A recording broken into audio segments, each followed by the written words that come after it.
Medical School. Great. Dr. Pamela McInnes.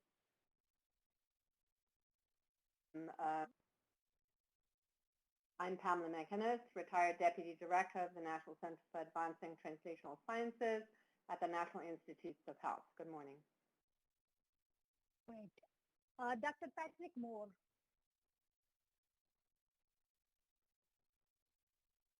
Good morning. I'm Patrick Moore. I'm at the University of Pittsburgh Cancer Institute and the Department of Microbiology and Molecular Genetics. Great. Dr. Ralph Tripp. Good morning. I'm Ralph Tripp from the University of Georgia. I'm a chair of vaccine therapeutics there. Okay. Dr. Stanley Perlman.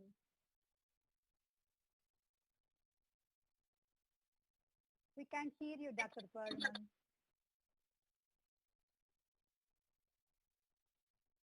Mike, can you adjust the volume? Yes, good morning. I am Dr. Stanley Perlman from the University of Iowa in the Department of Microbiology and Immunology and in Pediatric Infectious Diseases, and I'm a long-term coronavirologist.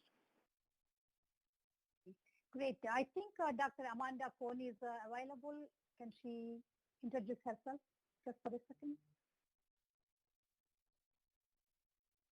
We can't hear you.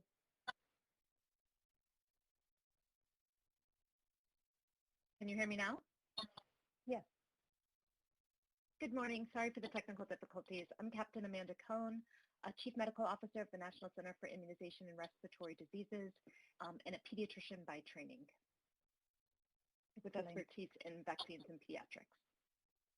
Thank you so much. Okay, let's now introduce introductions of the FDA staff. First, I would like to introduce Dr. Peter Marks, the head of the Center for Biologics. Dr. Marks.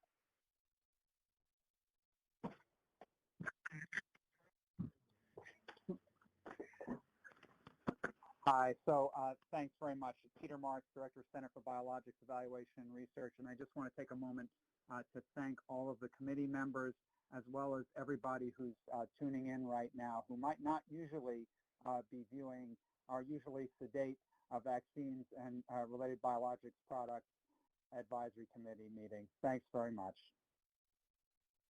Excellent. Let's move on to Dr. Marianne Gruber, Director of the Office of the Vaccines at CBER. Yeah, good morning. My name is Marion Gruber, and I'm the Director of the Office of Vaccines Research and Review in the Center for Biologics and Research at FDA. And on behalf of my colleagues in the Office of Vaccines, I also would like to welcome the committee members, Pfizer-BioNTech, as well as the public to today's meeting. I would like to take the opportunity to thank the members of this committee for taking time out of their busy schedule to provide their perspectives, their recommendations, and advice regarding the adequacy of the scientific evidence that will be presented by Pfizer and the FDA today to support a determination whether the benefits of Pfizer-BioNTech's COVID-19 vaccine outweigh its risks to support authorization of this product under an EUA. FDA very much appreciates the committee's input on this very important topic, and I look forward to today's discussion. Thank you. Great. Thank you, Dr. Gruber. Now I would like to acknowledge the presence of Dr. Celia Witten, Deputy Director of CBER, and also Dr. Philip Krause, Deputy Director of Office of Vaccines, who may join later making remarks. So I will now proceed with the conflict of interest statement. Okay, so the Food and Drug Administration is convening virtually today, December 10th, 2020, the 162nd meeting of the Vaccines and Related Biological Products Advisory Committee under the authority of the Federal Advisory Committee Act of 1972. Dr. Arnold Manto is serving as the acting voting chair for this meeting. Today on December 10th, 2020, the committee will meet in open session to discuss the emergency use authorization, EUA, of the Pfizer-BioNTech COVID-19 vaccine for the prevention of COVID-19 in individuals 16 years of age and older. the topic is determined to be a particular matter involving specific parties. With the exception of industry representative members, all standing and temporary voting members of the WERPAC are appointed special government employees or regular government employees from other agencies and are subjected to federal conflicts of interest laws and regulations. The following information on the status of this committee's compliance with federal ethics and conflict of interest laws, including but not limited to 18 United States Code Section 208, is being provided to participants in today's meeting and to the public. Related to the discussions at this meeting, all members, regular government employees and special government employee consultants of this committee have been thoroughly screened for potential financial conflicts of interest of their own as well as those imputed to them, including those of their spouse or minor children, and for the purpose of 18 U.S. Code 208, their employers.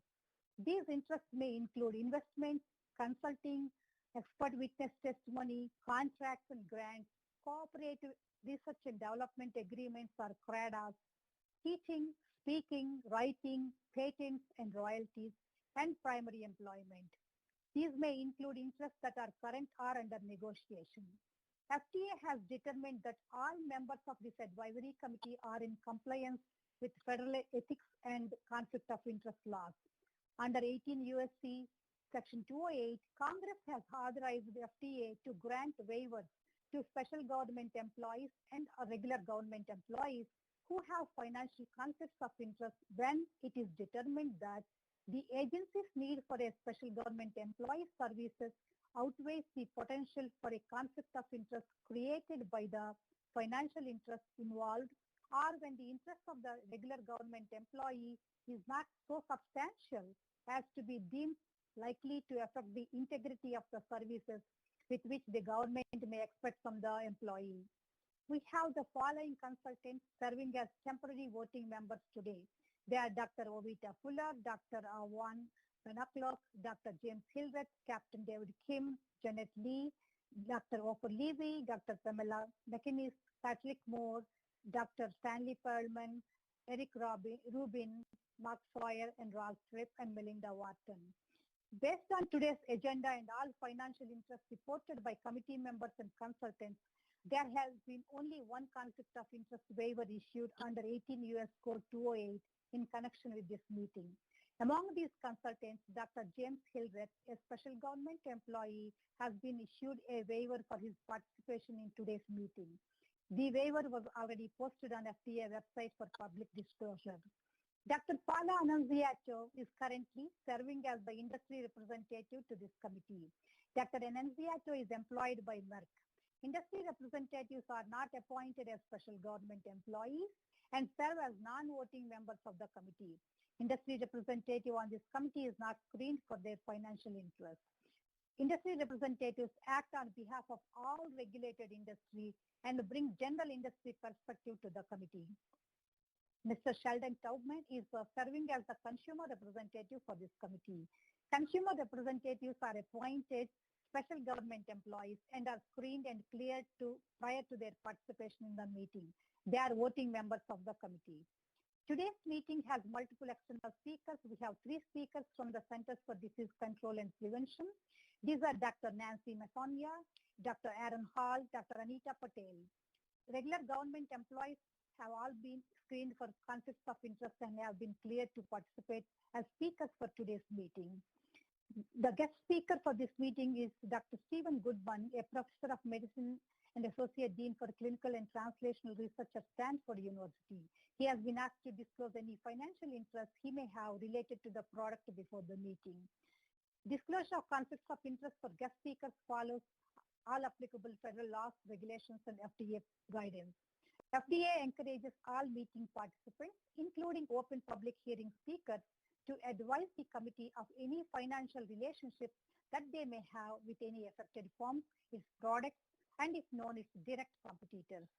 We would like to remind standing and temporary members today that if the discussions involve any other products or firms not already on the agenda for which an FDA participant has a personal or imputed financial interest, The participants need to inform the DFO and exclude themselves from such involvement, and their exclusion will be noted for the record.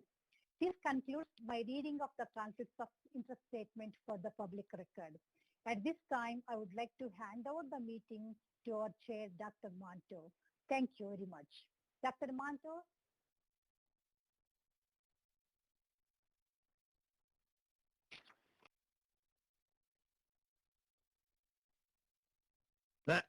Thank you, Prabha. Here I am. Technical issues, which are going to be one of our biggest problems I predict during the day. Thank you for getting the meeting kicked off. I'd like first, and we're actually running a little early, to call on Dr. Doron Singh of the FDA to talk about the situation that we are facing and the presentation of a description of the emergency use authorization. Dr. Fink. Good morning.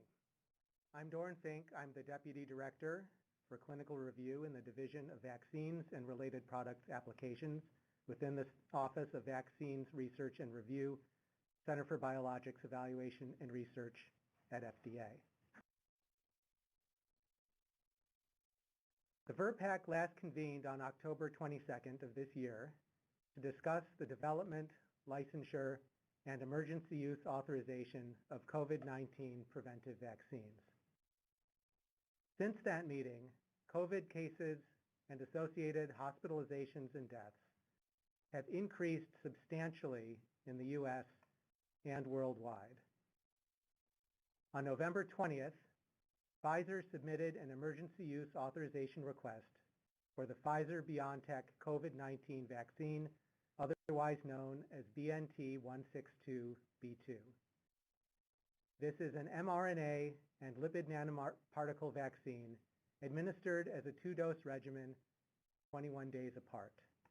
We'll be hearing more about the vaccine and its proposed use in later presentations. The use being requested for emergency authorization is for active immunization to prevent COVID-19 caused by SARS-CoV-2 in individuals 16 years of age and older. The information submitted with the request includes safety and efficacy data from a large, randomized, blinded, placebo-controlled phase 3 trial. And these data will be discussed in detail in our afternoon sessions. Today, we will be considering whether to make available to millions of Americans an as-yet investigational vaccine that has been developed, tested, and reviewed in record time, with additional testing still underway in ongoing studies. The American public demands and deserves a rigorous, comprehensive, and independent review of the data. And that's what FDA physicians and scientists, all of us career public health servants, have been doing over days, nights, weekends, and yes, over the Thanksgiving holiday. This is in addition to months of review work already completed on information previously submitted in preparation for an EUA request. FDA has been conducting its comprehensive review of the Pfizer-BioNTech COVID-19 vaccine EUA submission since its submission on November 20th. Our review has included verification of clinical data integrity of Pfizer analyses and also our own independent analyses using data sets that were provided in the submission. We have continued an ongoing review of chemistry, manufacturing, and control information, non-clinical data, and review of clinical assays, including information that was submitted shortly prior to the EUA request. We have been reviewing and revising, along with Pfizer, prescribing information and fact sheets for vaccine recipients and healthcare providers. These will be necessary to inform and instruct vaccine recipients and healthcare providers during use of the vaccine under EUA, and these materials are necessarily informed by our review of the data. We have sent and received back answers to multiple information requests addressed to Pfizer to clarify questions related to the data. And last but certainly not least, we have been preparing for today's VRBPAC meeting. Today's meeting, in which the committee will advise FDA with its own independent assessment of the data, continues FDA's commitment to an expedited review process that is transparent, scientifically sound, and data-driven. The legal authority for emergency use authorization was established in Section 564 of the Federal Food, Drug, and Cosmetic Act. This legal authority allows for FDA authorization of unapproved medical products or unapproved uses of approved medical products to address public health emergencies related to biological, chemical, radiological, or nuclear agents. Issuance of an emergency use authorization requires prior determination of a threat and declaration of circumstances justifying the need for an EUA to address that threat by the Secretary of Homeland Security, Defense, or Health and Human Services. To that end, Health and Human Services Secretary Azar issued a declaration on March 27th of this year justifying emergency use authorization of drugs and biological products to address the COVID-19 pandemic. Once that declaration has been issued, there are 4 criteria that must be met in order to issue an EUA. First of all, the agent referred to in the EUA declaration can cause a serious or life-threatening disease or condition. We know this to be true for SARS coronavirus 2 and COVID-19. The second and third criteria are closely linked. There must be a reason to believe that the medical product may be effective to prevent, diagnose, or treat the serious or life-threatening condition caused by the agent, and the known and potential benefits of the product should outweigh the known and potential risks of the product. There are special considerations for a COVID-19 vaccine anticipated for widespread deployment to millions of individuals, and these will be discussed on my next slides. The final criterion is that there should be no adequate, approved, and available alternative to the product for diagnosing, preventing, or treating the disease or condition.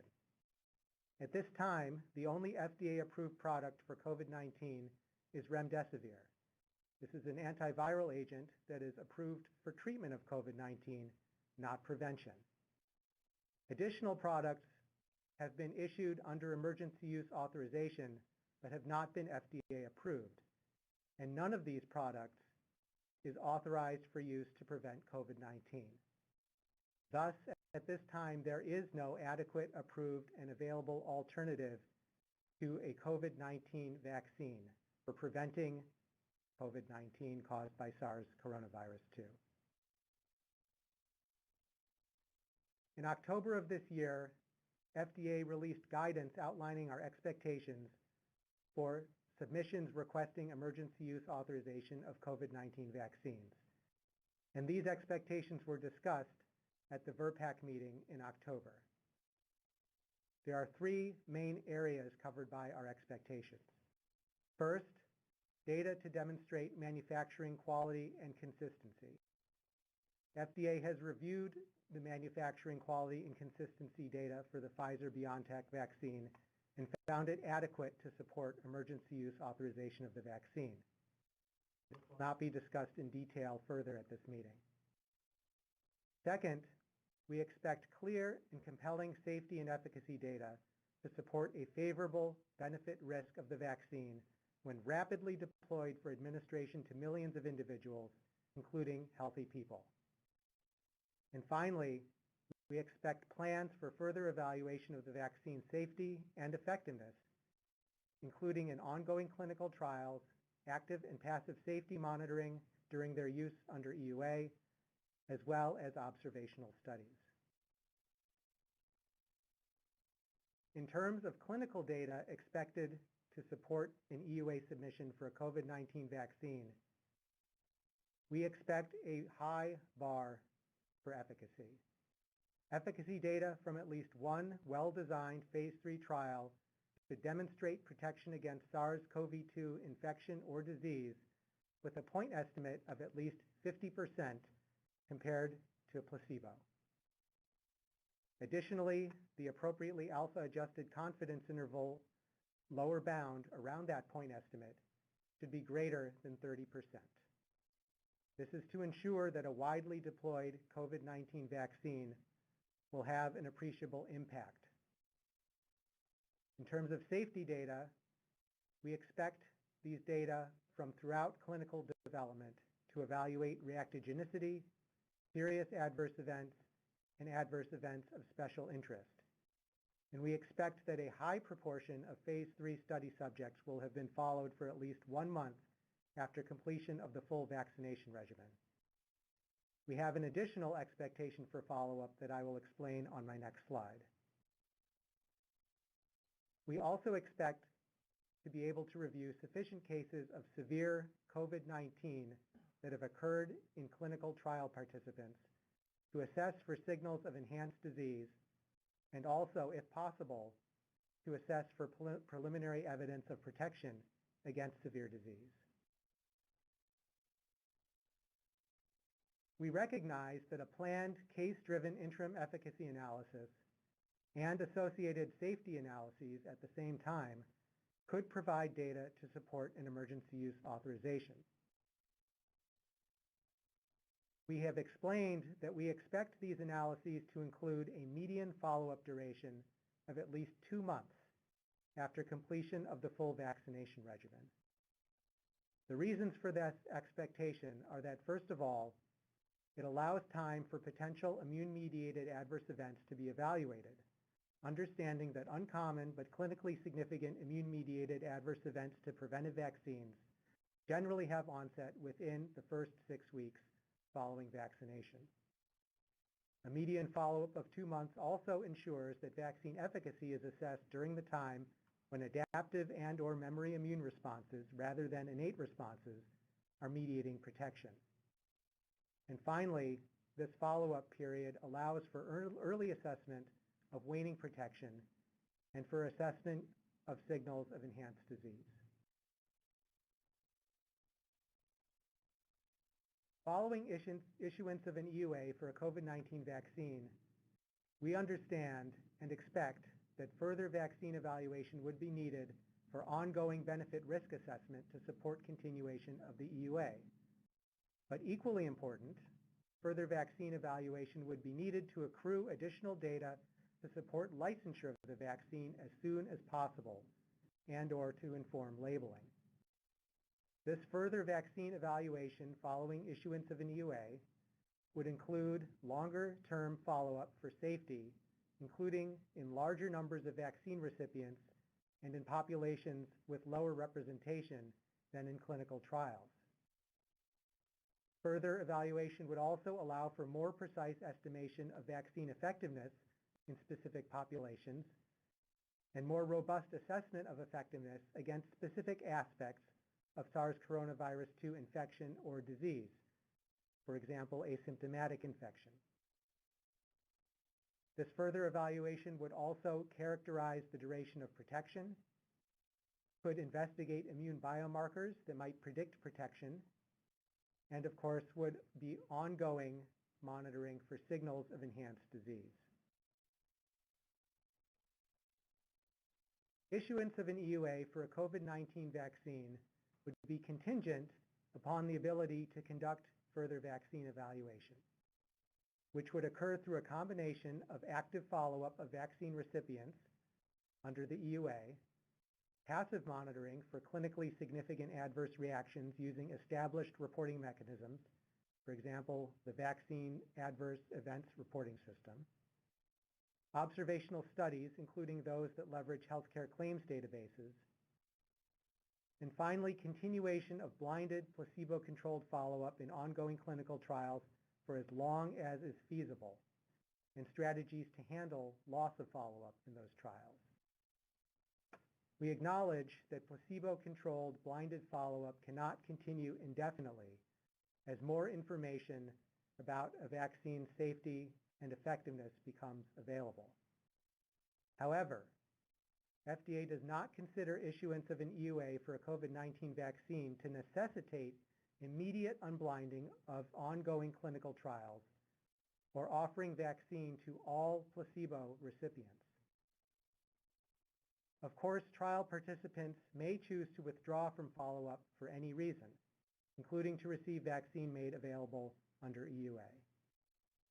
And it may be possible to offer vaccine to placebo recipients in clinical trials in a reasonable time frame that doesn't compromise the integrity of the clinical trial.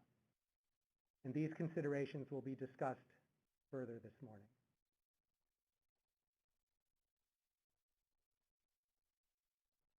When an EUA is issued for a COVID-19 vaccine, it will specify conditions of use for which benefit risk has been determined to be favorable based on review of the totality of available data, including those populations to be included or excluded from the EUA, conditions for vaccine distribution and administration, and requirements for safety monitoring and reporting of adverse events.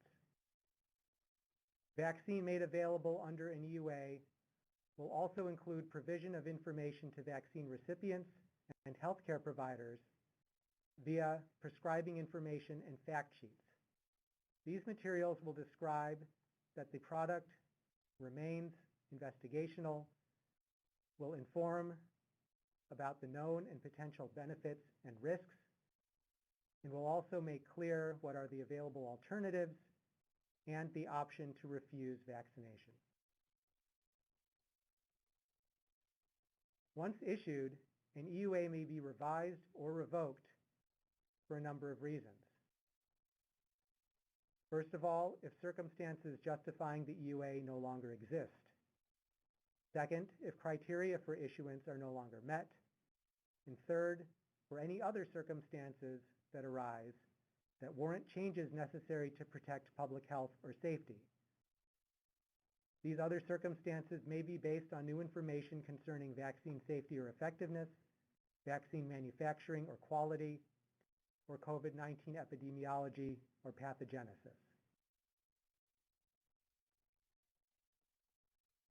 The agenda for today's VRBPAC meeting will include, following the conclusion of my talk, first, 3 presentations from the CDC, providing an update on COVID-19 epidemiology, plans for vaccine safety and effectiveness monitoring under an EUA, and operational distribution plans for the vaccine under an EUA. We will then hear about considerations for placebo-controlled trial design if an unlicensed vaccine becomes available. Following lunch, we will have an open public hearing, and then we'll submission of these slides in advance of this meeting, we have now surpassed 15 million cases and 285,000 deaths nationally, with over 200,000 new cases and over 2,500 new deaths reported yesterday. In addition to reported cases, CDC uses several other systems to track the pandemic, which are compiled in the weekly surveillance summary called COVID View. This weekly report includes the percent positivity of molecular tests for SARS-CoV-2, the virus that causes COVID-19, shown in blue, as well as syndromic surveillance for COVID-19-like illness, or CLI, among ambulatory patients, shown in red. Both of these leading indicators have been increasing since September. Also included in COVID View are weekly hospitalization rates, shown in gray, which are currently at the highest point since the beginning of the pandemic, and also the percent of deaths due to COVID-19, influenza, or pneumonia based on death certificates, shown in green, both of which are lagging indicators that have been increasing since October. One component of the weekly COVID View report is an assessment of COVID-19 hospitalizations through COVIDNet. COVIDNet conducts hospitalization surveillance in 14 states, representing about 10% of the U.S. population. Patients must be a resident of the surveillance area and have a positive SARS-CoV-2 test within 14 days prior to or during hospitalization. Medical chart reviews are conducted by trained surveillance officers, and data are updated weekly on an interactive website. While focused on the more severe end of the illness spectrum, COVIDNet provides active, population-based surveillance, thus overcoming some of the biases with passive surveillance and providing robust data on the epidemiology of COVID-19. Looking at weekly hospitalization rates by age, we see that each of the peaks in April, late July, and currently have been most pronounced among adults aged 65 years and older. Hospitalization rates in children have been considerably lower than those among adults, but have remained stable or increasing since the spring. Note that the last few data points are subject to reporting lag and may increase subsequently. Looking at the cumulative hospitalization rates through late November from COVIDNet and stratifying by age group, we see a strong increasing trend with increasing age. As of November 28th, adults aged 65 years and older had a cumulative rate of 756 per 100,000, which is roughly equivalent to 1 in every 130 people in this age group being hospitalized with COVID-19. This rate is approximately 4.5 times greater than that of adults aged 18 to 49. COVIDNet surveillance has also helped to identify significant racial and ethnic disparities in the rates of COVID-19.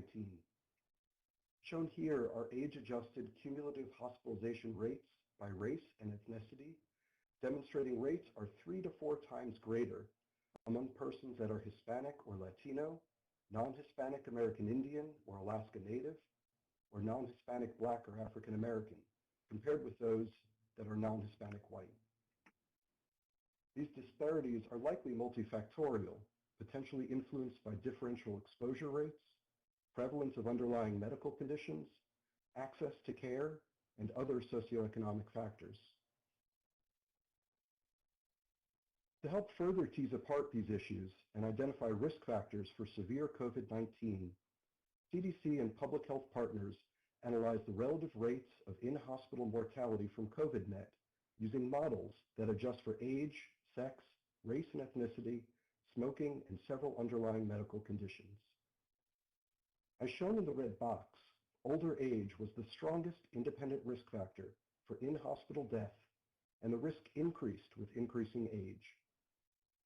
Other characteristics significantly associated with in-hospital mortality include male sex, immunosuppression, renal disease, chronic lung disease, cardiovascular disease, neurologic disorder, and diabetes.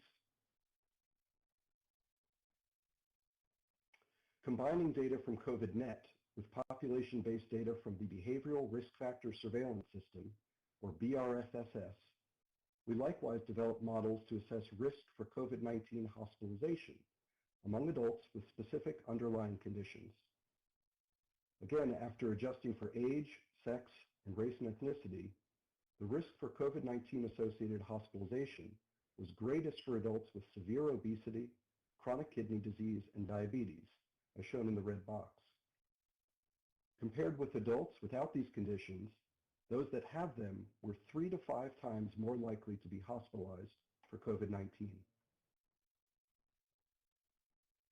Furthermore, the risk of COVID-19 hospitalization increased with the number of underlying medical conditions, as shown in the red box on this table.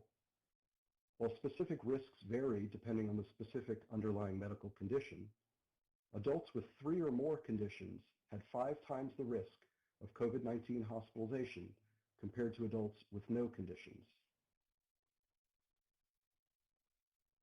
Due to increased age, underlying medical conditions, and their congregate living situation, residents of long-term care facilities have been disproportionately impacted by COVID-19.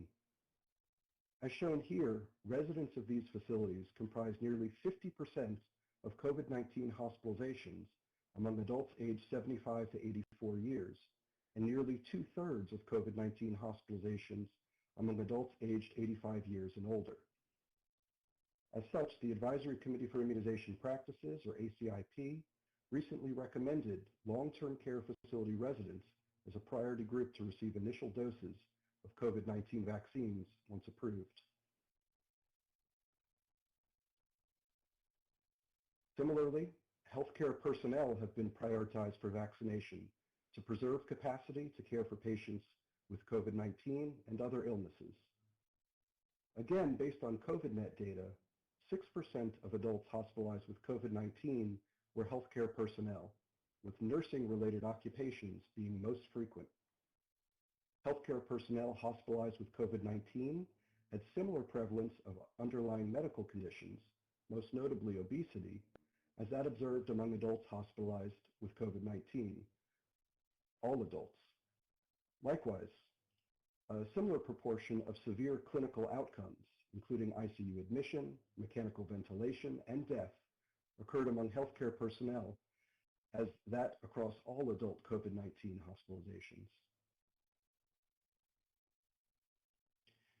As we prepare for COVID-19 vaccines, it's important to establish baselines to assess their future impact and maintain ongoing assessment of the total burden of SARS-CoV-2 infections in the U.S. To that end, CDC has implemented a nationwide seroprevalence survey to help track the number of people with evidence of previous SARS-CoV-2 infection, including milder infections that do not result in care-seeking or testing for acute infection. These involve biweekly testing of approximately 50,000 residual specimens from commercial laboratories for antibodies against SARS-CoV-2. Through the first few rounds of this survey, estimated seroprevalence has ranged from 0.4 to 23% across U.S. jurisdictions. However, as of late September, less than 10% of specimens from most jurisdictions had evidence of previous SARS-CoV-2 infection. In general, the highest seroprevalence was observed among children and adults aged less than 50 years, and lowest among older adults aged 65 and older.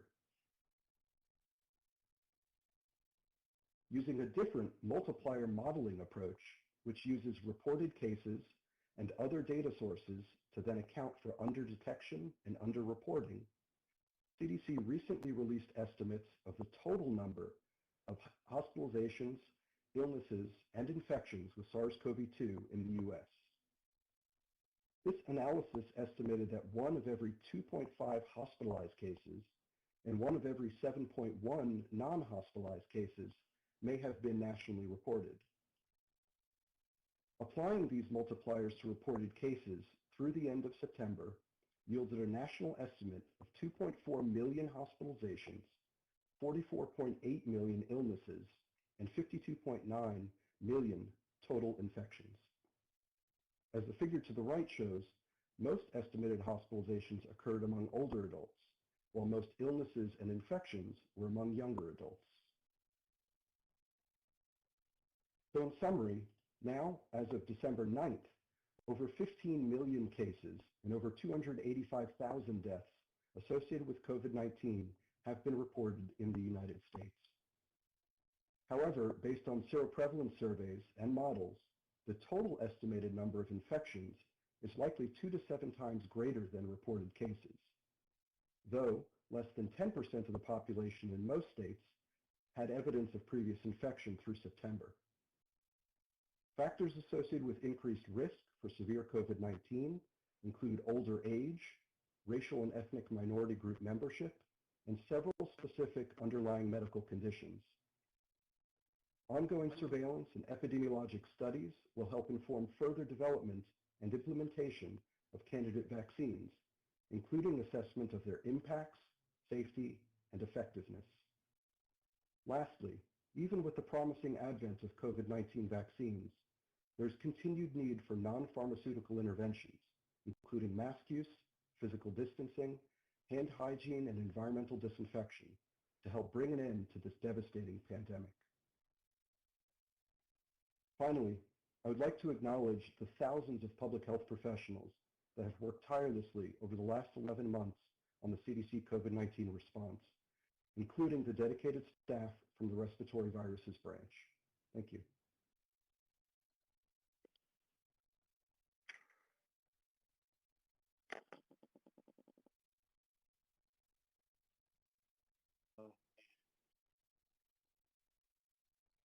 of COVID. I think I wasn't on at first.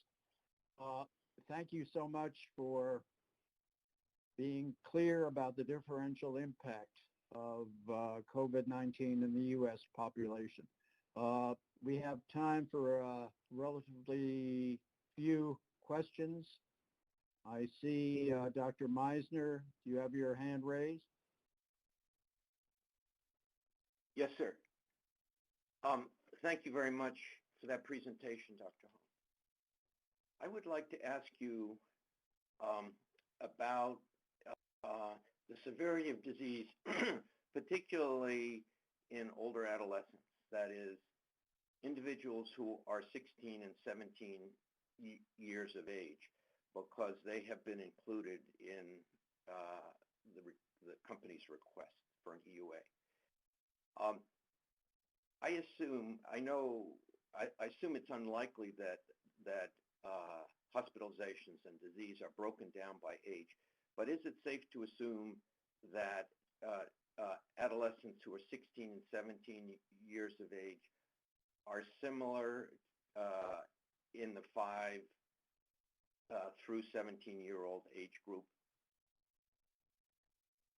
Yeah, thank you for that question.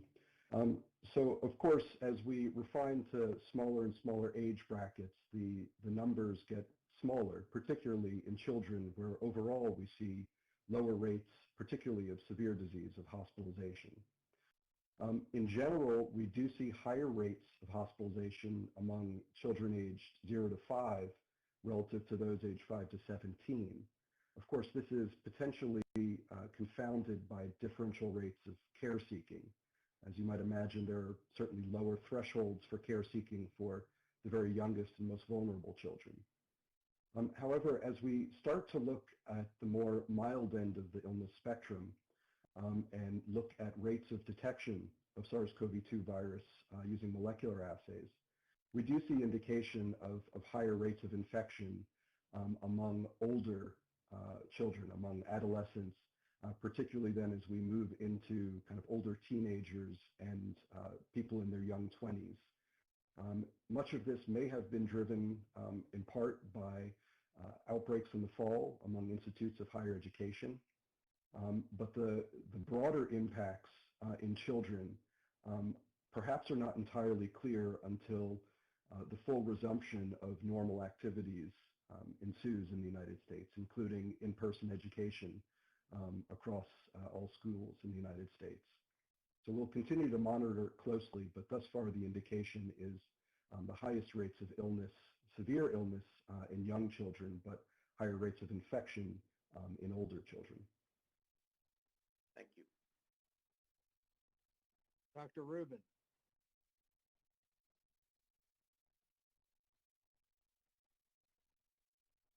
Thanks, Dr. Hall. I was interested in the multiplier that you described. That applies to the diagnosis of infection. Do you think that applies to deaths as well? Yeah, so we have used at CDC the same multiplier model previously for tracking influenza and generating in-season estimates of the disease burden. And that same approach has been used previously to estimate deaths in the same manner that I presented today for hospitalizations and milder illness. There are, of course, differential multipliers that would have to be considered for deaths, as the rates of underreporting of death are different than those for milder infection. In general, we have better capture of deaths. We have lower rates of underreporting and underascertainment for deaths. But as folks are aware, the dynamics of the pandemic itself have greatly changed those multipliers. And so there's also a considerable time component that needs to be factored in when using these multiplier models. So the underreporting of deaths, for example, has changed over time, and the attribution of deaths to COVID-19 has changed over time, which complicates interpretation. But we do have several efforts underway using these models and other approaches to generate estimates of death. And we do feel, as with hospitalizations and illnesses, that the reported number of deaths is likely an underestimate of the true number of deaths.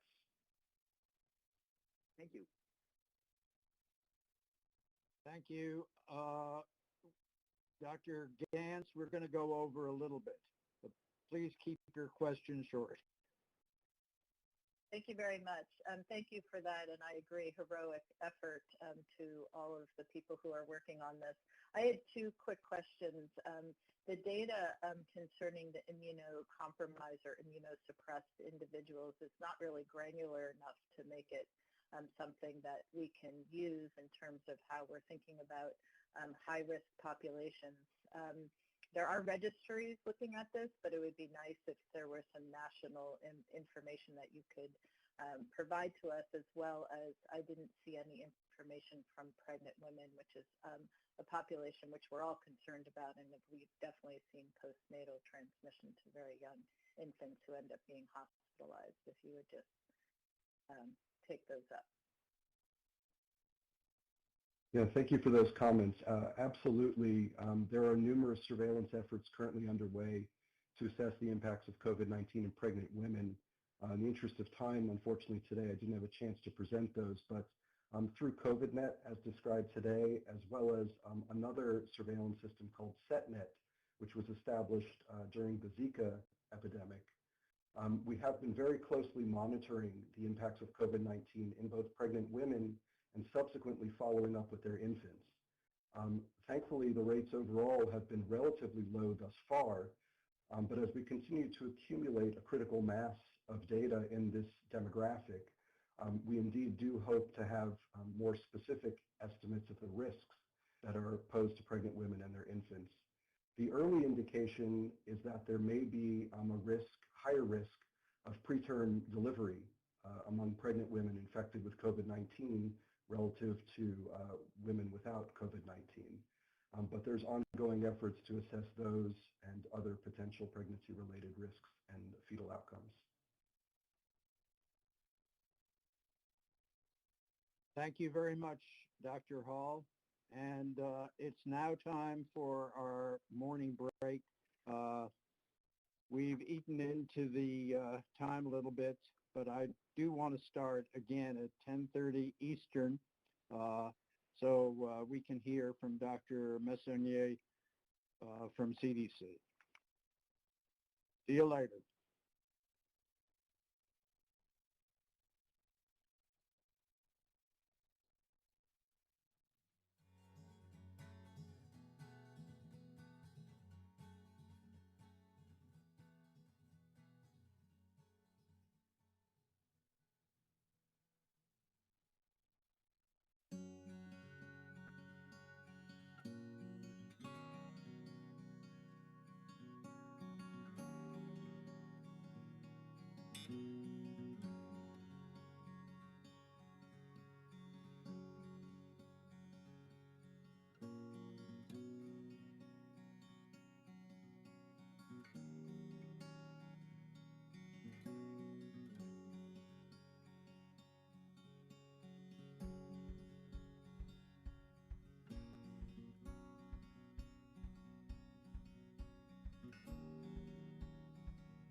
All right, welcome back from break. We'll now enter our second half of our next group of speakers. Arnold? We're next going to hear again from the Centers for Disease Control. We're going to have a few presentations and questions afterwards. First, we're going to hear a presentation from Dr. Nancy Messonnier, the Director of the Center for Immunization and Respiratory Diseases, on vaccine safety and effectiveness monitoring. And then from Anita Patel, the Deputy of the Vaccine Task Force on Operational Distribution Plans. Dr. Messonnier. Thank you, Dr. Monto, and thank you for the opportunity to speak today on this really auspicious day. Despite the completely appropriate size and scope of the clinical trials, it's always important to continue to monitor vaccines post-licensure, post-authorization, and that is certainly especially true with COVID vaccines. So I'm going to talk about the U.S. government plans for monitoring of safety and effectiveness. First, safety. The rapid implementation of safety monitoring under an EUA requires a whole of U.S. government approach with an initial focus on the early populations targeted for vaccination. Voluntary active surveillance of adverse events focused on healthcare worker vaccination and rapid follow-up of reported serious adverse events. As the program continues and more vaccine is given, active surveillance systems will provide increasingly useful information on safety in different populations. Close collaboration of safety experts across the USG will facilitate data sharing and rapid recognition of responses to safety signals. Now, there is a quite extensive plan for safety monitoring, but I'm just going to summarize a few high points. On day one of the COVID-19 vaccine programs, systems will be in place to monitor the safety of vaccine recipients. These include the traditional systems that we use, VAERS, which is a National Spontaneous Reporting System monitored and implemented by CDC and FDA, but also similar programs at DoD and the VA, as well as the National Healthcare Safety Network, or NHSN, which is an acute care and long-term care facility monitoring system. CDC CSIS system is stood up that provides individual case consultation. But in addition, to really enhance this period, CDC has stood up a new system called vSafe. It's an active surveillance tool that uses text messaging and web-based surveys to monitor vaccine recipients for adverse events. Recipients complete brief surveys up to really intermittent surveys to 12 months following vaccination. But then as part of the program, recipients that report a significant health event that impacts their daily activities or leads them to seek medical attention will be called for more information and a report will be generated. This is an opt-in system, and so we're going to have a heavily enhanced engagement around implementation of the program. We really need people to sign on to this system to give us the best data possible. Oops. Large linked database monitoring systems will provide safety data when vaccine becomes more widely available in the priority groups and the general public. This includes, again, existing systems like VSD, the FDA's extensive system, and systems from DoD and VA. We're enhancing this by Genesis, which is a new collaboration with NIH and Brown University to monitor safety in long-term care facility residents. This system operates nationally and has near real-time data for 250 facilities. To look at this another way, this is a table that showcases the systems that we'll be using to monitor safety in the populations that, based on ACIP recommendations, will be vaccinated first, specifically healthcare workers and long-term care facility residents. So you'll see that early on, we have a series of systems to monitor healthcare workers and long-term care facility residents through VAERS. VAERS will be enhanced in this time period especially around long-term care facility residents, to ensure that we're getting those reports. And then Be Safe, which will specifically target healthcare workers. And then you'll see all the systems that are going to be in place for later monitoring in all of those populations. I think the team has done a really good job of thinking through what systems we have, how to enhance those systems, and looking for any weaknesses and attempting to fill them in. And, you know, I'm giving it short shrift by going through it so quickly, but hopefully you'll understand how robust these systems are. In addition, the ACIP COVID Vaccine Safety Technical Subgroup was established to provide expert consultation on COVID-19 vaccine safety issues. This group, which we call VAST, was built off lessons learned during H1N1 safety monitoring. The terms of reference and composition have been finalized, and VAST is ready to begin reviewing data once implementation commences. The group is co-chaired by a member of ACIP and a member of the National Vaccine Advisory Committee, or NVAC. There are 10 independent expert consultants that make up the group, as well as ex officio members from NIH, FDA, OIDP, CMS, HRSA, and IHS, and we also have representatives from the VA and the DoD. Now, to briefly summarize our efforts around post-authorization vaccine effectiveness.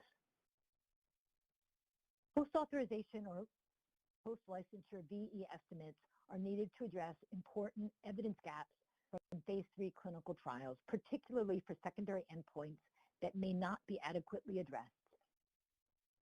For example, the trials may be limited in their ability to address VE against secondary endpoints like infection transmission or in subpopulations, and we won't have great data early on the duration of protection.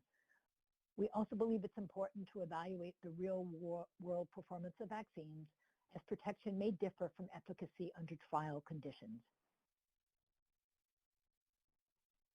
So, this table attempts to lay out the VE policy priorities that were determined based on consultants with policy experts and internal and external experts. The most immediate priority is to determine whether the vaccine protects against symptomatic disease as expected based on the phase 3 trial data, but understanding that implementation for these vaccines might be slightly complicated by folks who don't exactly get the second dose exactly on schedule and by the necessity to keep the vaccine in cold chain. So that's going to be the focus, but then there are a variety of subsequent and late stage studies that are being planned or implemented. A number of strategies are used to plan for the assessment of VE, but to facilitate a rapid launch, we've leveraged existing platforms. And for early stage vaccination, we focus on populations likely to be vaccinated first. We're harmonizing and coordinating across the U.S. government on a variety of platforms, for example, using common case definitions, data elements, and methods to improve comparability of results. And we've been working to combine similar platforms to improve geographic representation, increase statistical power, and generate more timely and robust VE estimates. And we do have a diversity of methods as we understand that all observation methods have limitations. Here's a summary of the studies that are being planned. And again, I don't have time to go through all of them, but I would just put you to the top row. You know, for the most immediate question of whether vaccines work as expected, we're planning a prospective study among healthcare workers. There is no large existing database enriched for this group, and so we're doing a test negative design case control study among healthcare workers, which should help us relatively quickly assess this outcome. So in summary, planned VE studies will provide a robust assessment of COVID-19 vaccine performance in real-world settings. We believe we will have early VE estimates in groups prioritized for vaccination, VE against key outcomes, and important subgroups. And data from these studies will address critical gaps and help guide future use of vaccine.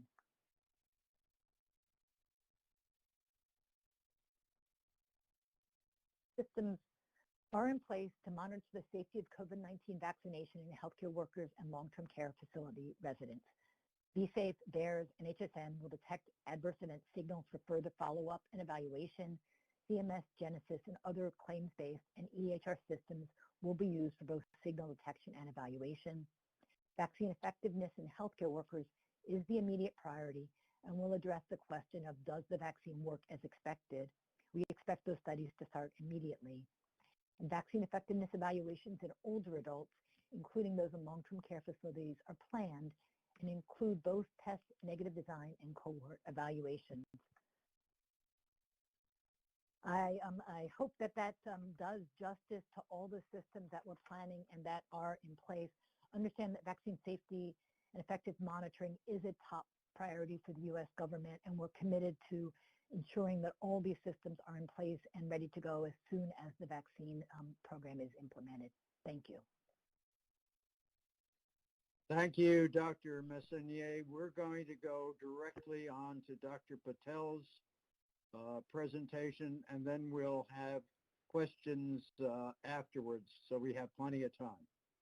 Dr. Patel.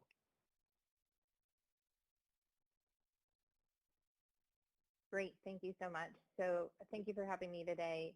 And we'll be walking through today at a high level, what the USG's distribution strategy is for COVID vaccines, specifically focusing around the Pfizer vaccine product. The USG plan for COVID vaccine distribution will adjust as volume of vaccine doses increases. Early on, we do anticipate that we'll have a constrained supply where vaccine administration is really targeted towards select population groups, and distribution will facilitate that. As sufficient supply becomes available and the populations that we're trying to reach expands, our distribution network will also further expand. The schematic here outlines what our concept is for distribution at a very high level.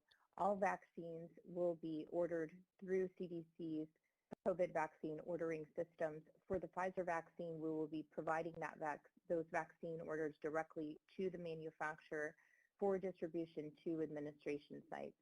We've been working very closely with our state and local partners to make sure that they have plans in place to identify providers that are able to receive, store, and use the vaccine for the specific populations that they're trying to reach.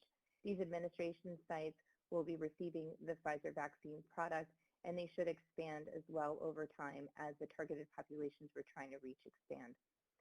In addition to the hospitals, the vaccination clinics that have been set up to support early distribution and use of Pfizer vaccine, we have also set up a program called the Long-Term Care Facility Pharmacy Program. This federal program is a partnership that allows for jurisdictions to be able to opt into the program, allowing for on-site vaccination support to occur to long-term care facilities. Our pharmacy partners would be providing the on-site vaccination support for those facilities that actually sign up for the program.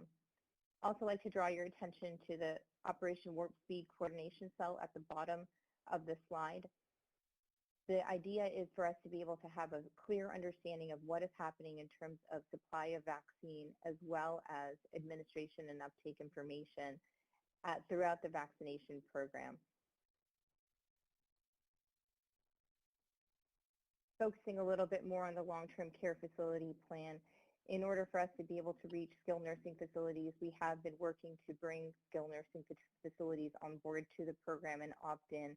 Once a state determines that they're ready to expand vaccination to reach staff and residents within skilled nursing facilities and other assisted living facilities, the program would be turned on.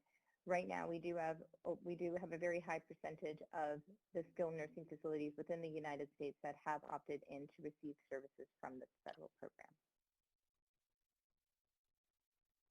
The vaccine characteristics of the Pfizer program are very different and unique compared to other vaccines that we've seen before, and they do impact distribution, site storage, as well as administration requirements. The details depicted on the slide are very specific to the Pfizer program and outline some of the challenging requirements of the vaccine that have to be implemented in terms of vaccine distribution and storage sites.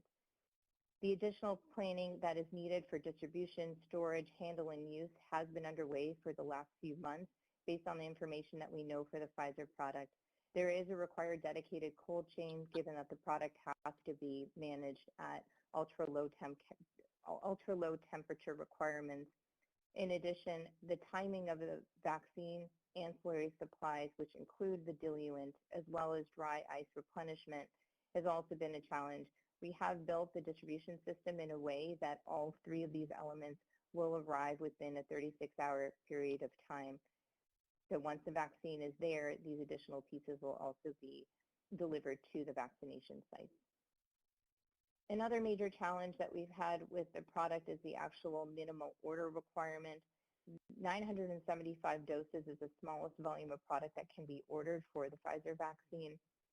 This has posed challenges, especially in rural areas of the country where that volume of product is more difficult to manage. And it's also been a planning factor that at the local level has been used to determine where exactly the product should be received. There's also a new element of the thermal shipping container that has been introduced with this product. The container allows for the movement and shipment of the vaccine from one site to another and allows it to be managed in the ultra-low temp conditions. There is training required with using this thermal shipping container and staff being able to be trained on the monitoring, the dry ice replenishment requirements, as well as understanding how to manage the product over time, how many times to open the container, and the details have also been part of the training and what we're getting vaccination sites ready for. There's also complexities with mixing and using the product. It is a little bit different than other vaccines that we've seen as far as the diluent being required, how the product is drawn up, and also how quickly the product needs to be used. Once diluted, we do have a 6-hour period of time in which the vaccine needs to be administered in, and that has also been factored in and built into the planning at the administration site level. Lastly, we do have inventory planning that is underway to ensure that there's sufficient supply available for administration. This includes ensuring that administration sites have actual clinic planning times, that they're able to have enough people come to manage the 975 doses for each of the trays, and the planning for the actual clinics, as well as the planning for the second dose. So second doses are required, the timing, 21 days, and any cushion that we have beginning or ending from the 19 to 23 days that we saw in the clinical trials. What exactly that looks like and how that gets operationalized and implemented is also part of the planning factor. Second dose reminders are part of ensuring that people come back for that second dose, and additional strategies are also underway. So with that, I'd like to pause and turn it back over to the moderator. Thank you, Dr. Patel.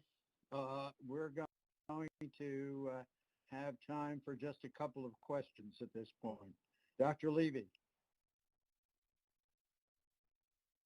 Hello. I have a brief question for Dr. Messonnier. First of all, thank you so much for your presentation. It was very helpful. You needed to move very quickly through some very important information about the safety surveillance systems that are in place to monitor the progress of coronavirus vaccine.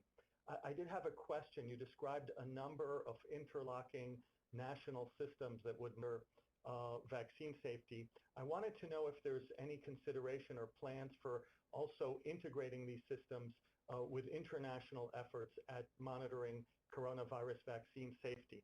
For example, World Health Organization, WHO. There's also an international network of special immunization services and others. So that's my first question. My second question has to do with vaccine effectiveness. You mentioned some key subgroups that you'll be monitoring vaccine effectiveness in. Those all made good sense. It went by quickly, but I didn't see teens or maybe even eventually younger children listed among those special populations, but I would imagine they would be of interest as well, and I'd value your comments on that. Thank you. Thank you for easy questions. The answer to both questions is yes. There's actually a WHO coordinated group looking at sharing data for both safety and effectiveness and coordinating across the globe on that. In addition, we are working directly with collaborators in the UK and in Canada to make sure that we're sharing information as quickly as possible. And we're already gearing up to help a number of countries that are for immunization campaigns. The answer to the second is definitely yes. I didn't put it on the slide because authorization for those groups was not really up for discussion today, but certainly it will be really important to be able to monitor both safety and effectiveness in an enhanced way in those groups. Yeah, period. And the final question from Dr. Kurilla. After that, we'll have to move on.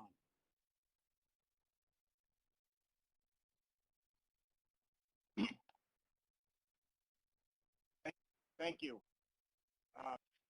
This is for Dr. Messonnier. You described a very comprehensive assessment, aggregation, and collation of a lot of safety signals, and I'm wondering, the intention for that group, is that to provide ongoing advice to the people who would be distributing the vaccine, potentially administering it, public health officials, or is that primarily to be focused towards the FDA in terms of refinement of the EUA itself? What's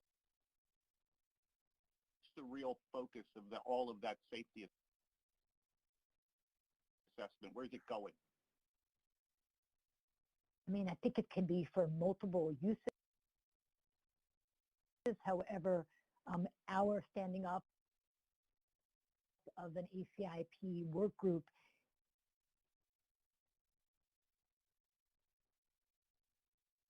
is to be a part of our ACIP recommendations, that is the recommendations for use of the vaccine. CDC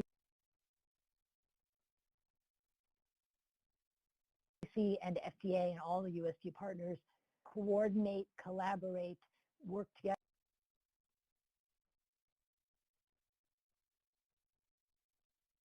in the safety landscape every day on all our routine vaccines. And as you look at our systems, you'll see how intertwined they are. So any information,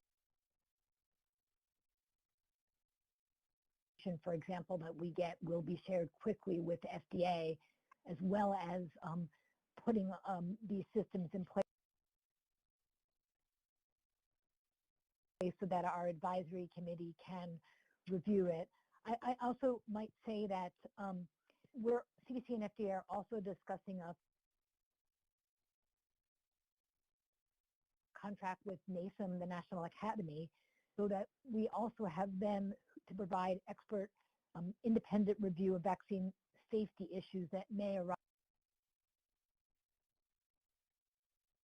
in the COVID-19 vaccination program. So in addition to everything we've set up, we're also setting up that collaboration contract with NASEM so that we also have them ready if we need to help adjudicate a safety signal. Thank you. Thank you. Well, thank you to both of our CDC. Thank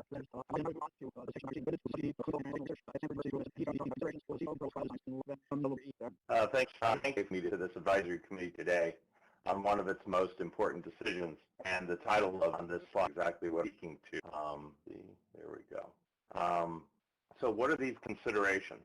Well, there are two, and they're intertwined. First are the ethical considerations, which concern the questions about what is the right thing to do with the placebo group in this case. The second class of considerations are epistemic, concerning what we know or what we believe, which is determined by the strength and totality of the evidence. That's what's generated by the designs we are already using and the ones we'll use going forward, which might be the most consequential thing that we discuss today. Now, I will be speaking about ethical issues, but I am not a card-carrying or PhD-carrying bioethicist. But I've enjoyed working with many, and I want to acknowledge, before I talk, the contribution several have made to my remarks today, although the views and ethical lapses are my own. They are Professors Nancy Cass and Ruth Baden from Johns Hopkins and David Magnus from Stanford.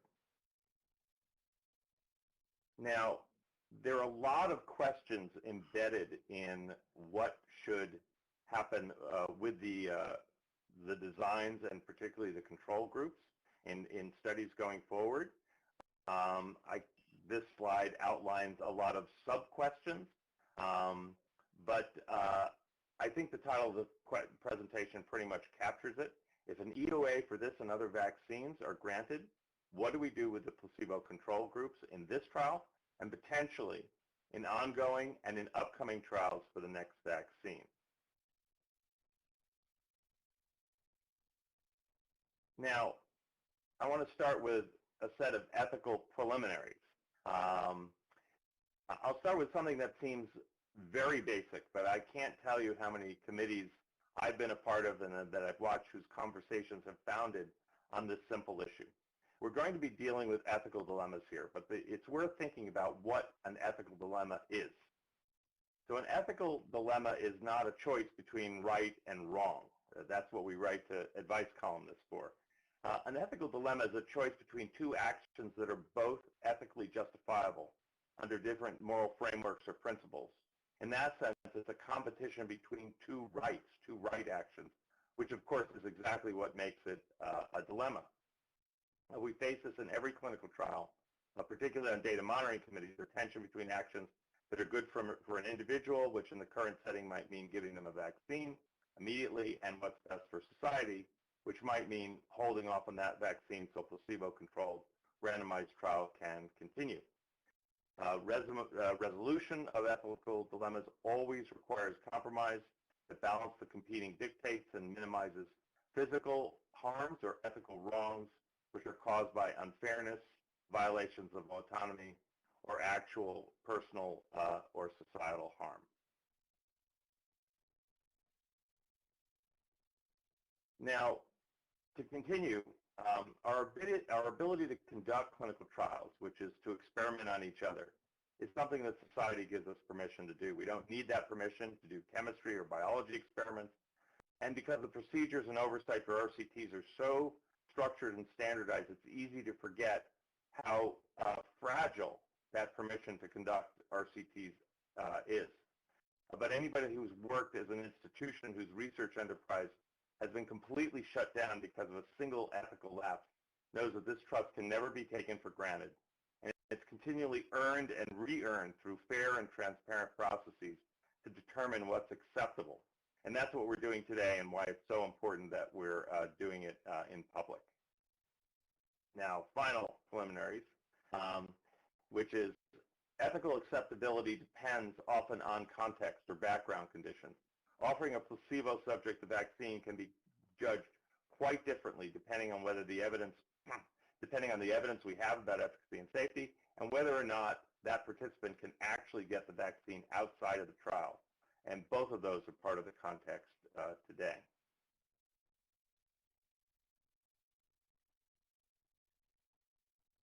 Now, epistemic preliminaries.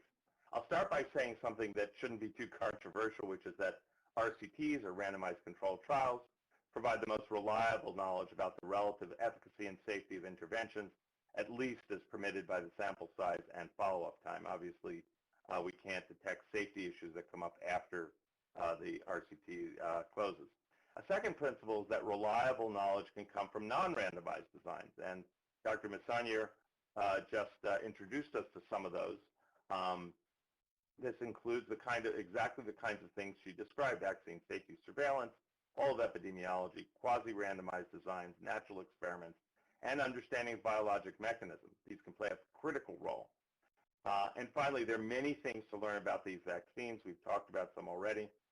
Some of them are best learned through an RCT, but not all of them. And there are many things we can learn from these other designs that do not require RCTs. Now, finally, in this stage setting, there should be no bright lines. That is, bright lines are almost always unjustified, and they are the enemy of ethical and epistemic compromise. In ethics, this means we can't allow one moral framework or principle to trump another. We can argue about how one principle takes precedence over another, but it's not helpful to hear assertions like, it's unethical to deny an effective vaccine to a placebo recipient. Asserting that anything is unethical effectively shuts down the debate and also demonizes people on the other side. And I found it extremely healthy for committees not to use that word at all. There's a corollary in epistemology where we can have reasonable discussions about what we can learn and what we can't learn from randomized and non-randomized studies, but saying things like you can't learn anything from a study without randomization is both obviously not true and inimical to a balanced solution. Now, what do RCT participants know? Let's get into the issue of ethical obligation. All consent forms and consent processes are required to tell the patient or the participant in the study that the purpose is to produce scientific knowledge that benefits society, not necessarily them directly. They're also told that they trust that they won't be exposed to known serious harms not listed in the consent, and that they can withdraw at any time for any reason, and that they'll be given information arising during the trial that's highly relevant to their decision to continue. This is exactly what is in the Pfizer consent. In quite plain language, I've put it up here. I won't take the time to read through it, but it's quite explicit, and we have no reason to believe that the study was misrepresented in any way. Here in the highlighted area, you can see you're free to stop participating at any time, and the study team will tell you in a timely manner if new information is learned that would change your mind about continuing that study, and that certainly would be an EUA. Now let's talk about, I'm sorry, skip the slide there, whether there's special obligations to placebo recipients. Obviously they have exactly the same, we have the same obligation to them that we have overall to the trial. They're free to withdraw, and because of that, the trial structure investigators shouldn't actively deny them vaccine in any way if it became otherwise available to them through a social prioritization and local circumstances. And this is consistent with the FDA position stated earlier. We'll come back to this. I would also argue that the investigators are not obligated to provide immediate vaccination in the trial before their turn of the participant is called outside the trial. First, this is not what they signed up for, and you know, there are many prioritization criteria out there by very, very good groups, and I haven't seen one that includes trial participation as a basis for jumping the queue. That is not considered a reason to get it before somebody else who might deserve it or need it because of higher risk or other considerations. But it should be reasonable when a trial participant becomes eligible through societal priorities and local ability, that they then can be provided vaccine in the trial context. So in a sense, they jump to the front of their own line. And that also binds them to the trial. It's a form of reciprocity, and it facilitates further follow-up. Now, what are some issues related to the COVID-19 context that will have relevance to these decisions? The first is the most obvious. We're in a pandemic. It's a public health emergency which magnifies potential consequences, both positive and negative, and knowledge or ignorance of, and the consequences of knowledge or ignorance and of action or inaction. I would say that some rules that apply in peacetime might have to be modified in war, and we're in a bit of a war right now. But I want to focus specifically on the health risks to individuals. Given the recent numbers, not yesterday's, which are particularly terrible with over 3,000 reported dying, but those in the last few weeks, a randomly chosen U.S. citizen has an average risk of dying from COVID in the next 6 months, that is by the end of May, of roughly 1 in 1,000, and the risk of hospitalization of roughly about 1 in 200. These numbers obviously vary widely by individual, and they don't include the harms from non-fatal COVID, but they're highly ethically relevant, and let's start to talk about that. So if the maximum, if the risk of death in the U.S. in the next 6 months is around 1 in 1,000, that means the maximum benefit of the vaccine for an individual, at least with respect to mortality, is also 1 in 1,000. So, or 0.1%. So imagine if we had a drug that purportedly raised cancer survival from 40% to 40.1%. If there was more to learn, and we do have that here, that's a setting where we would typically allow many placebo-controlled trials. We see this in meta-analyses all the time with multiple trials, placebo-controlled trials of agents with therapeutic benefit orders of magnitude larger than this.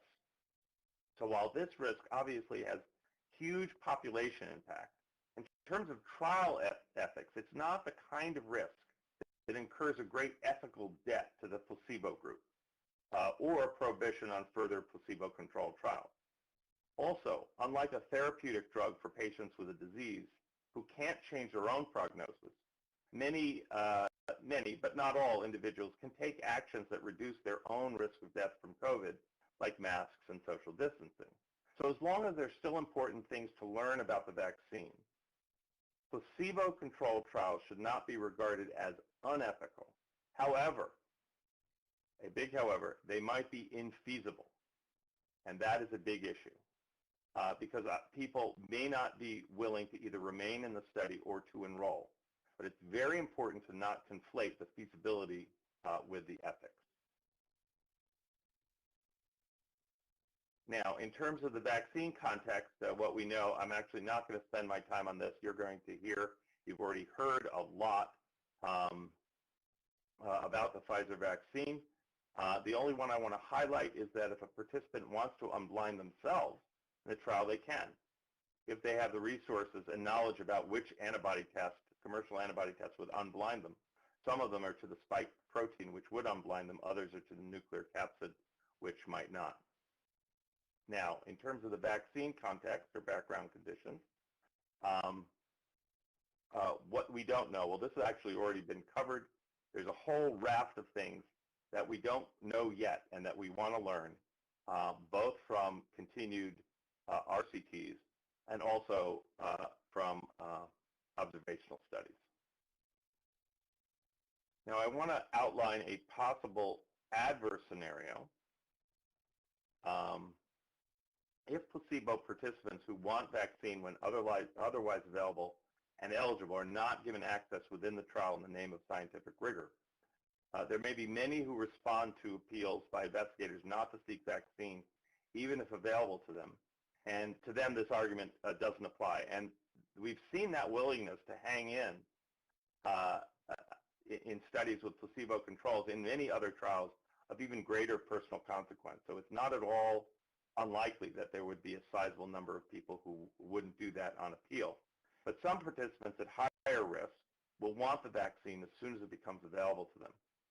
And if they can't get it through trial mechanisms, many will lose trust in the investigator in the trial itself, may leave the trial without further follow-up.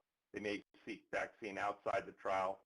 And as more vaccines come on the market, perhaps they'll get another one that's available regionally with very uncertain effect. This will get a lot of publicity, meaning that recruitment to future vaccine trials will be that much more difficult because of a collective loss of trust. So some might appeal to the experimental status of the vaccine under the EUA as justification, as ethical justification for maintaining a placebo control. I understand why this has salience within the FDA, but I suspect that this distinction will not get much traction among future or current or future trial participants when literally millions of people are being urged to get vaccinated as quickly as possible. The point is that once the vaccine is widely available, or any vaccine, widely available and encouraged, the ability to maintain double-blinded placebo-controlled groups voluntarily for more than a nominal period, by which I might mean perhaps a few months, will likely not be under the control of the sponsor of the FDA. And some efforts to do so could undermine future trials as people don't trust that their interests will be watched out for. Now, I want to mention an important countervailing view, which is that many people out there, as we well know, are very wary about an expedited approval process and refuse a vaccine that they believe to be under-tested. They want to see those trials going to their planned end, but unless these people can be found and are willing to enroll in placebo-controlled trials, the argument about the feasibility of the trial still holds. Now, what's the Pfizer proposal for continuation? Now, it implicitly recognizes this reality, and it's consistent with everything I've discussed so far, except in one important regard.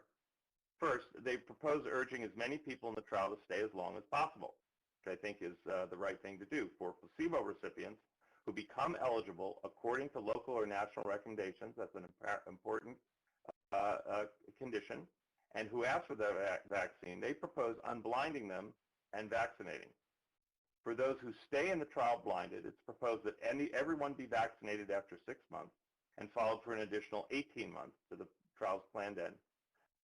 This is coupled with a robust observational pharmacovigilance plan for long-term safety monitoring that augments what the FDA and CDC are doing. While not unreasonable, I think that we have to remember that this design will not only unblind placebo recipients, will also unblind vaccinated participants who make the same request, because of course they won't know. And once unblinded, risk behavior can change. Many of the benefits of randomization within the trial are lost. So is there an alternative? And I would say there is and should be considered. There are two alternative designs that achieve the same ethical goals without compromising without compromising on the epistemic ones. That is, we can give people vaccine who are eligible and who want it, but maintain the blinding, thereby preserving trust that the investigators and regulators care both about the science and the participants. And let's talk about those designs. One is called deferred immunization. It's been presented in a variety of settings and gotten coverage. Also a blinded crossover design. And the second are active control designs, which are really not the issue for today, but I'll discuss them briefly. The first of these was developed by a biostatistician at the NIAID, the NIH, named Dean Follman. It involves blinded crossover designs. And the idea here is that the placebo, when either a placebo or vaccine recipient becomes eligible for a vaccine or requests it, exactly the situation that the Pfizer proposal describes, that the placebo recipient get the vaccine and the vaccine recipient get the placebo without being told what they were originally. So the blind is maintained. And then they are followed forward. So they stay within the trial confines and to some extent also protected by the randomization. As I mentioned, the second design is active control. At some point in the evolution of vaccine testing, we may no longer be able to conduct placebo-controlled trials of any type in settings where vaccines are available. Although it's not a question for today, at that time, when there are a lot out there, a comparison vaccine with reasonably well-established properties may have to be used in one arm in those areas where they're available. So we're not at that stage yet, but we may be within the next year in some countries. Now, in countries or regions where vaccines have seen poor distribution, it may still be possible to conduct placebo randomized trials, but that has ethical complications of its own, and I'm not going to get into that here. I want to talk just a little bit more about the deferred randomization scheme, and you see that in this picture. The idea is that we start with the vaccine and placebo arm as we already have, and then at the point when people are eligible and ask for the vaccine, you have to have both conditions. That's the point where a blinded crossover occurs. Because every participant is ultimately assigned to the vaccine arm at some point, this design actually, in some situations, in very plausible situations, can have greater or equal power to detect the duration, the sustenance of immunity, more than a standard 50-50 RCT. And you can sort of see that in the figure where you see the contrast between the vaccine efficacy in the width of the bar in the delayed vaccine arm compared to the waning efficacy in the original arm. And this increases over time, and these can be compared statistically. So you can see how this can work for vaccine efficacy. But of course, it decreases power to detect some other things like long-term safety issues and some other important parameters, but it doesn't lose them completely, as completely as designs where subjects are unblinded and effective randomization is lost. So if the standard 50-50 RCT is not reasonable or feasible, which I believe it very quickly won't be, this design is far better than any that would break the blind and break the randomization. We can, of course, also reduce some of the ethical tension in any in placebo-controlled trials by increasing the allocation ratio to the vaccine arm, but that may not be enough to solve the enrollment problem. The next slide shows another picture of this deferred vaccination schema, and it shows that it's possible.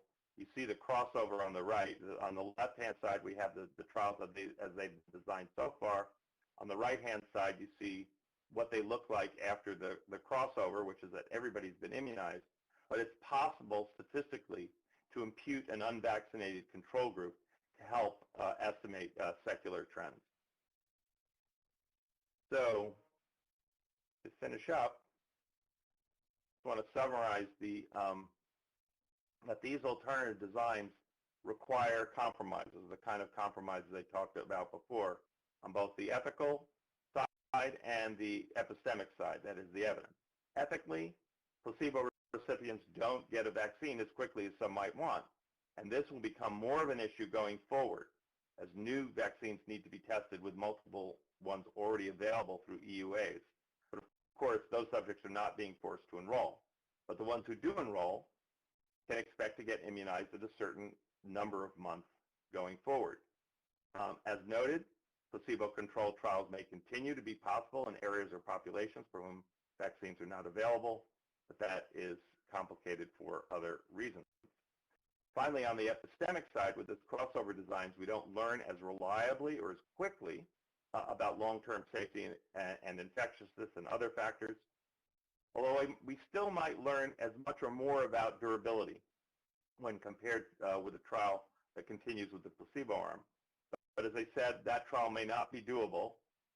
We might not have the perfect design going forward, and continued blinded observation of the deferred vaccination group can still be tremendously informative and potentially more informative than one with broken randomization, particularly in combination with observational studies of the population that we've heard about today. By reducing the ethical tension within the trial and by retaining the trust in trial testing system, it provides a way further for future studies of other vaccines.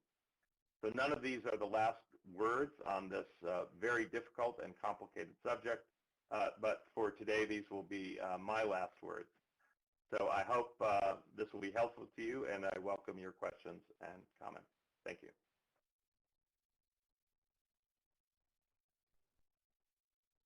Thank you, Dr. Goodman. You've given us a lot to think about and to discuss. I just wanted to start by raising one question. With the blinded crossover design, when would that take place? When an individual becomes reaches the priority listing for their group, or would that be at the time of issuance of the EUA? So this is a subject of tremendous controversy and discussion. For the reasons I've already outlined, I don't think it should be, and this is my opinion, at the moment of the EUA. I think because otherwise they are jumping the queue, and I discussed that earlier. I believe it should be when for those subjects, they come up on the social they come up as they would come up in terms of priorities for the vaccine, and it's available to them in their area. That is, they can get it outside the trial. As soon as they can get it outside the trial, then this would kick in, because we want to keep them in the trial. If it's given at another time, we're basically giving them priority over other populations that have been deemed to be at greater risk or greater need. And the price I think we have to pay by compromising the trial, I believe would be too high, and we don't have, again, I made this argument earlier, I don't think we have that special obligation to give them the vaccine immediately. Those are my views. Okay, thank you. I think we'll defer questions about how feasible this is to the sponsor after the sponsor's presentation. Next, Yep. Dr. Levy. And please unmute and show yourself if you'd like.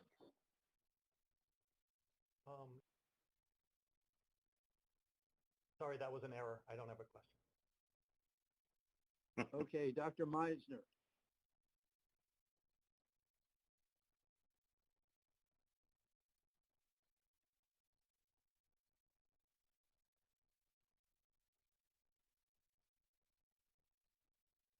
Go ahead, Dr. Meisner.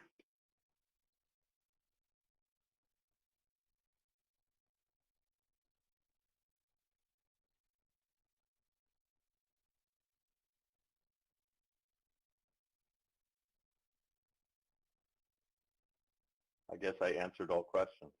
All right. Should we go to the next one? Yeah, Dr. Chatterjee.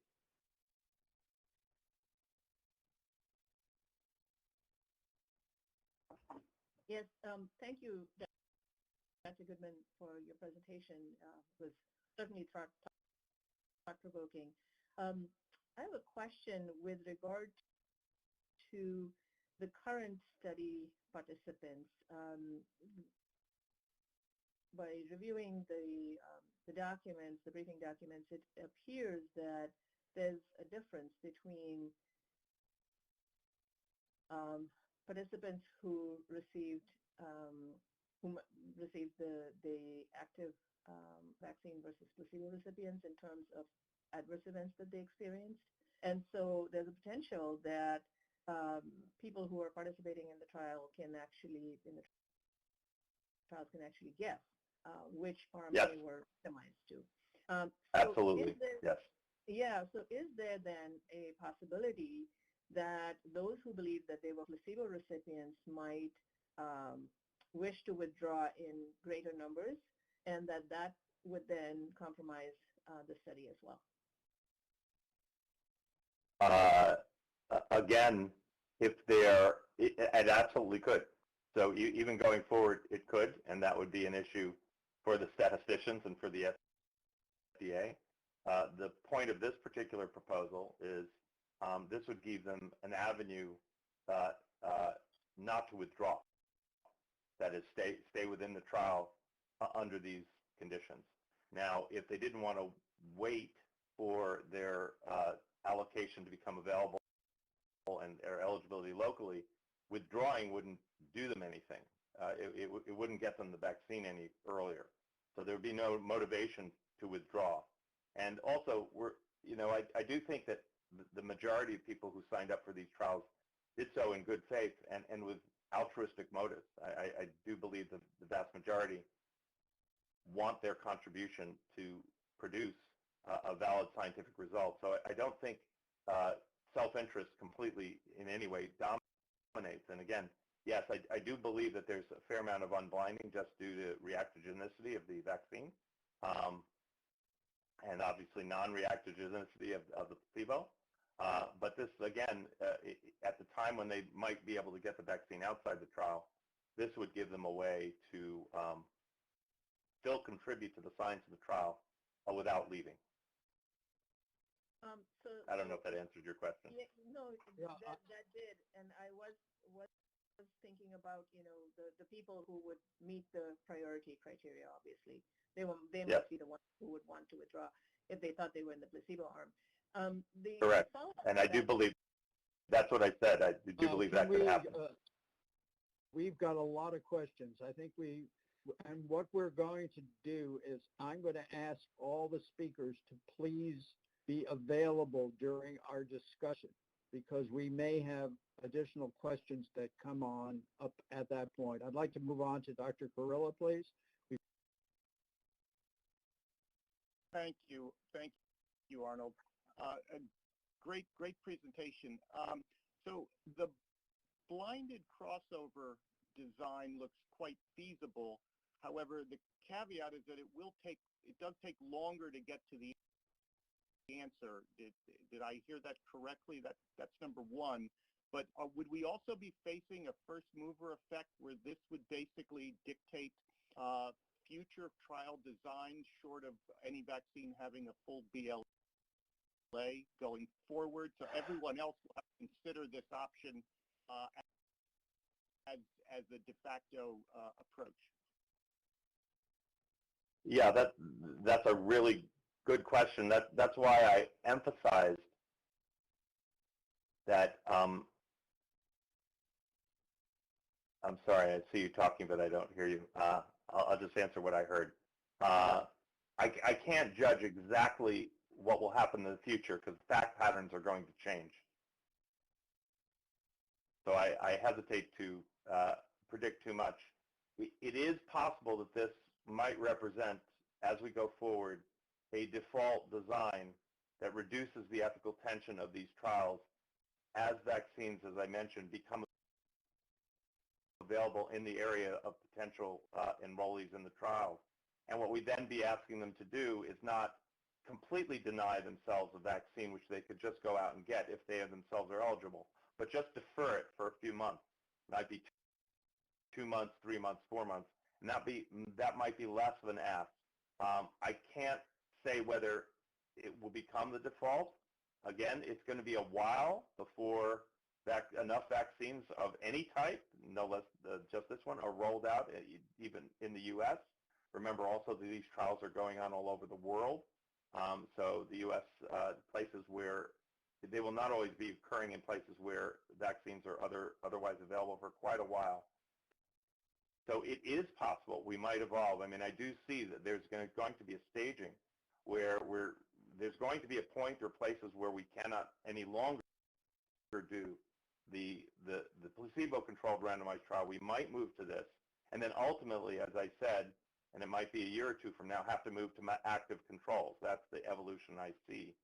Whether you're committing to this design going forward, harder to say. That's very complicated. And again, it's going to depend a lot on vaccine distribution and what we learn about these vaccines. If there start to be safety signals that we're not seeing right now, that could change the dynamic dramatically. Thank you. I'm just going to allow one more question because we have to start at noon, which is difficult to. So Dr. will be the last question, and we're discussion as part of, we'll really want to pick where we've left off on some of these issues at that point. So Mr. Tubman. Yes, thank you. I really appreciated the presentation. On the blinded crossover design, so I understand this, basically you solve the problem of maintaining blindness. You don't have to unblind, but you do lose placebo. That group, the group that's been put into that blinded crossover system, they won't have a placebo group anymore to compare for purposes of. That's right. You lose the contemporaneous placebo. That's right. You retain the value of having had a placebo at the beginning, though, because of the deferral, and that if there's a waning, particularly on the issue of waning immunity, obviously that difference might continue over time. So you retain some of the value of having a placebo at the beginning, but not all of the value, because things like particularly safety and other issues which might not be contingent just on the specific timing of when you got the vaccine, you will probably lose that or diminish that. You don't completely lose it. It depends on the characteristics of what it is you're measuring. There are many things we can look at still with this design, but that's why it has to be these designs coupled with the observational designs outside, which is obviously both what Pfizer has proposed, but also what the CDC and the FDA are also doing. So there's many things that can be learned outside the trial that we might have been looking to the trial to provide. Now will be depending more on observational designs if we move more to these trials. So we don't lose all the benefits of the placebo group, but we do lose some of them. But that may not be a practical option, which was my point. Your position is that we should not move people into the blind crossover design until they're eligible in their particular societal group for getting it anyway. I will say that we have gotten a lot of comments from folks who are in trials, like dozens of them, and their line seems to be, well, if EUA is granted, I should be offered it. I'm not asking to opine in that, but my question is, your view is you should wait till it decidedly their group comes up, but if EUA didn't cover them at all, because that is one of the possibilities we might talk about later, would that help in the ethical determination that, yes, they should definitely wait, because after all, EUA has not been granted for their group yet anyway? I haven't thought through that whole chain. All I will say is that they don't, again, I mentioned this previously, I don't think they are, it wasn't part of the initial contract. They understood that they could do without the vaccine for much longer, in fact, than they probably will have under a deferred policy. And they still get priority under this plan. It's just they get it first within their own priority group. So it's not that they are not owed anything. There is a reciprocity here in that when their, in a sense, turn comes up, they get it first through the trial mechanism. And so they're not completely, they're not disadvantaged by being in the trial. In fact, they're advantaged, just maybe not as much as they might want by demanding it today. But as I said, I don't think the ethical calculus is such, and other groups have not thought it such, that they are necessarily owed that just by virtue of being in the trial. But they do get a benefit. Okay, thank you very much. I know these are very difficult situations and scenarios that we will need to be talking about again during the first part of our discussion. I apologize also to those people who I haven't been able to call on. You'll have your chance during the discussion because there's going to be a lot that we're going to have to talk about in the first part of our 2-hour period that we have assigned this afternoon. I am not sure, Prada, when should we come back? Because I know some of the public presenters are ready to go at noon Eastern. Prabha, Or Kathleen, are you Kathleen. there?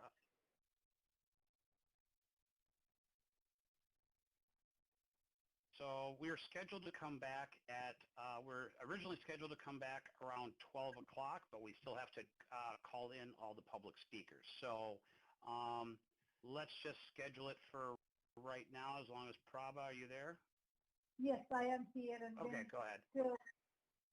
so we are scheduled to start at noon time. So are they all lined up now to go at noon, or do we have 5 minutes or extra to give them? No, I need to call them in all now. So let's just, we will project to be scheduled for a 25 to 30-minute break, but we have to confirm all the OPH speakers come in. So let's, at this time, Prabha, if you agree, we'll do a 25-minute break, but we may have to extend it a little to make sure we get time to get everybody in. Okay? Yes. Okay. Okay, that's the guidance Agreed. I needed. Thank you. So we're going to try to resume around noon Eastern. All right. Thank you. So thank you. So with that, we are going to take a break.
answered, I think.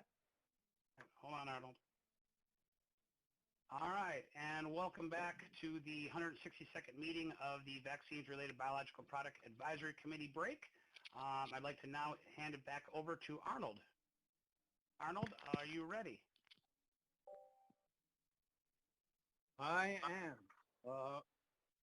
I'd like to welcome everybody to the open public hearing session. Please note that both the Food and Drug Administration and the public believe in a transparent process for information gathering and decision making. To ensure such transparency at the open public hearings session of the advisory committee, FDA believes that it is important to understand the context of an individual's presentation.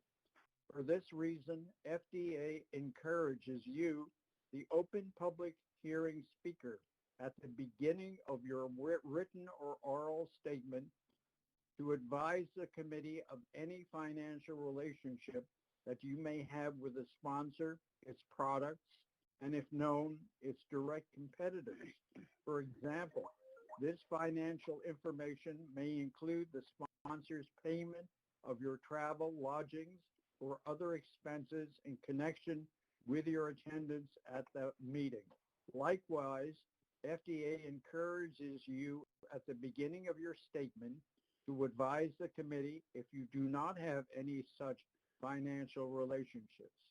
If you choose not to address this issue of financial relationships at the beginning of your statement, it will not preclude you from speaking. Prabha. Good afternoon, everyone. This is Dr. Prabha Atreya. I am going to conduct the open public hearing session, and I will read your names in the order, and then when I call your name, please unmute your phone and start speaking, and you have 3 minutes to complete your remarks. Thank you. The first name is Dr. Kermit Kubitz.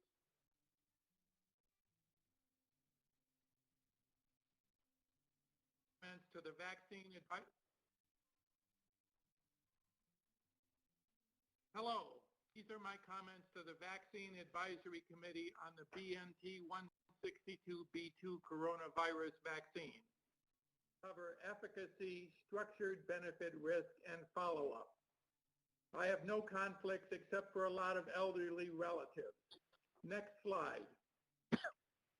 The Pfizer vaccine appears efficacious, based on 95% relative reduction in infections and T-cell responses comparable to human convalescent sera.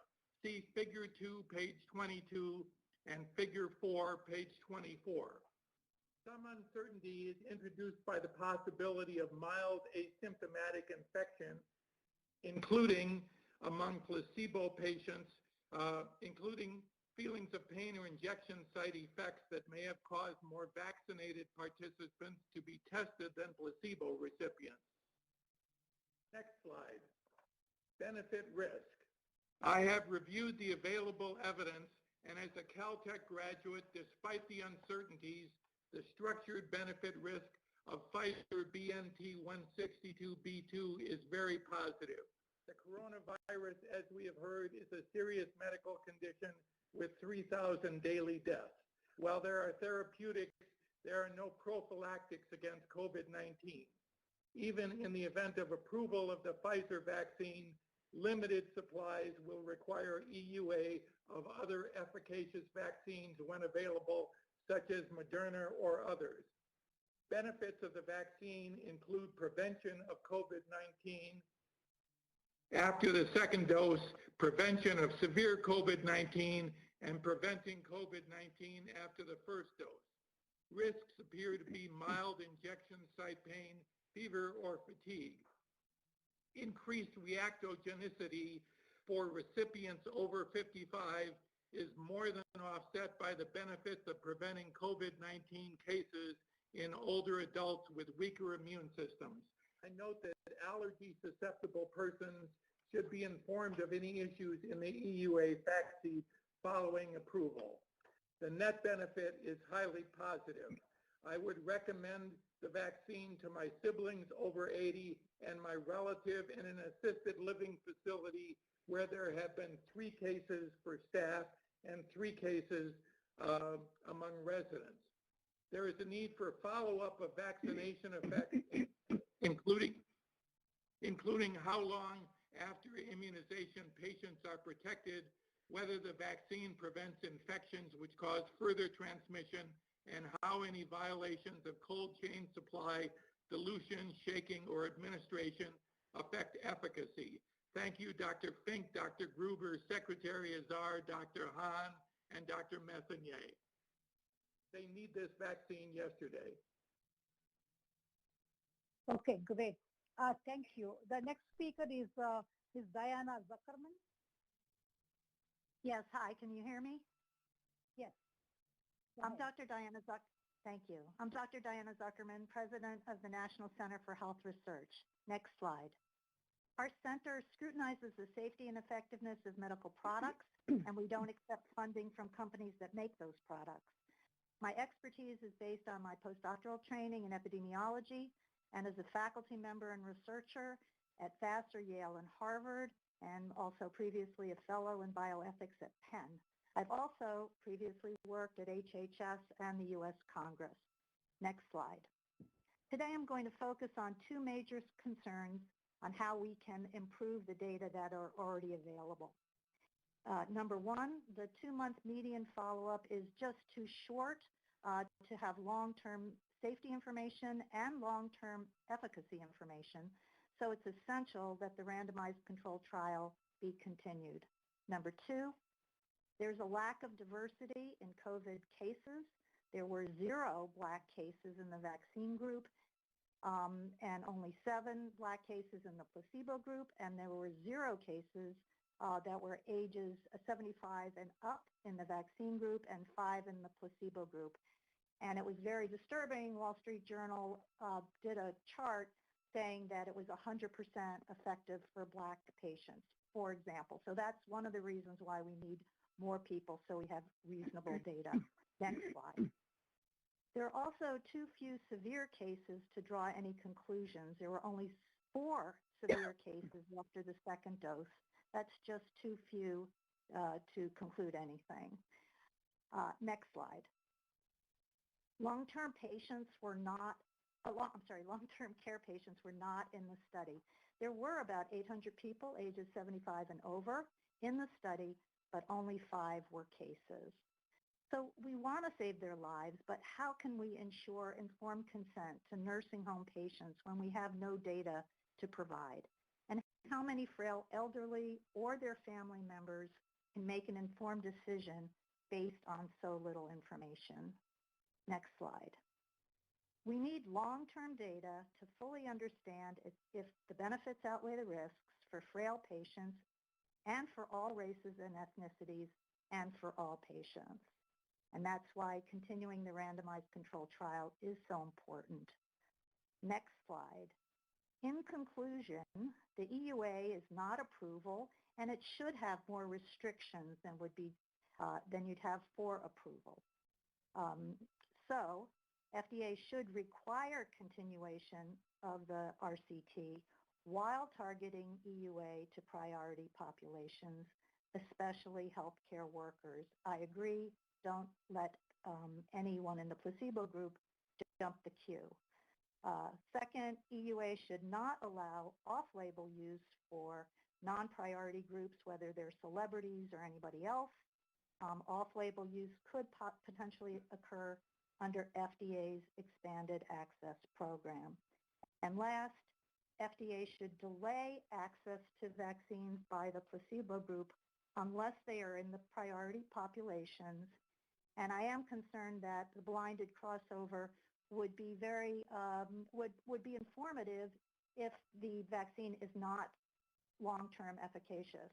But if it was efficacious long-term, we would lose that information in a blinded crossover. Thank you very much for the opportunity to speak today. Great. Next speaker is Peter Doshi. Hi, this is Peter Doshi. hopefully can hear me. Thanks for the chance to speak. For identification purposes, I'm on the faculty at the University of Maryland and a medical journal editor with the BMJ. I have no relevant conflicts of interest and no one's paid for my attendance. Slide 2, please. My experience has been that careful review of a large trial takes considerable time and effort. As FDA has already reviewed the data, I'd like to know whether FDA is confident in the data collection for the primary endpoint, specifically that any unofficial unblinding did not affect the results, and that fever and pain medications did not mask symptoms, thus preventing case detection. I didn't find answers to these questions in the FDA's briefing documents. Slide 3. The dramatic difference in rate of side effects between vaccine and placebo raises questions about how well these trials could be observer blinded. With a subjective endpoint like symptomatic COVID, blinding is important, but it seems fair to think that people could make reasonable guesses as to which group they were in. Slide 4, please. In the real world, the mantra has been to test, test, test, but this wasn't the case in the trial. The study protocol says in the 7 days after vaccination, do not test unless, in the investigator's opinion, the clinical picture suggests COVID rather than vaccine side effects. This basically amounts to asking investigators to make guesses as to which intervention group patients were in. My question is, was this kind of judgment ever applied in the days it could affect the primary endpoint? And now I'd like to skip to slide 6 in the interest of time. Possible unblinding would matter less if the trials had been designed to directly test the vaccine's ability to reduce deaths, ICU use, and hospitalizations, as most people assumed the trials were set up to do. So it's great when the data look encouraging, but trials should be directly testing the endpoints that matter. Then there's the duration of protection issue. A vaccine that delivers a 95% relative risk reduction of COVID 2 to 3 months after vaccination is one thing. But for the many people who lack natural immunity and don't get exposed to the virus soon after vaccination, protection needs to last much longer. After 6 months or a year, will the vaccine still meet the FDA's 50% effective requirement? The trials just don't have sufficient data to say. Keeping the trials going with placebo-controlled follow-up will help answer the many crucial questions that remain. For those that do not wish to wait for clear evidence that benefits outweigh risk, an expanded access program can be set up. Access doesn't require authorization. And I just want to end by saying that whatever FDA ultimately does, the full trial data must be made publicly available. Thanks for offering me the time to speak.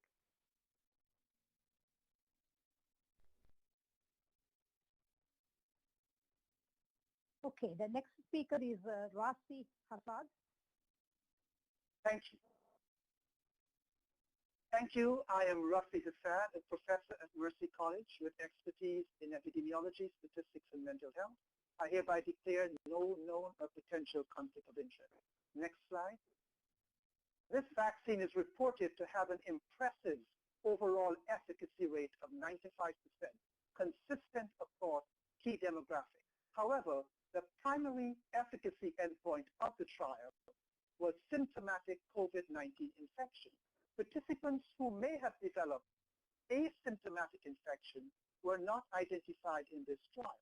Therefore, if as expected, an emergency use authorization is issued, the spectrum of COVID-19 infection that this vaccine is efficacious against must be emphasized. Next slide. Adequate statistical power is necessary for differentiating between an actual vaccine effect and one that occurred by chance. The power of this trial was calculated at 90% to detect an overall effect for vaccine efficacy and may not allow for firm conclusions regarding subgroup differences. Next slide. As reported, there were no serious safety concerns, which is quite reassuring. However, there were frequent mild and moderate adverse effects, which are recognized as common side effects of vaccines. Next slide. Additionally, participants were blind as to whether they received the vaccine or placebo. But given the common awareness of vaccine side effects, unintentional unblinding may have occurred, and this can potentially inflate estimates of vaccine efficacy. Next slide. In conclusion, the potential benefits of this vaccine outweigh the identified risks. Therefore, I support the issuance of an EUA with the stipulation that the vaccine can protect against symptomatic disease. But at this time, it is not known if it prevents infection and transmission. Contraindication for those with a history of severe allergic reactions is plausible and should be included in the EUA as well. The continuing need for non-pharmaceutical interventions, particularly mask wearing, should also be noted. Finally, ongoing monitoring of this vaccine is imperative. Thank you.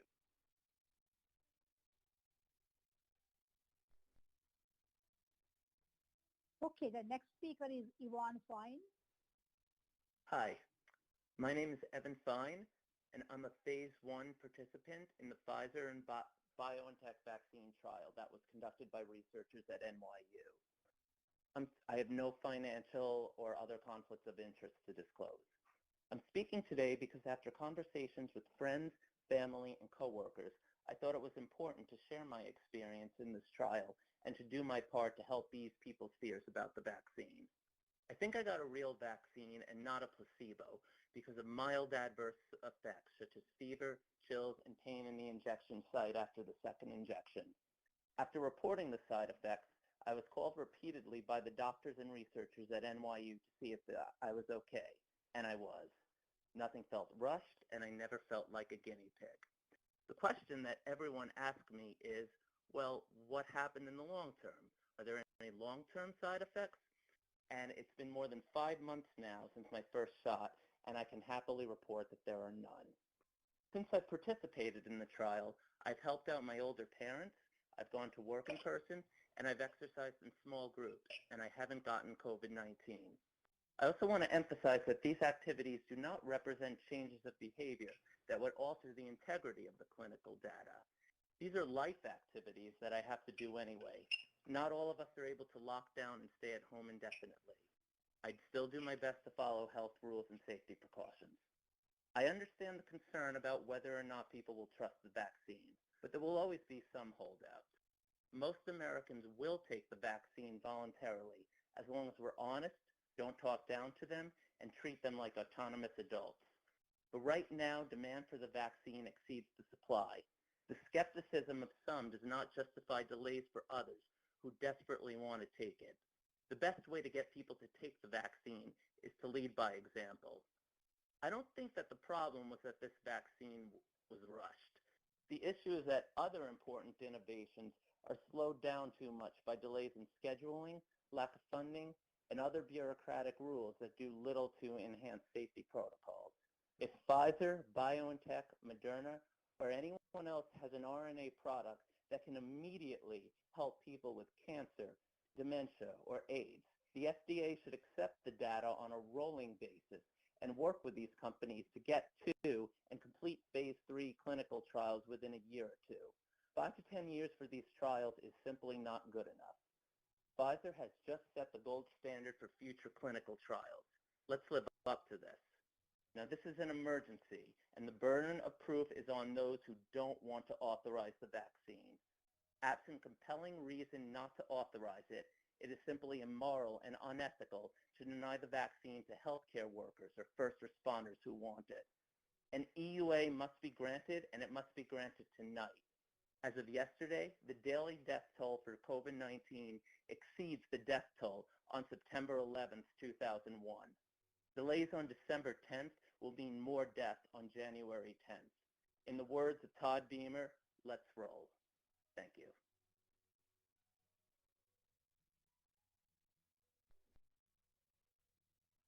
Thank you. The next speaker is Angela Rasmussen. Thank you for allowing me a few moments to speak. I'm a virologist and affiliate at the Georgetown Center for Global Health Science and Security. I'm also, I have an advisory relationship with Siemens, but I have not been compensated to appear today. I'd like to offer some comments on how serology testing might better inform our knowledge of how these vaccines are working after they are rolled out to the public. So this expedited process has moved considerably faster than the typical vaccine development timeline, and as such, we are inherently limited on the breadth and scope of data that's available on duration, durability, and effectiveness of the immunity, as well as the variability of different vaccinees' respective immune responses. Due to exclusion criteria in the clinical trial itself, there's also limited data available on minority and underserved populations, as well as pediatric populations, pregnant women, and the elderly. And we don't really know a lot about how these broader populations will develop antibodies to the vaccines. With the limited supply of vaccines, at least initially, it's going to be really critical to determine who has already been infected with SARS coronavirus 2 in order to conserve the vaccine for equitable access for others in the same priority category.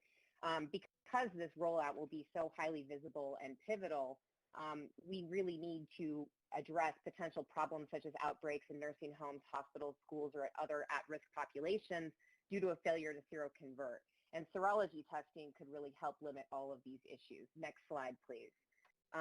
Serology testing could help at different phases also before and after vaccination.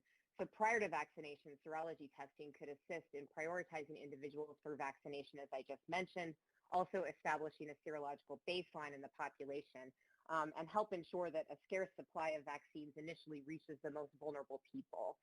Shortly after vaccination, it can confirm initial neutralizing antibody responses to the vaccine. It can also help ensure that antibody response clears the threshold for protective immunity. And over the longer term, 3, 6, and 9 months after vaccination, it can confirm the persistence and duration of immunity. It can also provide the means of bridging bridge trials to additional populations and subgroups. Finally, it can assess the protective efficacy of vaccination by distinguishing antibodies from vaccination versus antibodies from natural infection. So by looking for anti-nucleocapsid antibodies, you could actually determine if people who have been vaccinated have been infected after being vaccinated. And finally, annually after vaccination, we can assess better the persistence and duration of immunity. It can also inform the requirements for future vaccinations that are developed on an accelerated timeline such as this one. Thank you so much for allowing me time to speak. Thank you. The next speaker is Jared Krupnik. Your next presenter. Great, thank you. Before I begin, your next presenter, Dr. David Berger, alerted me that he can't get back into the conference. If you could resolve that for him, so thank you. So slide number 1, please. My name is Jared Krupnik. I'm the president of Uniting for Action and the founder of the Vaccine Considerations Project. I don't have any conflicts of interest to share. Slide number 2, please. As you can see, the Vaccine Considerations Project has been created to highlight health and safety throughout the COVID-19 vaccine evaluation process. I want to acknowledge and thank the incredible team behind all this work. Thank you, Dr. Eric Brown, Dr. David Berger, and our incredibly talented, committed, and rapidly growing team of graduate students. Slide number 3, please. I don't have to tell you about the challenges this committee and this agency have been facing. You're living those challenges. I'm bringing up the challenges to highlight that amid all the different reasons for vaccine hesitancy, what remains universal is that widespread concerns must be adequately addressed in order to ensure sufficient buy-in by public health experts, medical professionals, and the public. Slide number 4, please. You're seeking to establish trust and confidence in any vaccine you authorize and in the evaluation process by being rigorous, comprehensive, and transparent. There are limits to what can be addressed in a meeting. We're working hard to help you expand those limits. We're creating new ways to organize and share information. Here you can see how we've thoroughly analyzed the transcript of your previous meeting to extract specific concerns expressed by each individual committee member. We're providing the link to our website, vaccineconsiderations.com, where the full process transcript is available for anyone to see. Slide number 5, please. As you can see on this slide, our team has plotted specific concerns from specific individuals to develop a matrix of concerns. By plotting each concern as a row and placing each of the committee members in separate columns, you can use this matrix to quickly and easily see which members share concerns and which concerns have yet to be addressed or fully resolved. You can use this document as a living document where each member can continue to add and update their concerns offline, and the FDA staff and other committee members can address those concerns. By making this public, things won't fall through the cracks. This reassures the public and the professionals that are relying on you. The matrix of concerns is available to all at vaccineconsiderations.com. Slide number 6, please. We're using this spreadsheet as a model to demonstrate the concept, but a spreadsheet is limited. That's why we've spent over a year programming a custom platform called Information for Action that provides this type of functionality at scale. Our team is reaching out to stakeholders all around the country, experts, organizations, and associations to build and organize the central repository of concerns. We want to invite and encourage this committee and the FDA staff to utilize these technological tools to effectively address concerns, build trust, and reduce hesitancies. If you appreciate what we've shared, we'd like to connect with you.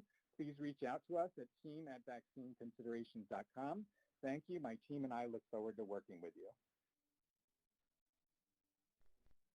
Great. The next speaker is Mr. David Berger, Dr. David Berger. Hello. Thank you for allowing me to speak today. My name is David Berger. I am a board-certified pediatrician. I have no conflicts of interest.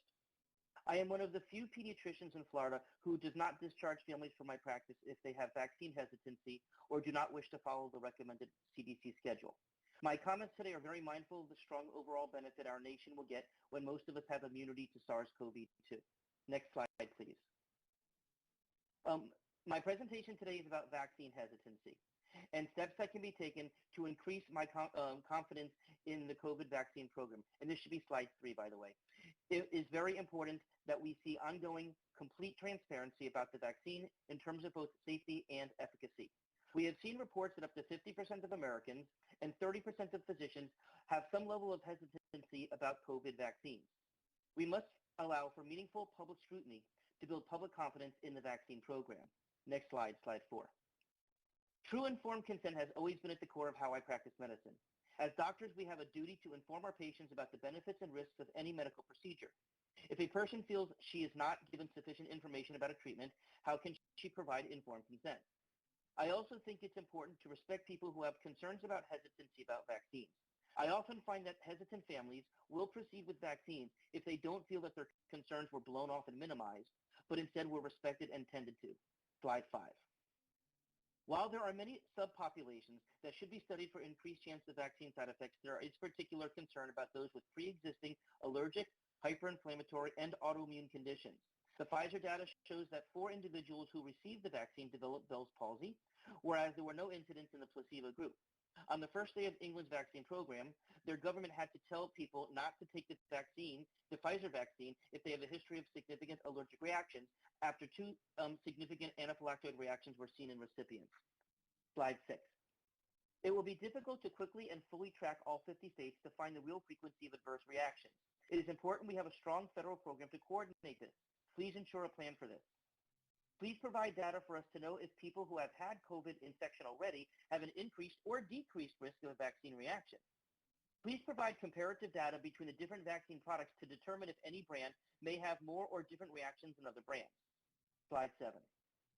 I implore you to put in place a very long-term post-vaccine surveillance program. Many autoimmune and hyperinflammatory conditions often take a while to develop significant enough symptoms for a patient to seek medical help. Slide 8. It is also important to have a robust surveillance of COVID IgG antibodies so we will have a way of knowing if immunity is waning. We need to know if what is considered a protective antibody level for COVID-19, just like we have for other vaccine titers that can be commercially tested. Slide 9. If the FDA can increase our level of confidence, hesitancy will likely decline, and the COVID vaccine program will have a better chance of success. It will take many good people to defeat COVID-19, and I hope I can help you make a difference. Next slide. Thank you very much. I appreciate the time. Okay, thank you, Dr. Berger. The next speaker is Sydney Wolf, Dr. Sydney Wolf, and he does not have PowerPoint. Just like we have for other vaccine titers can be commercially tested. Slide 9. If the FDA can Dr. Wolf, you can't listen to it on the...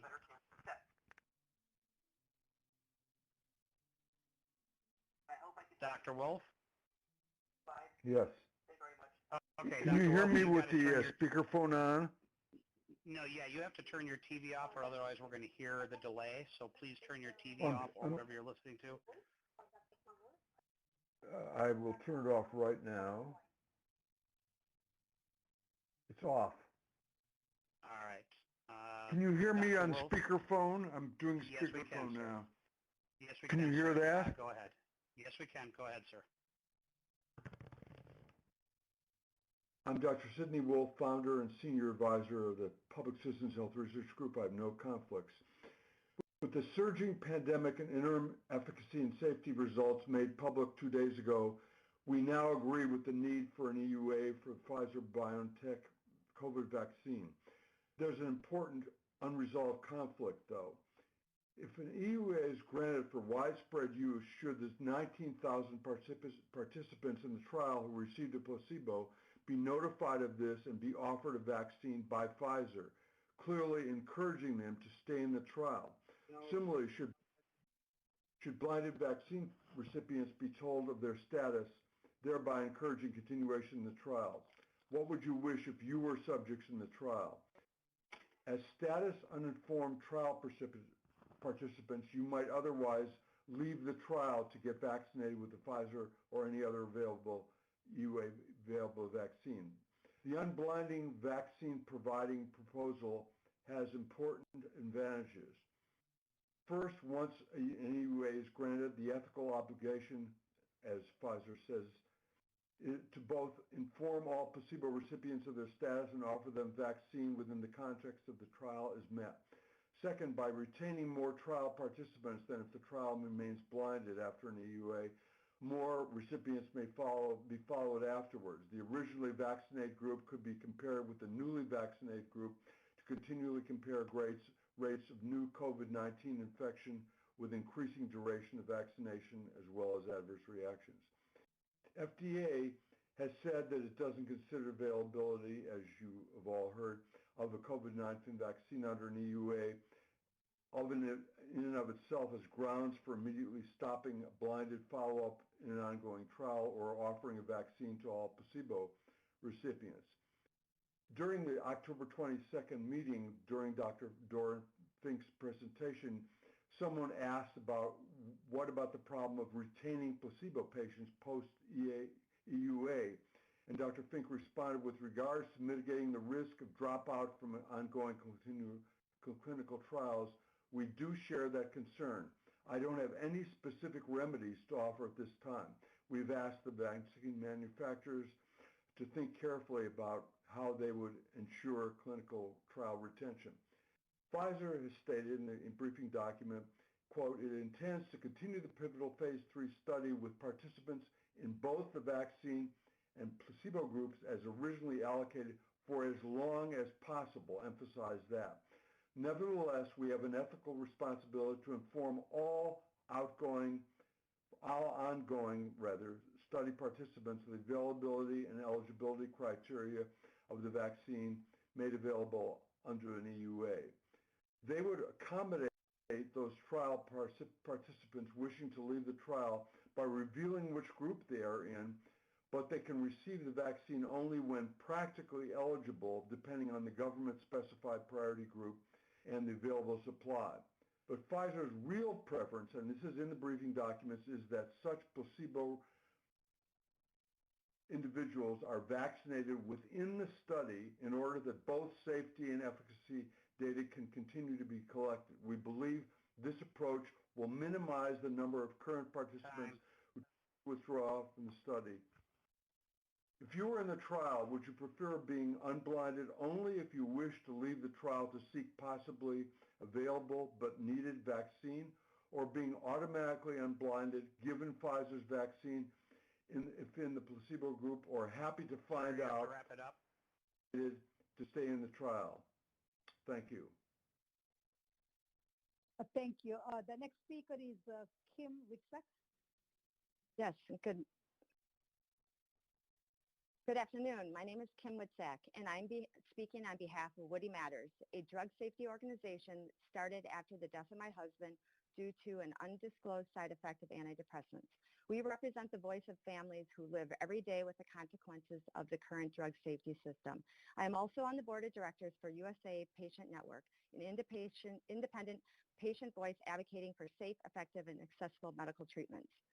Right now, the world is looking for hope so they can get back to normal. Too many lives and livelihoods have been lost. Like many of us, we put blind faith and hope in the system that ultimately failed us. I have several concerns about rushing novel vaccines to market. The public needs assurances that the FDA's review was thorough and independent, given the process for reviewing new products usually takes 6 to 10 months. How could the FDA be as rigorous in weeks this time? Is there a process in place if there are dissenting scientific reviews within the agency? This needs to be available, and FDA scientists need to be protected for whatever their judgment is and not be political like it has been with many of the past controversies such as antidepressants and suicide has been handled within the agency. Transparency is everything. Assuming FDA approval, then all trial data must be released and made public. This also includes the process information like Pfizer's Data Monitoring Committee, who determined it was safe. Is it public? If not, it should be. We also need a transparent process for catching safety signals and communicating with the public. It needs to be real time like we saw in the UK yesterday with the allergic reactions, and not reported in weeks, months, years later like history has shown. Post-market monitoring will be more important than ever. We really don't know what short and long-term harms are given the short duration. Will FDA be staffed to handle the large task of closely monitoring that will be needed?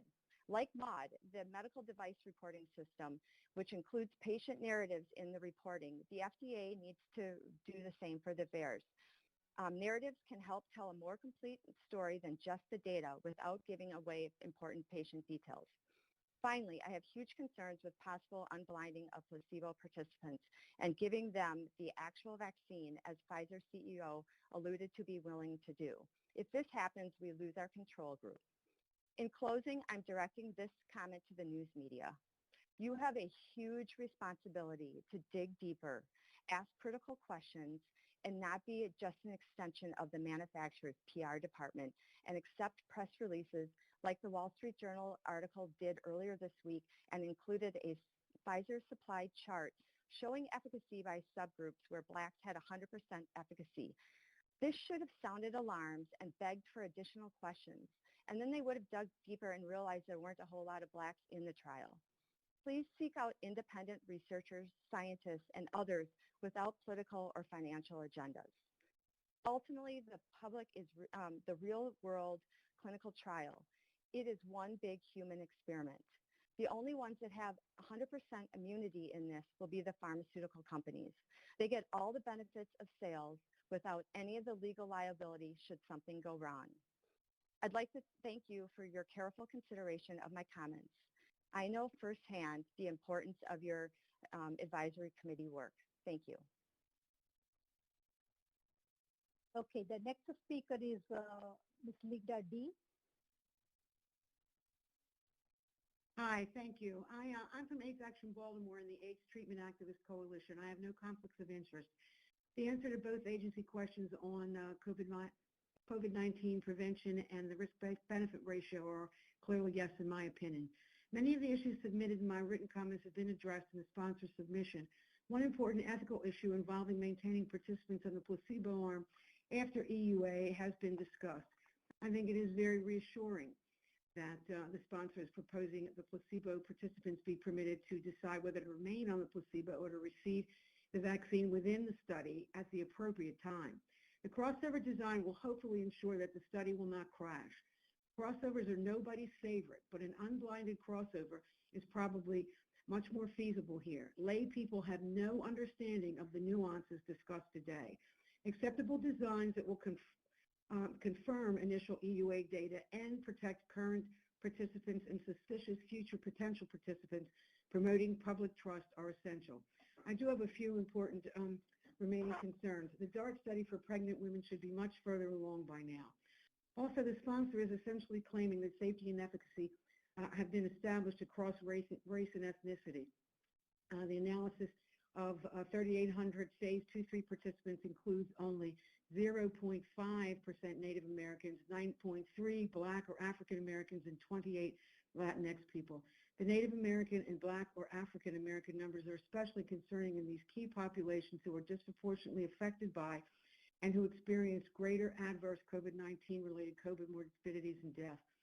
While my community appreciates the eventual inclusion of people with HIV, HPV, and HCV per Amendment 6, the mere 120 people with HIV enrolled is abysmal. The sponsor has submitted 0 separate data on people with HIV, HPV, and HCV, or people over 75.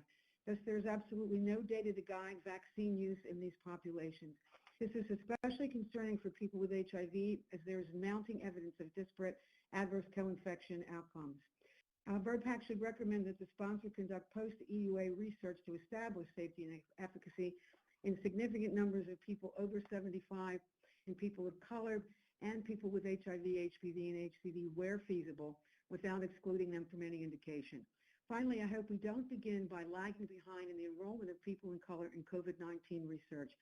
I sincerely hope Pfizer will include consumers in its vaccine expert safety subcommittee and will convene community meetings to discuss trial designs as well as vaccine education and accrual and retention issues.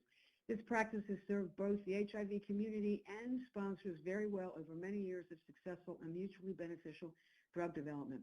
Thank you and the FDA for such dedicated service and for the opportunity to comment. Great, thank you. Next speaker is Peter Lurie. Good afternoon. I'm Peter Lurie, President of the Nonprofit Center for Science in the Public Interest and an Associate Commissioner at FDA from 2014 to 17. I have no conflicts of interest to disclose. I would like to thank the FDA for conducting its review in a transparent manner and for committing to the Advisory Committee review process, particularly under concerted political pressure. I just want to address 2 issues today. First, based on the data accrued to date, the Pfizer product demonstrates a striking degree of efficacy in preventing confirmed COVID-19, one that is shared across a variety of demographic, clinical, and other subgroups. Now, I agree with the FDA reviewers that there is no evidence of a major safety signal. However, the extent of more minor adverse events is notable. These include injection site reactions, fatigue, headache, all in over 50% of subjects, and chills in almost a third, all substantially elevated compared to rates in the placebo group. I do not believe that these events should stand between this product and authorization, but I do think the rates of these events are sufficiently elevated to merit open and even-handed discussion with patients. We are already facing significant levels of vaccine hesitancy, and if patients are not forewarned about these adverse events, the word will surely spread rapidly, potentially exacerbating the hesitancy problem. I also welcome FDA's identification of the disproportionate numbers of Bell's palsy cases and hypersensitivity-related adverse events observed in the treated group as matters that should continue to be monitored, including in the post-marketing phase. The second issue relates to trial design now that at least one safe and effective vaccine has been identified. The issues are complex, but we ought to be able to agree on this. No subject who has put their body on the line in a vaccine study should be at a disadvantage in terms of vaccine access as a result of their participation. Yet some observers appear to be advocating for extended periods of blinded follow-up even after authorization. This position is hard to justify ethically if it is inconsistent with public health recommendations at the time, particularly with rapidly rising case rates and the reported levels of effectiveness for the Pfizer and Moderna vaccines. So let me propose the following framework, which I think we can all agree on, at least most of it. 1, subjects should be informed if any vaccine candidate is authorized, not just the one in their trial.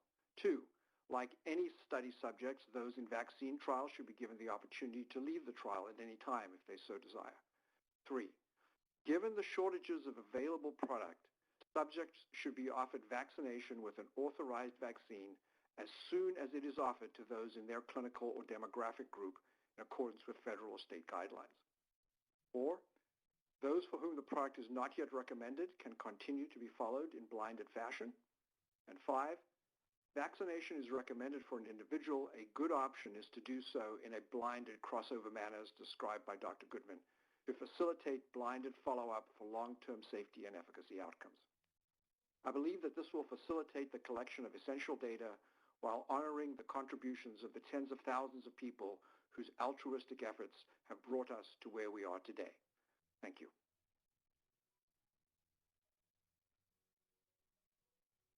Okay, thank you. The next speaker is Andrew Spiegel. Yes, thank you. Thank you for allowing me the opportunity to provide comments on this most important day. My name is Andrew Spiegel, and today I present in my role as chair of the World Patients Alliance. I have no disclosures.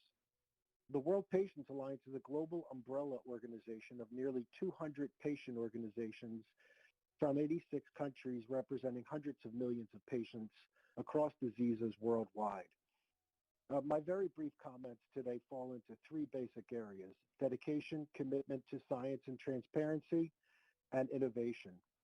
First, we want to applaud the dedication of the scientists, both within the private companies and within the FDA. In the last year, scientists and researchers have fought tirelessly to create a vaccine for the novel coronavirus and put it through rigorous processes to ensure its safety and its efficacy. We are comforted in knowing that the FDA will require rigorous post-distribution data monitoring to continue to ensure any approved vaccines will be safe for the population. We know that in these unprecedented times, the people of America and the people of the world deserve to know that their governments are working to eliminate this threat. And we want to make sure that the FDA knows that we will continue to hope that it keeps the patients at the forefront of all of its policy and approval decisions on these vaccines as well as other medicines. The entire world is watching what the FDA is doing, and as everyone knows, they're relying upon the FDA's commitment to patients. Last, as the coronavirus vaccines continue to be approved and used in countries around the world, we must continue the process of innovation. Developing countries need access to innovative medicines now more than ever.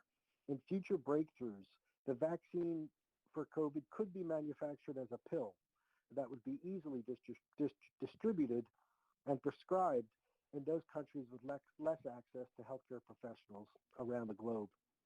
I certainly am in agreement with other speakers before me on the issue of ensuring diversity in clinical trials and ensuring trial members get access to the vaccine, and will not repeat further comments on that. Thanks again to all the stakeholders who have come together in an unprecedented way during these unprecedented times to do what would be unthinkable in the past. On behalf of patients around the globe, we thank you for your hard work and your commitment. Okay, great. The next speaker is Nisa Shafi. Good afternoon. I'm Nisa Shafi, and I'm here today on behalf of the National Consumers League. I have no relevant conflicts of interest.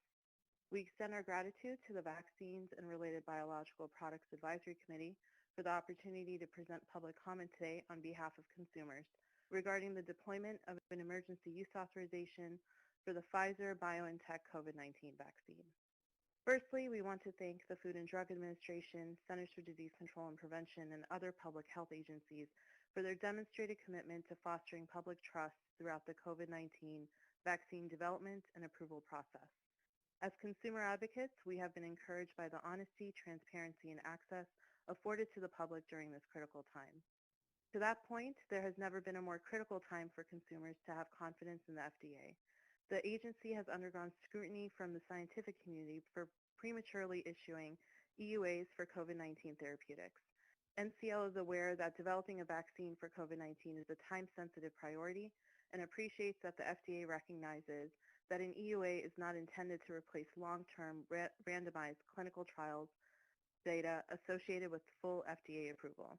We look forward to continuing guidance around the vaccine as the trial continues to collect safety and efficacy data 2 years post-release. We have great trust in the FDA's rigorous vaccine approval process and call on the agency to perform ongoing post-market surveillance to ensure the vaccine's continued safety and efficacy. Post-market surveillance performed in the UK yielded that the vaccine is unsafe for individuals with severe allergies. We call on the FDA to heed these warnings and to continue to sustain its robust interagency collaboration towards the evaluation, approval, and distribution of the COVID-19 vaccine. Consumers will rely on ongoing guidance from public health agencies regarding any potential adverse events from the vaccine. Additionally, ensuring innovative vaccine delivery methods, such as including oral or nasal options, could address geographic access issues as well as adequately consider diverse health needs, increasing overall uptake. We welcome efforts to ensure diversity in the clinical trials for the COVID-19 vaccine, and NCL requests that the FDA continue to prioritize vaccine clinical trial data that reflects diversity, as people of color will need to have confidence in the vaccine's efficacy in their communities. This will impact overall uptake of the vaccine. The development of a COVID-19 vaccine in such record time has been a miraculous feat, made possible through robust collaboration between private and public entities. NCL will continue to support the FDA and CDC in its effort to release a COVID-19 vaccine safely and expeditiously. Thank you to the committee for your consideration for our views on this important public health issue. Okay, thank you. The next speaker is Julie Omahundro. Good afternoon. I'm Julie Omahundro, unaware of any conflicts of interest. I will cover key points in the comments I submitted and leave you to read through those as you please. They were submitted under the banner of the Regulatory Watch Cat and easily identified by a cute black cat. I start with a question. Does the EUA violate Article 37 of the Declaration of Helsinki, which states that unproven intervention should not be used in medical practice without informed consent? This led to the questions of whether authorized products are proven or unproven, and whether their use is medical practice or research. Eventually, I concluded that EUA lies in an ethical gray area, falling along several continuums. I considered a few such continuums and ethical questions that they might raise. I also looked at ethical standards in 21 CFR, the Belmont Report, and the AMA Code of Medical Ethics. Finally, I considered Section 564 of the Food, Drug, and Cosmetic Act and the current status of both informed and consent for EUA products. Section 564 requires informing patients that the product has been authorized for emergency use. The problem is that patients don't know what that means. Currently, providers and patients are provided with product fact sheets, all apparently based on the same template. The language addressing the product has been authorized for emergency use comes directly from Section 564, which was not written to inform patients of anything. It is not in language understandable to patients nor to providers. Currently, there is much confusion among manufacturers, providers, and patients regarding the regulatory status of authorized products and what can reasonably be expected of their safety and effectiveness. It is the latter that patients and providers need to understand and where the fact sheets fall far short. If individuals with the appropriate expertise could evaluate concepts such as proven versus unproven, medical practice versus research, as they apply to EUA and as points along a continuum, this could provide a rational framework for addressing ethical concerns that have emerged with the EUA, as well as the appropriate regulatory oversight and the appropriate use of clinical data generated from the use of an EUA product.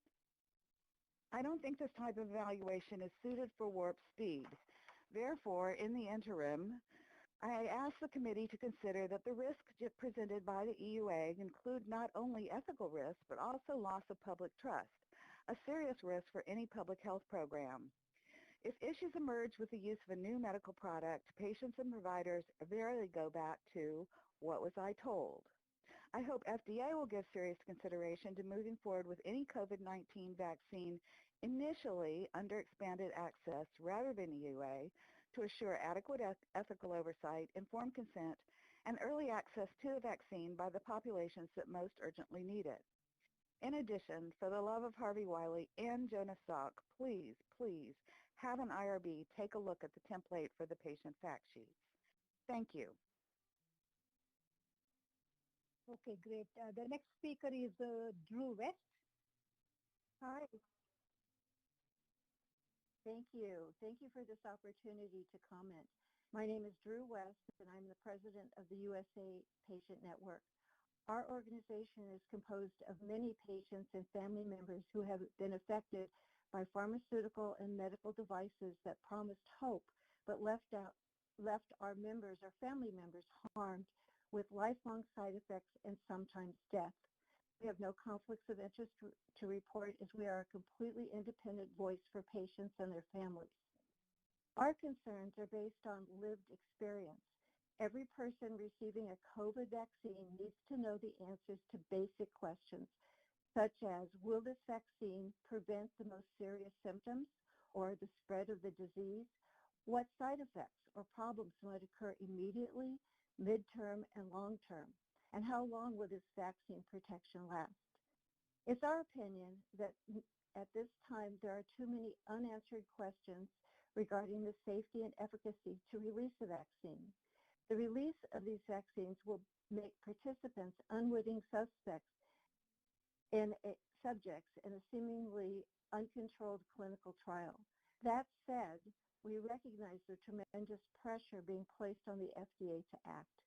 Therefore, in the absence of reasonable assurances of safety and efficacy, we ask that the release of this vaccine be done cautiously and with thoughtfulness for the health and well-being of the recipients. We ask that you proceed slowly with release of these vaccines on a voluntary basis until full conclusion of blinded phase 3 clinical trials. We ask that you exclude populations that have not been studied or thoroughly studied, such as pregnant women, frail elderly persons, and severely immunocompromised persons, among others. We also ask that you continue or expand existing or new clinical trials to include groups of people who have not yet been included in any clinical trial to truly determine safety and efficacy. We ask that you monitor the vaccine recipients long-term over time by collecting and analyzing data to identify the real-world safety and adverse response results. This includes giving clear instructions and encouragement to vaccine recipients on what, where, and how to report adverse response events, not just reporting to their doctors. We ask that you give complete, informed consent information that includes full disclosure of the ingredients in the vaccines, all possible adverse responses, as well as a statement in plain language that the current safety and efficacy information is incomplete and that the vaccines have not yet been studied for safety and effectiveness for everyone or studied for adverse responses or effectiveness over time. We thank you for hearing our concerns. Okay, great. Thank you. The next speaker is Sarah Christopherson. Hi, thank you. My name is Sarah Christopherson. I am the Policy Advocacy Director at the National Women's Health Network. We're a nonprofit advocacy organization that has been bringing the voices of women to the FDA for 45 years. We are supported by our members and do not accept financial support from drug or device makers, and I have no conflicts of interest to disclose. We applaud the FDA for their diligent work during this public health emergency on desperately needed vaccines, including, yes, over Thanksgiving. However, we do have serious concerns that moving forward with an emergency use authorization based on so little data for so many of the communities that have been hardest hit by this virus will do little to assuage legitimate concerns in those communities about taking the vaccine. As we heard this morning, CDC data indicate that Black and Indigenous people living in the U.S. are roughly 4 times more likely to be hospitalized from COVID-19 and roughly 3 times more likely to die from the virus than their white counterparts. And as we heard at the October 22nd meeting, members of those communities have also expressed a really strong interest in knowing that the vaccine will work in people like them. Without those assurances, Black Americans have expressed high rates of COVID vaccine hesitation, and for good reason. Black Americans don't have to look back to the last century or to the infamous Tuskegee study to see examples of the medical system undervaluing them. And many Black and Indigenous people have had multiple discriminatory and negative experiences with the medical system in their own lives. Pew Research found a clear link between confidence in the regulatory process that you all are pursuing and Americans' willingness to get the vaccine. Before authorization is granted, affected communities need to have confidence that the vaccine is safe and effective for people like them. The efficacy data submitted to this panel included fewer than 2,000 Black or African American vaccine recipients, and just 131 American Indian or Alaska Native recipients, not counting the placebo control population. The safety data included just 206 Black seniors, 65 or older, and just 131 American Indian or Alaska Native people of any age. If this advisory committee votes to recommend authorization based on this data, FDA must ensure robust tracking and bold public transparency once the vaccine is taken. Otherwise, the near-term side effects of the vaccine, which have been mentioned earlier, such as fever, chills, pain, fatigue, all of which could be really quite alarming to the public not expecting it, could further fuel distrust among communities that have been given little reason to trust this process. Thank you. Okay, thank you. The next speaker is Vicky Pepsworth. My name is Dr. Vicki Pebsworth. I have no financial conflicts. I'm a public health scientist and nurse who has served as consumer representative on VRBPAC. I am the volunteer director of research and patient safety for the National Vaccine Information Center and the mother of a child injured by his 15-month well baby shots in 1998. The normal U.S. vaccine development, testing, and licensing process takes 10 to 20 years. When accelerated and when populations studied are not large enough or do not closely match those targeted to be vaccinated, the public assumes unknown and potentially increased risks. Under the emergency use authorization, COVID-19 vaccines can be approved but remain experimental and unlicensed, while manufacturers are shielded from liability if the vaccines cause harm. The EUA fact sheet prepared for the public must be transparent and fully disclose known and unknown risks of the Pfizer-BioNTech COVID-19 vaccine to guarantee fully informed medical decision-making and to ensure public confidence. Specifically, the EUA fact sheet should disclose whether the vaccine is at least 94% effective in preventing SARS-CoV-2 infection and transmission, or only prevents severe COVID-19 disease, hospitalization, and death. Whether there is evidence for antibody-acquired and T-cell mediated immunity and how long it lasts. Whether there is a risk of enhanced COVID-19 disease when vaccine recipients are exposed to the SARS-CoV-2 virus or have previously received flu shots or other vaccines. Whether there is evidence for immediate and/or delayed serious vaccine reactions and poor health outcomes, especially in those who have already had COVID-19 disease, have severe allergies, experience severe reactions to previous vaccinations, or are chronically ill. The EUA fact sheet must clearly identify populations excluded from clinical trials. Over 40 criteria excluded certain people from some trials, including pregnant women and children, those with high blood pressure, obesity, diabetes, asthma, heart, lung, and kidney disease, neuro and immune problems, and those using certain medications or with a history of vaccine reactions or over age 85. Will the vaccine be safe and effective for them?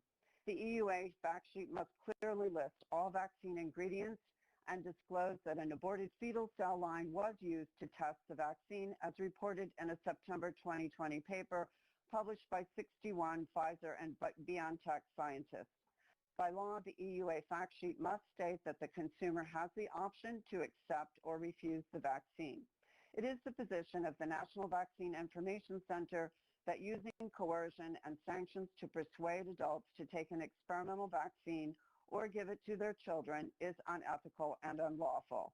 Thank you for your consideration.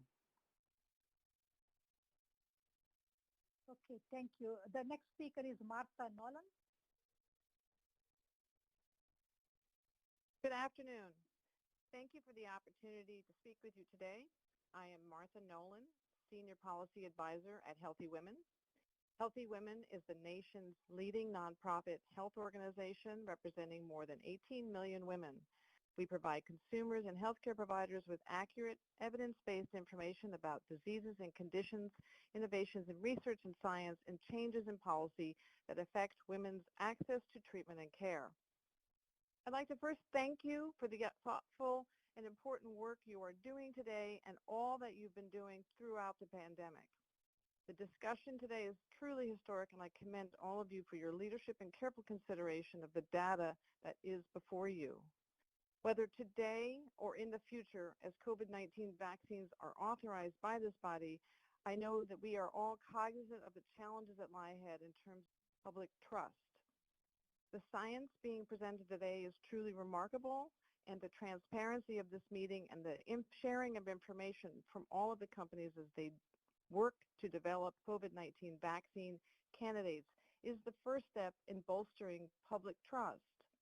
As you're aware, recent surveys among the general public, but also somewhat surprising among healthcare workers, reveal concerns around the safety of COVID vaccines and many myths and misconceptions. When you look at communities of color, the level of skepticism are even higher. All of us who work in public health must look to address this issue, and working together will be particularly critical. That is why Healthy Women is co-leading an effort with more than 60 other public health organizations representing patients, caregivers, and families, diverse communities, healthcare workers, older Americans, veterans, frontline workers, and scientists who work together to alleviate the concerns and hesitancy associated with the COVID vaccines. The COVID-19 Vaccine Education and Equities Project's missions is to educate and raise awareness of the importance of the COVID-19 vaccination for public health, the economy, and the broader society, as well as leading the conversation to ensure equitable access to authorized and approved vaccinations. The key to getting our lives back to normal here in the U.S. and across the globe hinge on the success of COVID-19 vaccinations. But we also know that vaccines are only as effective if they are trusted and taken by a majority of the population. We look forward to continuing our work to help build that trust and thank all of you again for the work you're doing to ensure that the coming vaccines are safe and effective. Thank you. Okay, great. Thank you so much. The next speaker is Mitchell Warren. Thank you so much. My name is Mitchell Warren, and I'm the Executive Director of AVAC, a nonprofit organization founded in 1995 to accelerate the ethical development and global delivery of HIV vaccines and other new prevention options. And in March, we joined with several organizations to establish the Global COVID Advocates Advisory Board. I have no conflicts to declare, and we accept no funding from pharmaceutical companies. AVAC enthusiastically welcomes the safety and efficacy data of the Pfizer-BioNTech mRNA vaccine candidate being presented today. This is terrific news, to be sure, and a triumph of science and partnership. While the data to us do clearly warrant an EUA, they also require the maximization of additional data collection to address a number of remaining questions and issues that need to be addressed. One, the critical importance of distinguishing between an EUA and licensure under a BLA, and for you all to help ensure that continued data collection and a clearly articulated pathway and timeline for a BLA is provided. Two, there continues enormous need for the inclusion of diverse populations in COVID vaccine trials generally, and the data under review today provide limited information about the safety and efficacy data in diverse populations, including people living with HIV, other immunocompromised people, and those who are pregnant and breastfeeding. It is essential that specific requirements and timelines be articulated so that these key populations are not left behind. And I want to underscore my colleague Linda D's earlier comments on the critical importance of equity, diversity, and inclusion in research and review. With only 2 months of follow-up data as per EUA guidance, it is essential that future BLAs include at least 6 months of follow-up. Therefore, continued blinded follow-up of the trial is warranted, while recognizing that some trial participants will want to exercise their right to leave the trial and if from the placebo group seek vaccination. If an EUA is granted, it will be urgent for the FDA and the companies to rapidly develop clear information, including an explicit reconsent process to outline the benefits, risks, and rights of maintaining in the blinded trial for both public health and personal benefit, and strongly encourage the committee to endorse the deferred blinded crossover design proposed by NIAID and presented earlier. In addition, we encourage the FDA to urgently issue guidance to other developers who will need to address this issue. Fourth, perhaps the biggest unknowns remain the durability of vaccine efficacy and whether the vaccine prevents asymptomatic disease and will limit transmission. A clear plan to collect and communicate information to inform answers from within the ongoing trial, as well as in the design of additional trials, is essential and should be clearly articulated when any EUA is announced. and should be strategically linked to other vaccine developers to jointly identify correlates, bridge data to other populations and platforms, and track use. As we've seen repeatedly in this pandemic and throughout HIV, clear evidence-based information is key. In conclusion, AVAX applauds this mRNA vaccine and both this VRBPAC and FDA for its commitment towards transparency, independence, and evidence-based scientific decision-making. This process is not just about authorization or approval. It is a beacon of independent review and transparency that will help to foster the trust necessary to rebuild confidence in vaccines, in science, and in our public institutions. Thank you for what you're doing today and throughout this process, and thank you for the opportunity to present, and looking forward to continued engagement with scientific and regulatory processes that move with speed of trust. Okay, great. Thank you. And I think we are almost come to a closure. We tried the last person requested, and then we are unable to reach her out. So I think we can conclude because we already have past 10 minutes past the actual time for the next presentation. But before we go to sponsor presentation, the director of the Center for Biologics, Dr. Peter Marks, would like to make a few comments. Then we'll go to sponsor presentation. Thank you. Dr. Marks, you are on. Thanks very much, Prabha. I just want to take a moment here to offer some thanks to various people. First of all, thanks to anyone from the public who's tuning in today. I think having this as a transparent process is very important as one of the steps we're taking to try to enhance vaccine confidence across the country. I also want to take a moment to thank all of the advisory committee members and the speakers today. Their contributions are immense, and we'll look forward to their discussion later on today. It's also very important for me to take a moment to thank a group of people at FDA that have put an incredible amount of effort into this advisory committee meeting while they're simultaneously getting ready for another advisory committee meeting and taking care of many other vaccines in various stages of development.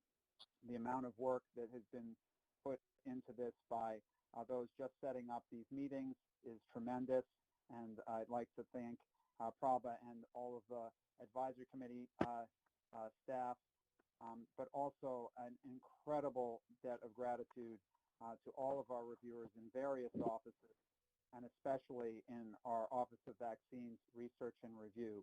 The leadership and the staff in that office have worked tirelessly throughout the past weeks and months to get to this point, and that included working diligently over this past holiday when they could have been spending time with their families. So we're very, very grateful for all of the work and grateful to all of you. So with that, I want to let this proceeding move on since it's going to be a long day anyway, but thank you very much. Thank you, Dr. Marks. Now, Dr. Mancho, back to you. Take on from this point on for the next presentation with the sponsor. Right. Next, we have the sponsor presentations. The moderator is Catherine Jansen, Senior Vice President and Head Vaccine Research and Development of Pfizer, and William Gruber, Senior Vice President, Vaccine Clinical Research and Development of Pfizer. You're on.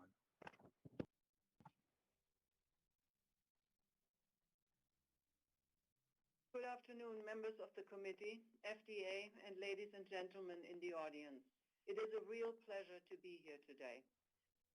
I'm Dr. Catherine Jansen, and I'm a Senior Vice President and Head of Vaccine Research and Development for Pfizer. I would like to thank the FDA for organizing the VRBPAC and the VRBPAC chair and members for their time. Pfizer and our partner BioNTech are pleased to be here today to discuss our candidate mRNA COVID-19 vaccine program in the context of requesting an emergency use authorization. Our presentation today will follow this agenda. After I I give a brief introduction. Dr. William Gruber, Senior Vice President, Vaccine Clinical Research and Development, will review the development program for our vaccine, including non-clinical, clinical safety, and clinical efficacy data. After this, I will come back to review the benefits, risks, and provide conclusions for our presentation. We are also pleased to have a principal investigator with us to answer any study-related questions. Dr. Stephen Thomas, who is Professor of Medicine and Microbiology and Immunology, Chief Division of Infectious Diseases, and Director, Institute for Global Health and Translational Sciences from the State University of New York, Upstate Medical University. Our COVID-19 mRNA vaccine, called BNT162b2, has been developed for the following indications: prevention of COVID-19 in individuals 16 years of age and older. The dose level is 30 micrograms with 2 doses given 21 days apart. The vaccine presentation is a 5-dose, multi-dose vial that is preservative-free and stored frozen between -80 and -60 degrees Celsius until use. Since the beginning of the year, we have been facing a devastating situation with COVID-19, the disease caused by the new coronavirus SARS-CoV-2. Tens of millions of people have been infected globally, and over 1.5 million people have already died. No one is safe from this disease, and certain groups, such as healthcare workers and first responders, the elderly, and people with underlying diseases, are at particularly high risk. It is now becoming very clear, particularly with the recent increasing rates of COVID-19 globally and in the United States, as discussed earlier by Dr. Hall, that we need a safe and efficacious vaccine to stem this devastating pandemic while also deploying other prevention strategies, such as infection control, including mask wearing and social distancing. SARS-CoV-2, the virus that causes COVID-19, is a new beta coronavirus that emerged late in 2019 in China. Shown in red are the coronavirus glycoprotein spikes, called S for short. The spike protein is an important vaccine target or antigen, as it mediates first the specific binding of the virus to the ACE2 host cell receptor, and then the fusion of the viral envelope with the host cell membrane. By these actions, the virus enters into human cells where it replicates, then spreads to other people, and often causing illness in the infected individual. Data available from other coronaviruses, such as SARS and MERS, had established that antibodies to S can block the binding of the virus to cells and prevent the infection of the human cell. So we chose the S protein as our vaccine antigen. Specifically, we chose the form of the S protein that was engineered to lock in the perfusion conformation, which is thought to be optimal for eliciting functional virus-neutralizing antibodies. We chose BioNTech's mRNA vaccine platform for a number of reasons, and given BioNTech's long experience with messenger RNA vaccines in the oncology space.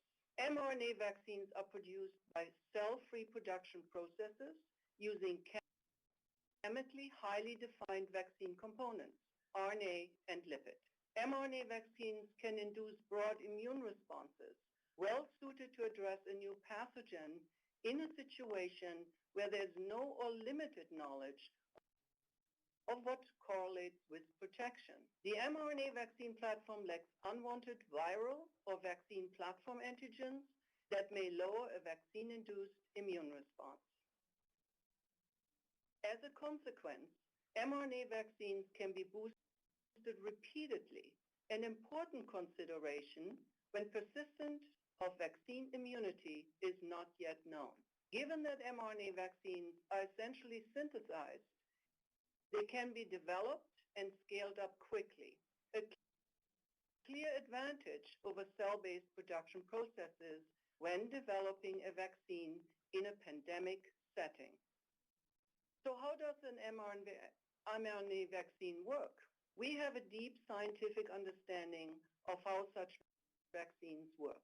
The mRNA codes, that means harbors the information for the vaccine antigen, which is a form of the S protein.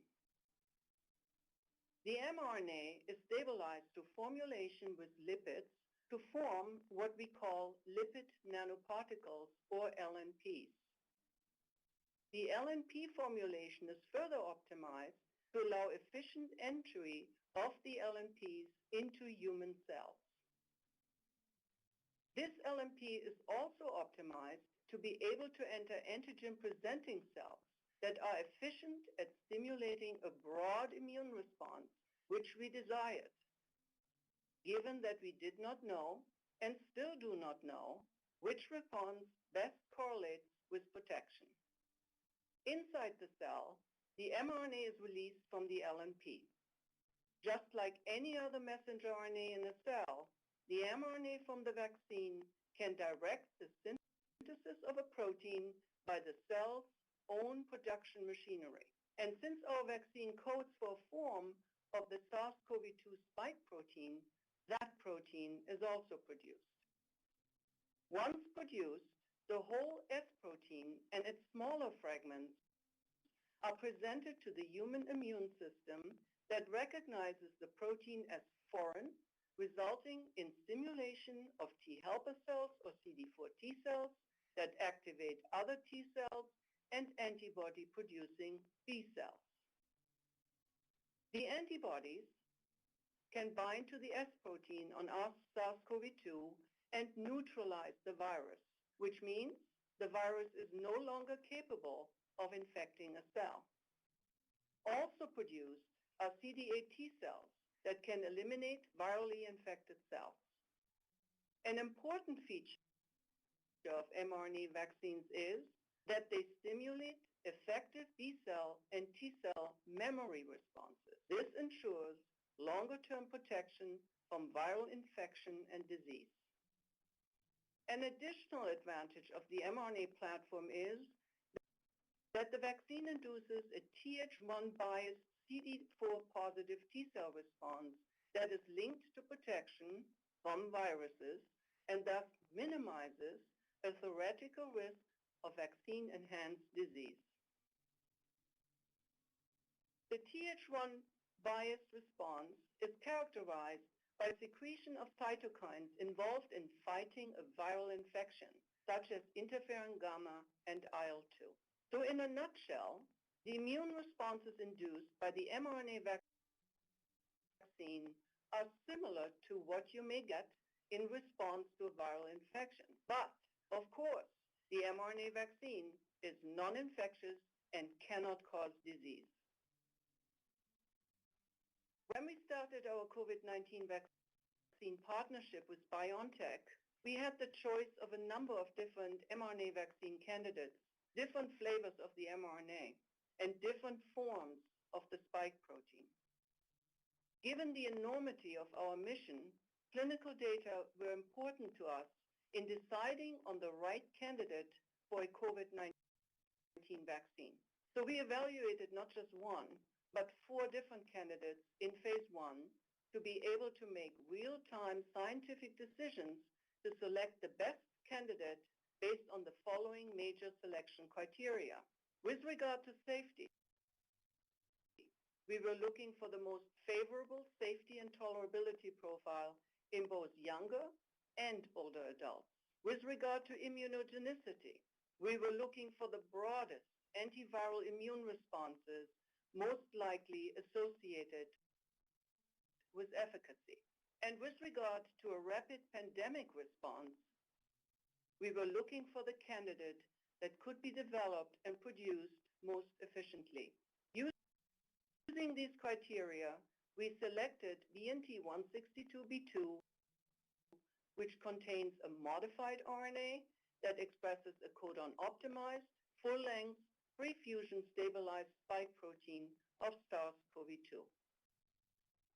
The top priorities for vaccine development in general and for a COVID-19 vaccine in particular are as follows. We must demonstrate that the vaccine is highly effective, meaning that it can help prevent COVID-19 in at least the majority of vaccinated people. We must demonstrate that the vaccine is safe with a robust safety data set generated in a very large pivotal efficacy study. And we also must demonstrate that we can consistently manufacture the vaccine to the highest standards. Throughout 2020, we have been asked often, how can this be done in a year or less, when the process normally takes many years? Well, vaccine development or anything else in a pandemic setting is not normal. It requires a completely different way of thinking and a strategy of parallel versus sequential R&D. Instead of waiting for preclinical and clinical data to emerge, substantial efforts and resources were poured into process development and manufacturing scale-up well before any clinical data were available. This has been an unprecedented investment early in development. In planning clinical development, we worked with the FDA and other regulators on a seamless trial which collapsed phases 1, 2, and 3 clinical development, also in an unprecedented way, with close to real-time communications and decision-making without ever stopping the trial. We are grateful to FDA and other regulatory agencies who have lent us their enormous support to work on these seamless development timelines. With substantial work on the mRNA platforms already done at BioNTech, we were able to quickly start clinical development and advance to phase 2/3 start at the end of July this year. And we had support from CDC to provide real data on regional SARS-CoV-2 and COVID-19 attack rates in the United States to optimize our selection of trial sites. Last, but certainly not least, with the dedication of investigators and site staff, as well as the motivation of tens of thousands of trial participants,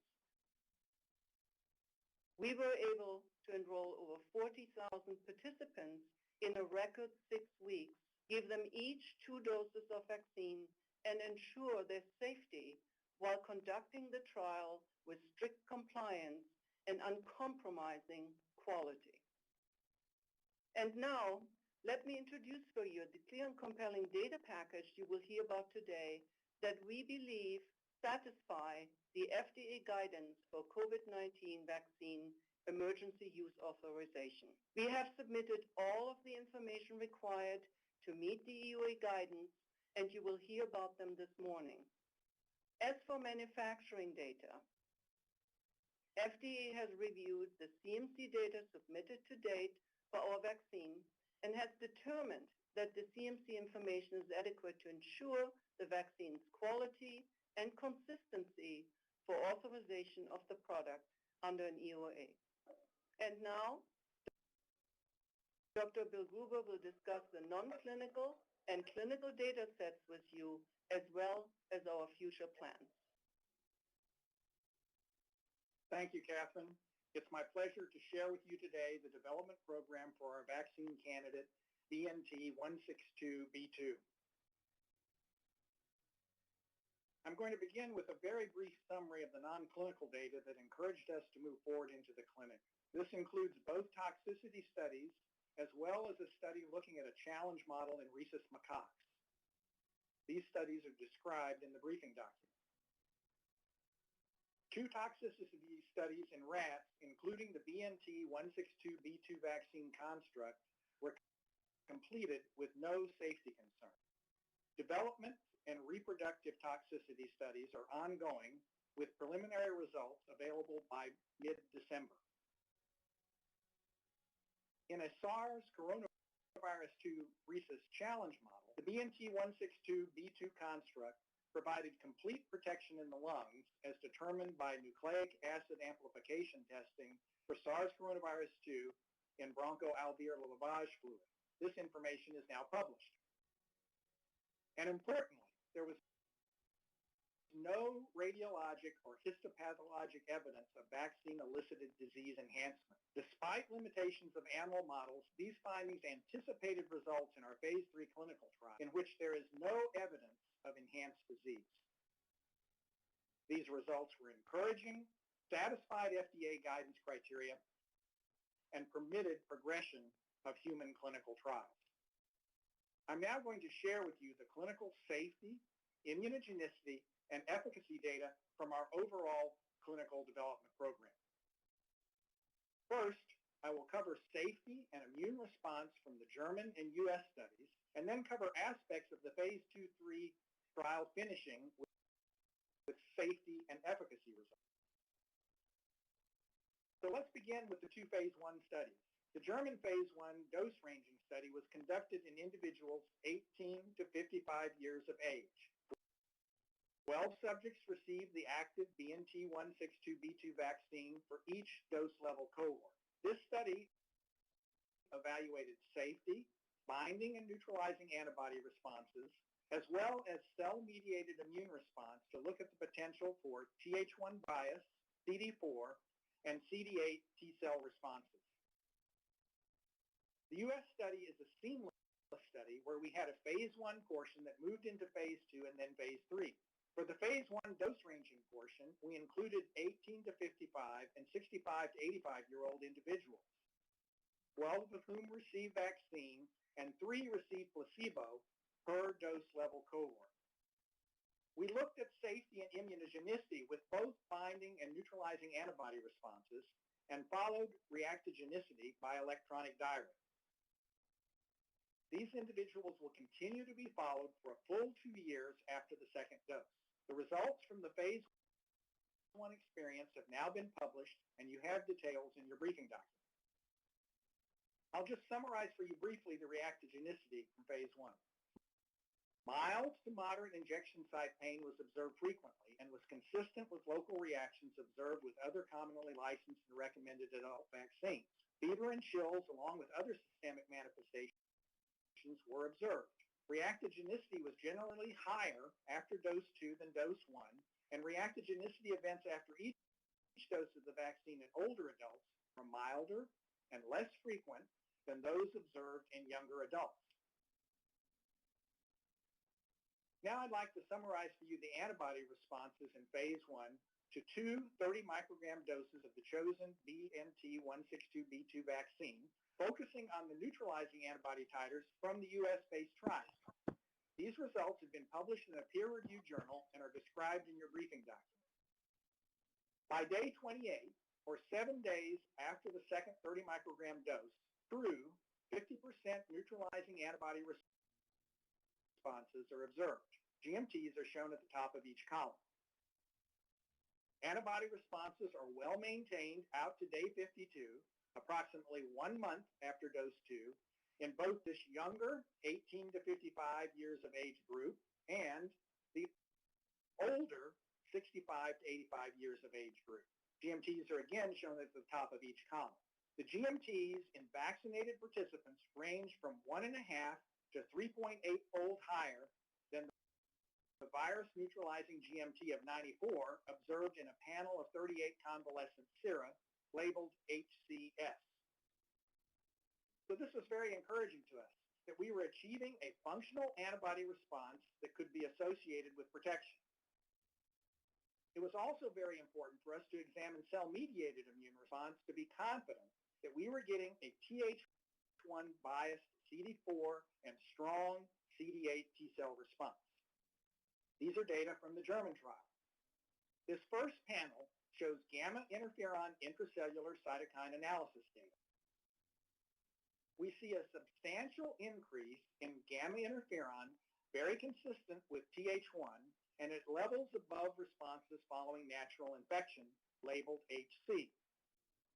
If you look at the middle panel, you can see a relatively higher proportion of S-specific CD4 cells expressing gamma interferon, IL-2, or both, compared to a lower proportion expressing IL-4. So once again, this emphasizes a Th1 bias that could be associated with protection.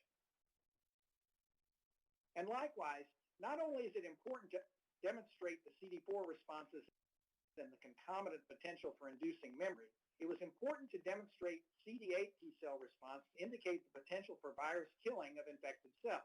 And in the right-hand panel, you see a robust CD8 T cell response that exceeds responses observed from natural infection, again labeled HC. So, on the basis of promising neutralizing antibody response, Th1 biased CD4 response, as well as the robust CD8 immune response, we were encouraged to move into the phase 2-3 portion of the study with the BNT162b2 vaccine construct. Outlined here for you at a very high level are the fundamental elements of the trial, where our goal is to enroll approximately 44,000 healthy subjects. Stable chronic disease is allowed because we find it important to make sure that those individuals with underlying diseases are included. They stand to have the greatest benefit from a vaccine because of their high morbidity associated with COVID-19. We also have included individuals with stable HIV, hepatitis B, and hepatitis C virus infections. At least 40% of participants are 56 years of age or older. This is important because we recognize that this population is also particularly vulnerable to severe disease. We also recognize the importance of conducting this study in people of color. So we have adopted an approach that assures a diverse racial and ethnicity profile, including Black and African American populations, Asians, and Hispanic Latinx populations. We've excluded immunocompromised individuals because it's yet to be determined if different dosing might be required in this population. And as you'll see later, we plan to evaluate those populations in future studies. So here are the demographics displayed for the full population data cut on over 43,000 subjects as of November the 14th, with good representation of gender, race, ethnicity, and age, with even splits between vaccine and placebo recipients. The age breakdown is highlighted to show the different age groups above and below 55 years old, and in the older 65 and above age groups. Note that over 9,000, or 20.9% of the 43,000 participants were over 65 years of age. So now let me share with you the safety data from our phase 2-3 portion of the clinical trial. I wanted to highlight something familiar to members of the VRBPAC committee. We have ongoing safety reviews by an independent data monitoring committee of unblinded safety data, and in fact, these are occurring weekly. This makes sense in the context of a rapidly enrolling trial with this new vaccine candidate.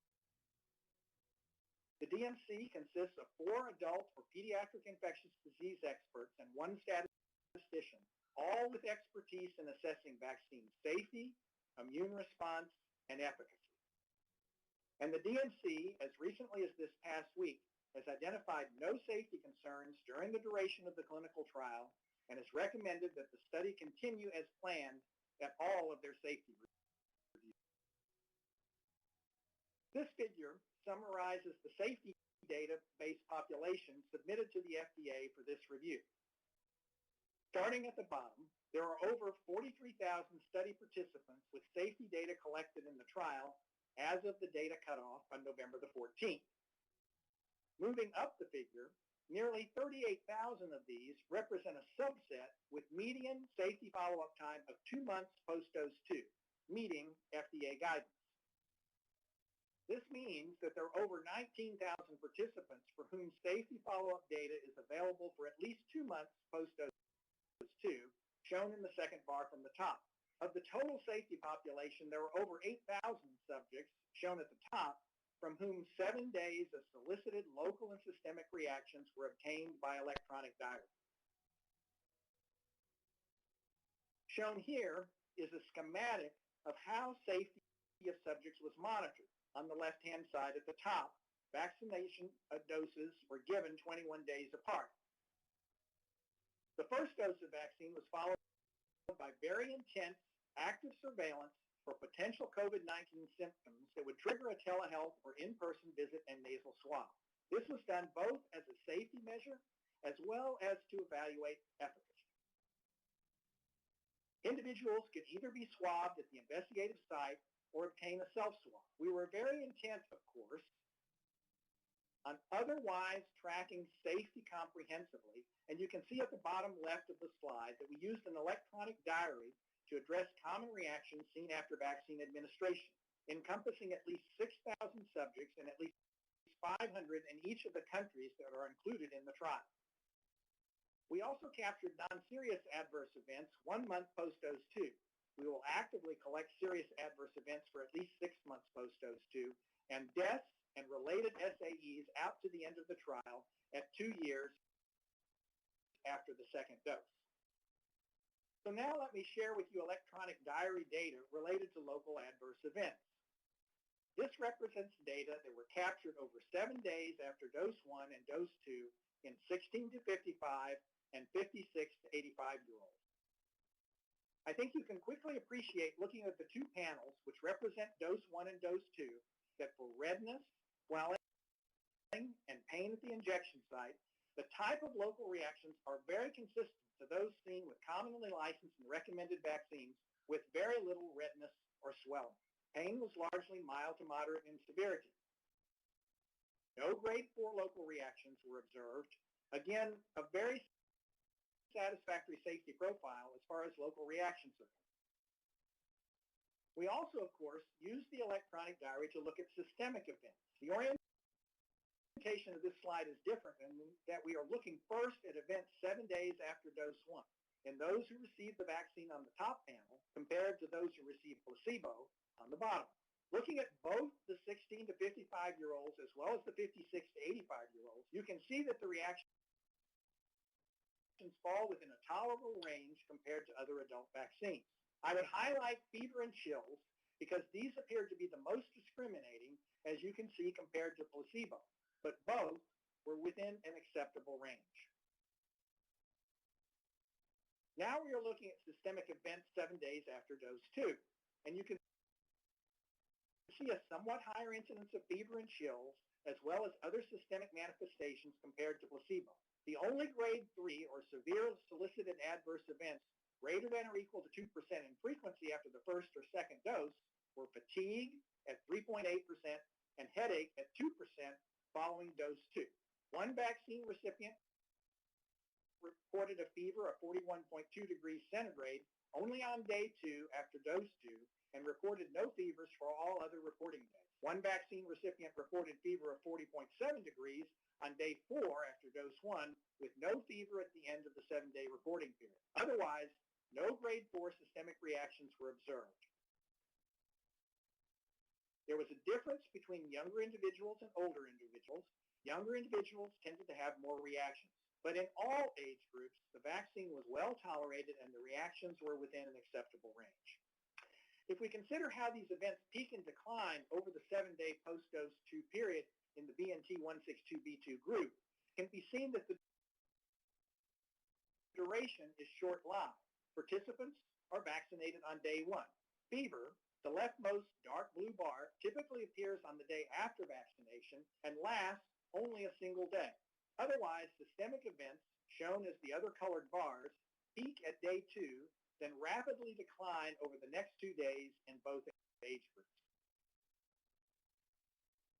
We captured spontaneously reported adverse events by system organ class in the nearly 38,000 subject subset for which median safety follow-up was 2 months after dose 2.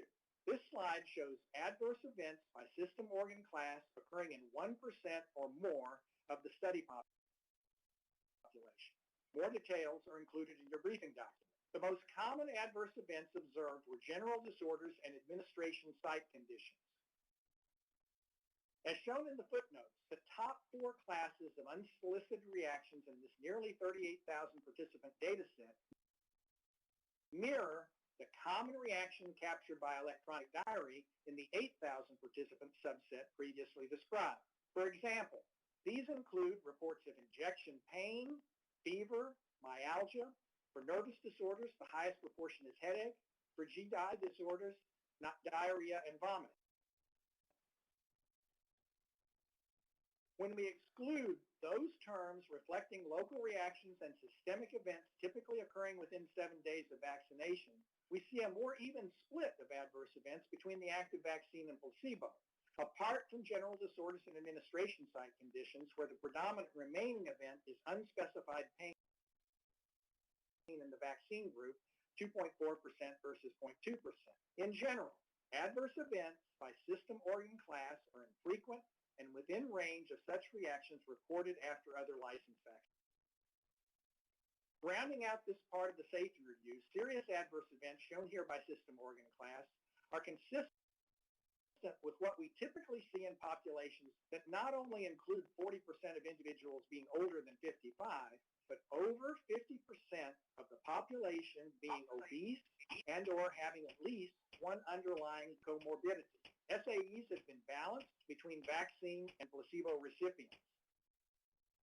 These include observed serious adverse events of special interest designated by the CDC, which are few in number and comparable between vaccine and placebo recipients. A total of 6 deaths have occurred in this population, with 4 of these in the placebo group. None of these have been considered related by the investigator. Further description of these deaths and the full safety data available as of November the 14th are included in your briefing document. So in summary, the tolerability and safety profile of the BNT162b2 vaccine at 30 micrograms administered as a 2-dose regimen 21 days apart is favorable, and no clinically significant safety findings other than mostly mild or moderate reactogenicity have been identified. I'd now like to turn to our efficacy evaluation. So let me now summarize how we went about determining efficacy for the first primary efficacy endpoint. Again, the vaccine doses were administered 21 days apart. And to qualify for the first primary efficacy endpoint evaluation, individuals needed to have no evidence of prior or current infection before each dose.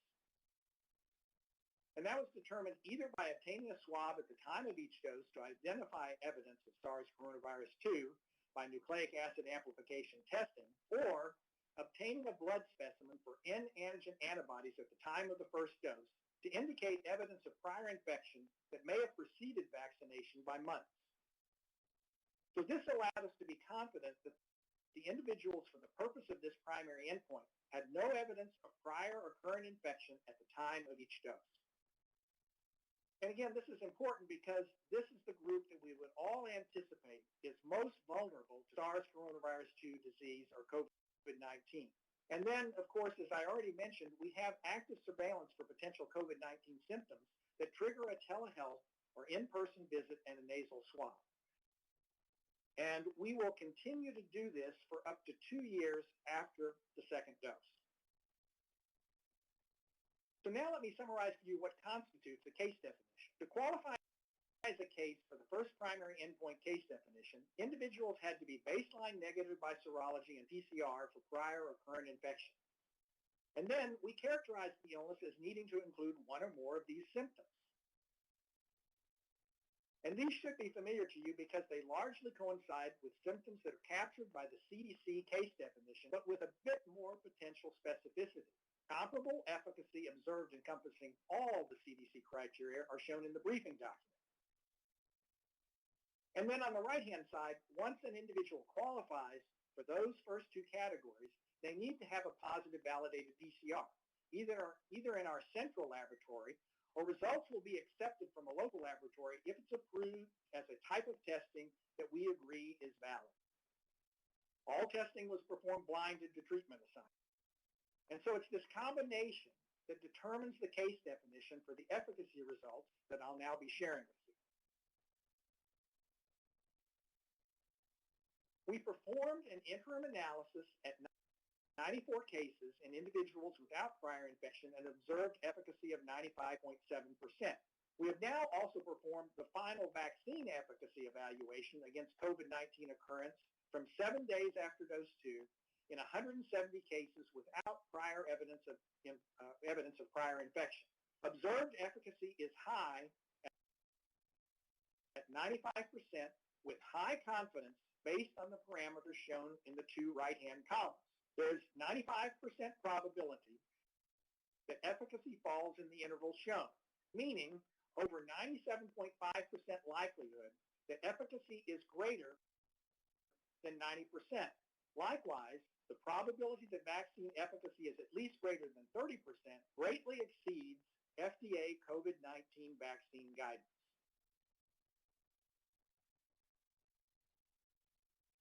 This efficacy trial is not powered to evaluate efficacy based on age, stratum, gender, racial, or ethnic group.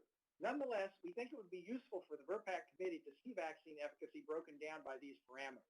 As you can see, observed efficacy was high, regardless of age, and consistent with overall results. 15 cases were seen in adults 65 to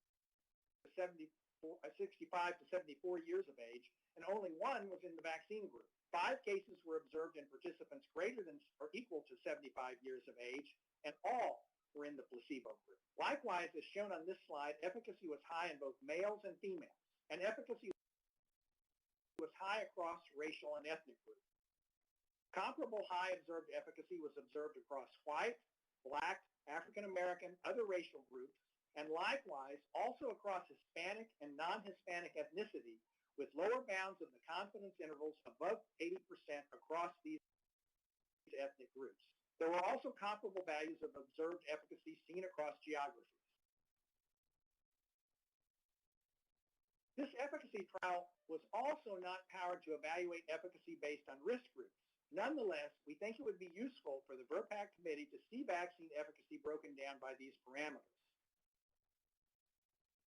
The risk groups included individuals with body mass index greater than or equal to 30 kilograms per meter squared, and or those with Charlson comorbidity index, which included malignancies, chronic pulmonary disease, chronic cardiovascular disease, diabetes, renal disease, and many others. As you can see, observed efficacy was high regardless of whether the participants were at risk or not, consistent with overall results. Likewise, as shown on this slide, efficacy was high across age groups with and without risk, as well as those with or without obesity. If we break out comorbidity, we see that regardless of category, past history of malignancy, cardiovascular disease, pulmonary disease, diabetes, or additional category of hypertension, point estimates of observed efficacy remain high, and for some, the nominal lower bound of the confidence intervals are well above zero. Hence, we can be confident that the vaccine is likely to work well in older or debilitated individuals. Likewise, we have now evaluated efficacy against COVID-19 from 7 days after dose 2 in those with and without prior infection, the second of our 2 primary endpoints. Efficacy remains high at 94.6% with similarly high confidence based on the parameters shown in the right-hand columns.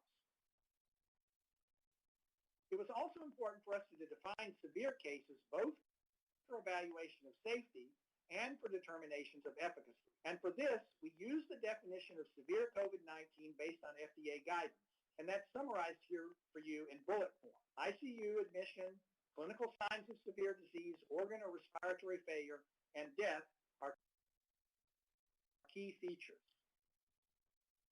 Using the FDA definition of severe disease, let's first look at the top table.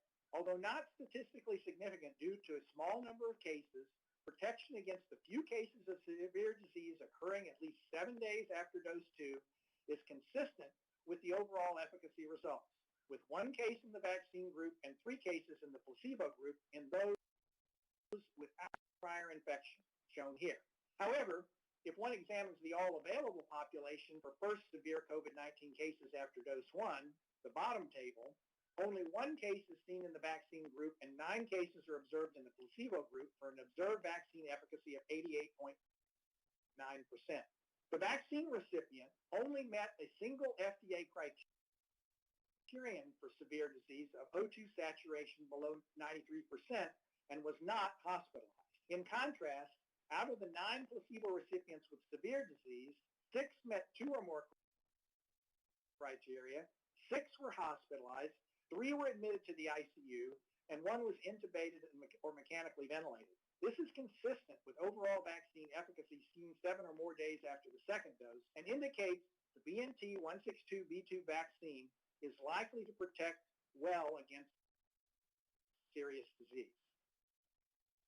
The FDA definition does not include hospitalization as a specific criterion for severe disease. However, the CDC definition of severe disease, shown in the light blue box, includes hospitalization, more severe outcomes of hospitalization, and death.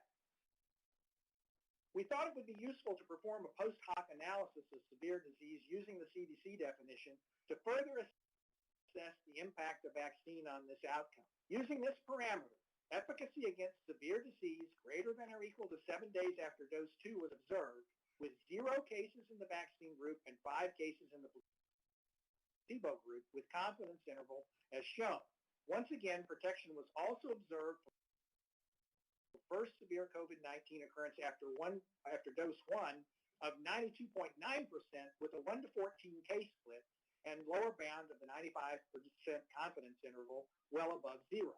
1 vaccine recipient was hospitalized 12 days after receiving the first dose of the vaccine, but without additional CDC-defined morbidity. In contrast, of the 14 placebo recipients hospitalized, 3 were admitted to the ICU and 1 was intubated and mechanically ventilated. This analysis provides further evidence for vaccine protection against hospitalization and attendant morbidities.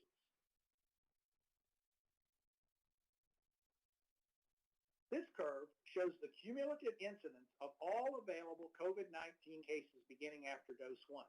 Placebo cases are in red, vaccine cases in blue. Darker dots represent severe cases using the FDA guidance definition, 9 in the placebo group and 1 in the vaccine group, with 2 instances where cases overlap graphically at day 8 and day 67 in the placebo group. One can see that by at least 14 days, the curves begin to spread, indicating some efficacy after the first dose. Placebo cases continue to increase out to 105 days at the time of this data cut, while the vaccine case curve remains relatively flat. One can see in this expanded view from dose 1 to day 21 that the curves begin to spread by as soon as day 12 and at least by day 14 after the first vaccine dose. This graphic provides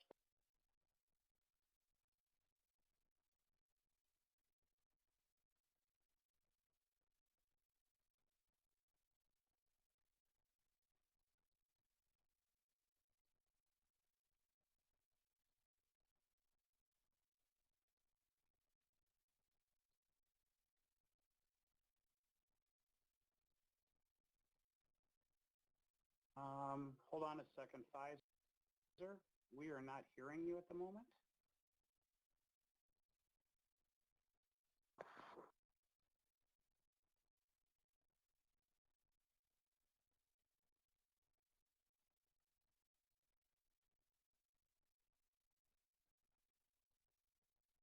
So let's just take a moment here. Let's just check on Pfizer's connection. Just out of curiosity,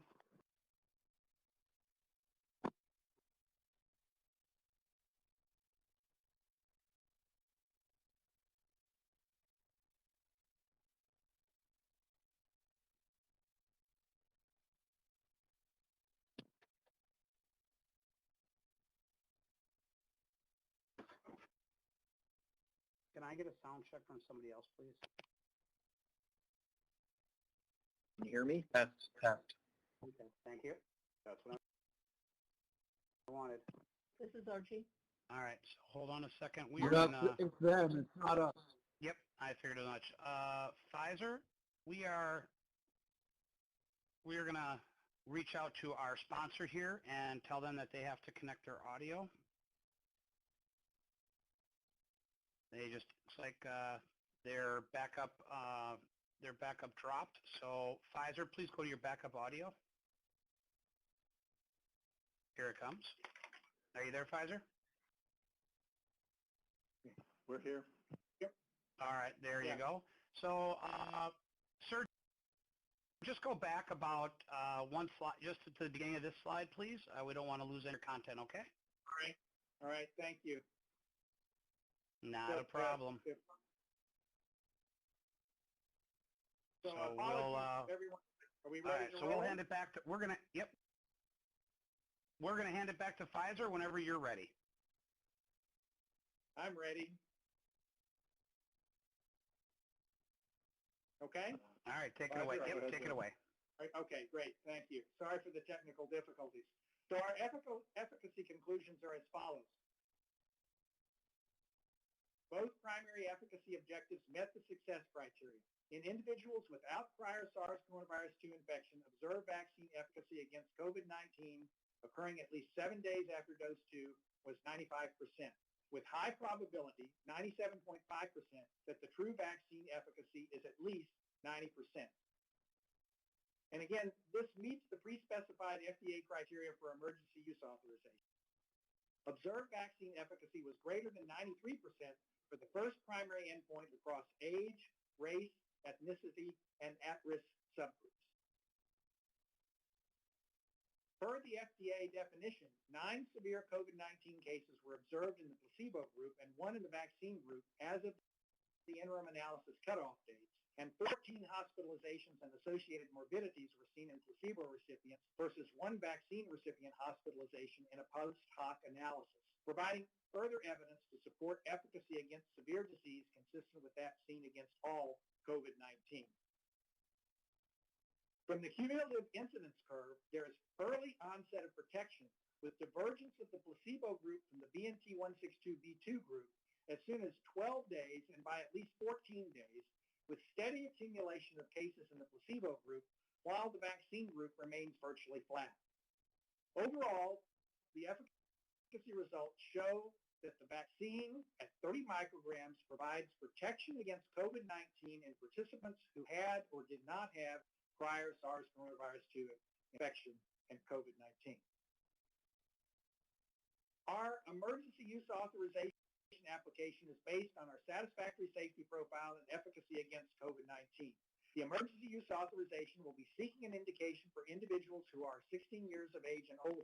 This safety data includes reactogenicity in over 8,000 individuals, adverse events and serious adverse events in over 37,000 individuals with a median of 2 months of follow-up post-dose 2, and adverse events and serious adverse events in over 43,000 individuals 16 years of age and older with varying degrees of follow-up. The BLA, which we plan to submit in 2021, will encompass reactogenicity in over 8,000 individuals and AEs and SAEs in at least 44,000 total participants. Of these, safety data will be provided from at least 6,000 participants with 6 months or more of safety follow-up post-dose 2. Additional data will include safety in a 12 to 15-year-old population, which is currently undergoing study as part of our current phase 2-3 trial. The efficacy that we have presented to you today is based on more than 164 SARS coronavirus 2 cases and immune response in adults 18 years of age and older. This also serves as the foundation of data for the BLA, which we plan to file by April of 2021. Additional planned analyses include efficacy against asymptomatic infection, evaluation for persistence of protection, and a 12 to 15-year-old immunobridging study. As you will note in the Pfizer briefing document, we plan to administer vaccine to placebo recipients. We have an ethical obligation to inform study participants of COVID-19 vaccine availability under emergency use authorization. We are currently in discussions with the FDA about the best way to vaccinate placebo recipients to further inform safety and efficacy of the vaccine while meeting our ethical obligations to participants. Eligible participants in the placebo group will have the option to receive the vaccine. Since it will take time to provide vaccine to over 22,000 placebo recipients, we plan to first offer vaccine to those individuals satisfying FDA emergency use authorization and current CDC recommendations. Vaccination of other participants will expand over time. Participants will be given the option to remain blinded if they choose to do so through study completion. The study will continue for the planned 24 months regardless. Pfizer plans to meet FDA EUA guidance for risk and benefit during use of the vaccine under the emergency use authorization. First, let's talk about pharmacovigilance. Since this vaccine is likely to be administered to millions of people in a short time, we've expanded our capacity to process AE reports with an online adverse event reporting portal. Our signal detection activities will occur on a more frequent cycle. We have plans for future clinical studies to expand to the more vulnerable populations. Second, proactive risk minimization. Comprehensive labeling and educational materials for vaccine providers will emphasize key messages about appropriate handling, storage, and preparation of the vaccine. And for vaccinees, emphasize the importance of following up for their second dose to maximize their protection. Product and cold chain will be monitored in real time. Third, pharmacoepidemiology studies. Several safety studies are planned to continue safety data collection. These will access healthcare information from millions of lives to monitor safety events, including adverse events of special interest. We know our vaccine works in the clinical study setting and plan to investigate its effectiveness in real-world use. And finally, collaborating with vaccine safety stakeholders. At a previous VRBPAC and this morning, we've heard about the FDA and CDC's planned programs for pharmacovigilance, including VAERS, CISA Network, Be Safe, and BSD, and we've shown you some of our plans, which are intended to be complementary to CDC and FDA planned pharmacovigilance activities. After approval, Pfizer will conduct test-negative design studies to demonstrate real-world effectiveness against severe disease with important endpoints like hospitalizations and emergency department visits in specific populations, and to understand vaccine efficacy when vaccine is used in real-world conditions and in broader populations. These studies will complement the CDC planned effectiveness studies. We also intend to conduct a number of studies recognizing that there are other populations that stand to benefit, and there are other things that we need to learn about the vaccine. These include boostability, studies in pediatrics and pregnancy, and use in immunocompromised populations. We also plan to explore a refrigerator-stable next-generation formulation and concomitant use with influenza vaccine. We look forward to expanding the safety, immunogenicity, and efficacy profile demonstrated today.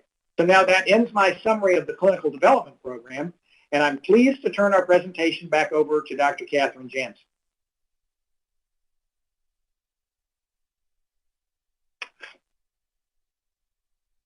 Dr. Gruber, we believe that our data have satisfied the EUA requirements for a COVID-19 vaccine, as you see here on the green check marks. We are seeking emergency use authorization for our vaccine for prevention of COVID-19 caused by SARS-CoV-2 in individuals 16 years and older, with or without evidence of prior infection with SARS-CoV-2. We have demonstrated a positive benefit-risk profile for our BNT162b2 vaccine, given the high overall vaccine efficacy of 95%, with high efficacy observed in both younger and older adults, as well as diverse demographics with and without underlying comorbidities. And we observed efficacy against severe COVID-19. In addition, we have demonstrated a favorable safety and tolerability profile in more than 40,000 individuals. So why are we applying for an emergency use authorization for BNT162b2 now? With the high efficacy and good safety profile shown for our vaccine and the pandemic essentially out of control, vaccine introduction is an urgent need. Dramatic increases in cases have occurred all over the country, and it is estimated that about 55,000 deaths will likely occur every month over the next few months. Modeling from the CDC shows that a vaccine with high efficacy can save many lives. However, a pandemic vaccine must be introduced before the peak of cases will impact, which is best achieved under EUA. We at Pfizer and BioNTech wish to thank all of our sites, investigators, and their dedicated staff. And we want to thank our clinical trial participants, without whom we would not be here today. We are also grateful for the guidance provided by the CDC, the FDA, and other regulatory bodies and members of Operation Warp Speed. Finally, we want to thank our colleagues at BioNTech, Pfizer, and other companies for their tireless work and dedication to develop our COVID-19 vaccine candidate. Thank you for your attention, and we would be happy to take any questions.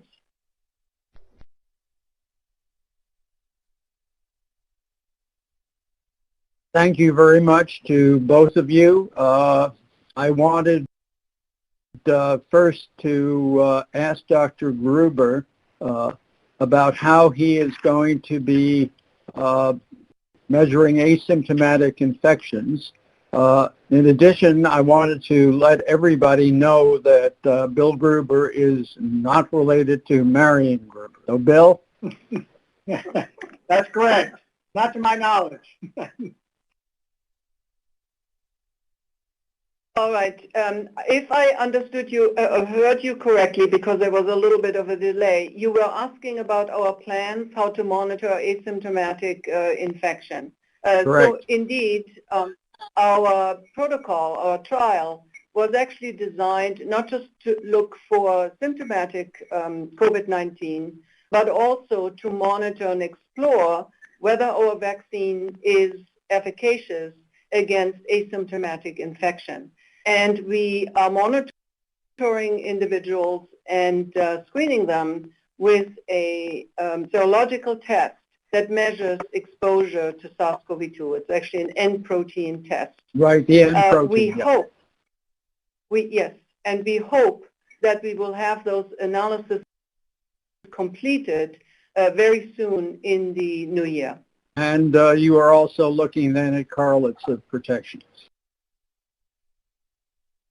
That is correct. In our large study with collecting serological samples throughout the study up to study conclusion, which is 24 months duration, we have the opportunity to look for a correlate of protection, provided that we see enough breakthrough cases over time. That's right. So, of course, with a vaccine that is highly efficacious, and if it continues to be highly efficacious over time, it may be a little bit more difficult to define a correlate of protection, but nevertheless, we are trying to do that. Okay, we have many, many questions, and we're going to have to limit them and hope you and expect you to stay on for our open discussion in about an hour or so, because I think we can get to some of the other issues at that point. So, Dr. Levy. Hi, thank you. I'm Dr. Ofer Levy with the Precision Vaccines Program at Boston Children's Hospital. I'd like to thank Pfizer for its impressive effort and excellent presentation. I have the following questions. For Dr. Jansen, one regarding mechanism of action. RNAs in principle can be recognized via the innate immune system, specifically potential RNA-induced activation of toll-like receptors 7 and 8 could induce interferons, which may explain the transient lymphocytopenia that was observed in the study and may provide an adjuvant effect, contributing to robust immune responses and the protection observed. Recognizing that the vaccine contains modified RNA that may have blunted innate immune activating potential, what is known regarding the ability of the lead mRNA to activate toll-like receptors such as TLR7 and 8? Has the mRNA vaccine-induced TLR activation been assessed in vitro in cell culture? And my question for Dr. Bill Gruber regarding the safety, the briefing document alludes to numerical imbalances of AEs potentially representing allergic reaction. What is Pfizer's knowledge regarding any potential vaccine AE relating to allergic reactions from either animal models or human data? And finally, regarding immunogenicity, Dr. Gruber described the adaptive response. What about the innate? Were plasma cytokines, chemokines measured, and did these correlate with any of the study endpoints? Thank you.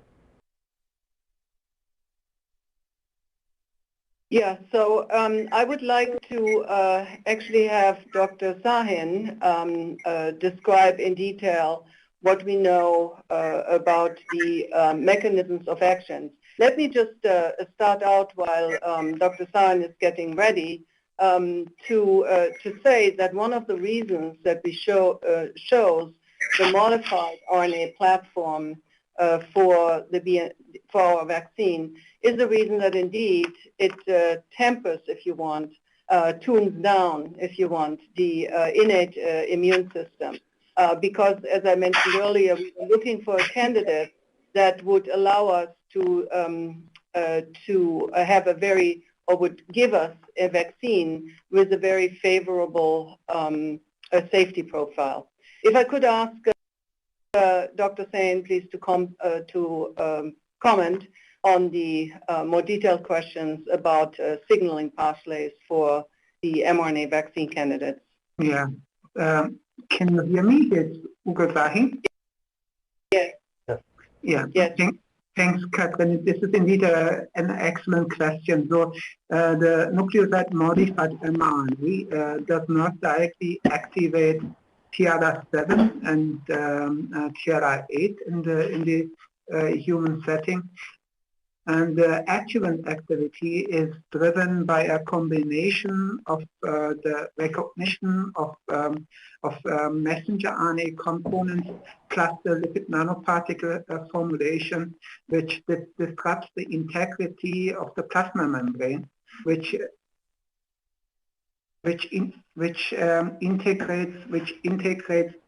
integrates innate immune stimulation signals that result in activation of the type 1 interferon pathway, and this results in cytokine secretion, resulting in the lymphocyte recirculation from the blood into the peripheral tissue. Thank you. Bill, you want to touch on the other part of the question? Sure, Catherine, and we can obviously, if there are additional questions, follow up in terms of pharmacovigilance. But I think the first question was about adverse events within the study. Amongst the 44,000 subjects, we saw no serious allergic reactions to the vaccine. There were no substantive differences in standard MEDRA queries in numbers between the BNT construct and the placebo groups analyzed on the 38,000 subject database. So within the clinical trial, we've actually not seen evidence to suggest a signal related to allergic reaction to the vaccine. Obviously, we're conscious of the report that's occurred with use in the UK, and perhaps Patrick Cabell can speak to that. As far as and maybe while he's preparing, let me just deal with the second part of your question, which was the nature of cytokine measurement and the like.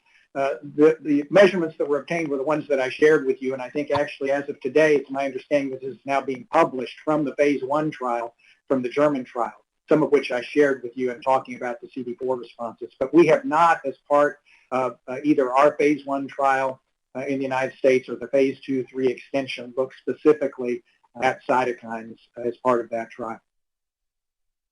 Thank you. Thank you. Thank you. Thank you. Dr. Moore.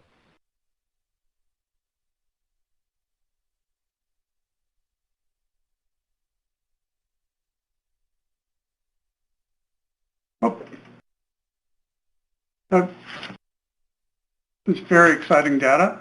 Thank you very much.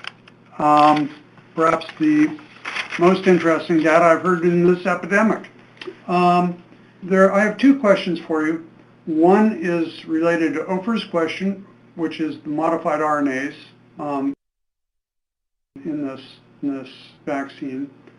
Do we know anything about whether the modified RNAs undergo salvage, could be reincorporated into, for instance, DNA, or if cellular reverse transcriptases could possibly amplify them or turn them into DNA? That's one question. Second one is, among the 8 people that were vaccine failures, do you have were you able to sequence the virus that came from those people, and was there evidence of antibody escape from your antigen? Yeah, so I will start with answering your last question, and then I'd like to get Dr. Phil Domitzer to be ready to address your first question. So as of the 8 individuals that had a vaccine failure in our study, we have not yet analyzed, for example, immune responses or anything else for those individuals. But we plan to do this, but we don't have the data today. And if I could ask Dr. Domitzer to answer the question that you had about the RNA. Yes, I guess there were 2 questions. One is, are the modified nucleosides recycled into other RNAs? And second, about the possibility of reverse transcriptase transforming the RNA to DNA. We do not have data on recycling of the modified nucleoside. Although it's theoretically possible for a reverse transcriptase to act on RNA, we think that the probability is actually quite low that this would occur. These RNAs have no signals that would make them preferential substrates for reverse transcriptase. They're present transiently in a relatively low amount. And we actually have very recent data indicating that actually it's a relatively modest amount of RNA that gets into the cell, and we actually don't see it getting into the nucleus where this would occur. So there doesn't seem to be any greater likelihood that a vaccine RNA would end up reverse transcribed than a cellular RNA. Thank you. Okay, thank you. Dr. Offit.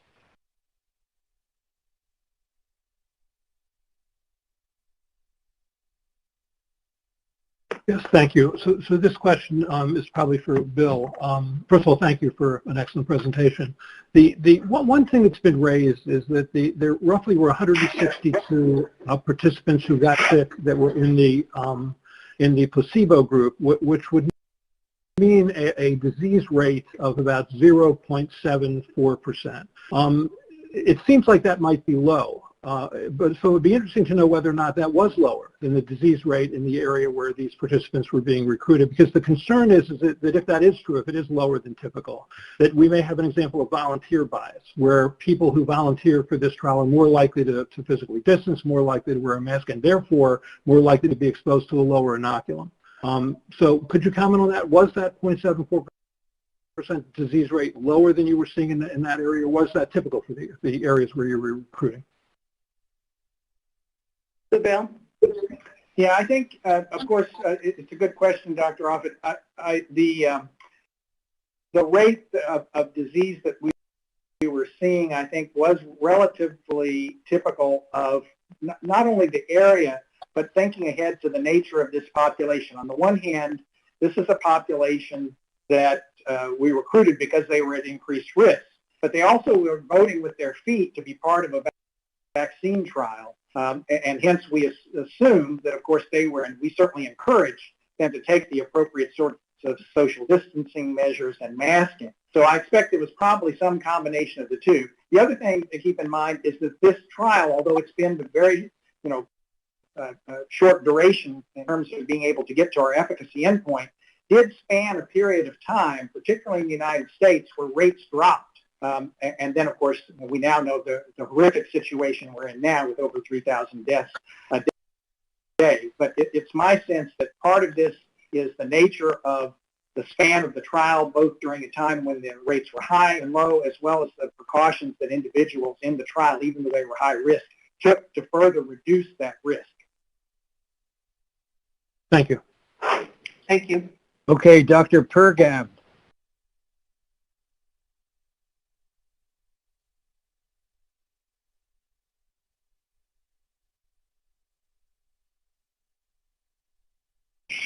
Thanks.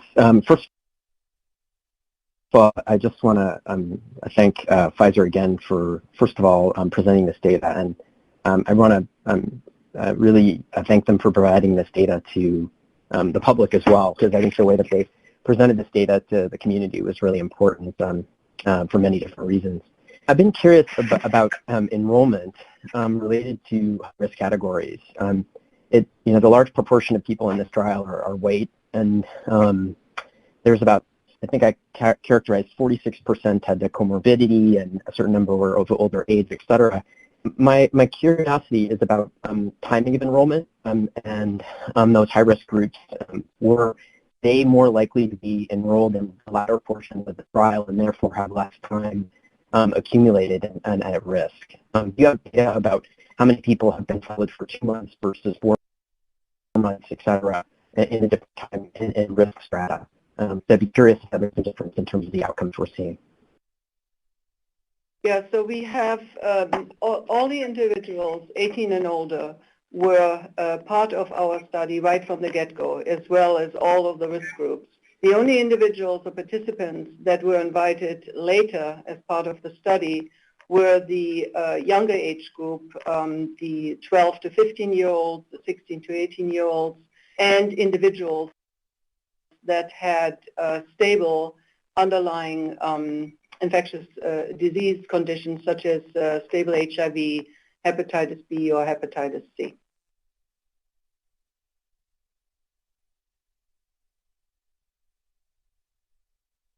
Okay, thank you. Dr. Benacloce.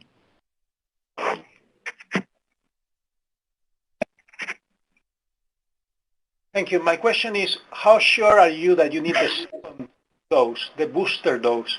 And the reason I'm asking is that clearly in the New England Journal of Medicine paper, you can see that the responses are much better after the second dose. But in the graph where you show the two curves separating, they separate at 14 days, and the curve remains flat, so you cannot see any effect of the second dose on the curve. And I wonder if there's a possibility that one dose is enough. And if it is not, how do you know it's not? So we are obviously interested to evaluate in our vaccine study the persistence of protection over time. And so the data that we have so far, and if I could have up the Kaplan-Meier curve, not the insert, but the whole curve, please, if somebody could have that slide up. What you see on that slide, that so far we have, slide 3 up, please. So you see that so far we were able to observe high degree of efficacy for up to 105 days or so. And I think it's really important that we do understand what the persistence is of our protection. So we cannot conclude to say that after a single dose we would see a similar persistence of infection. So therefore, and we also have seen that protection was most mature and was highest after 2 doses were given. So therefore, while we won't have the data to look at 1 dose versus 2 doses, but since we started the study with 2 doses, we of course cannot predict how a single dose would affect vaccine persistence or protection of persistence, which is of course very important in this setting. Okay, I'm going to, the last question that we're going to have in this session and we'll try to pick this up when we have more time in the discussion later on, is Dr. Hildreth.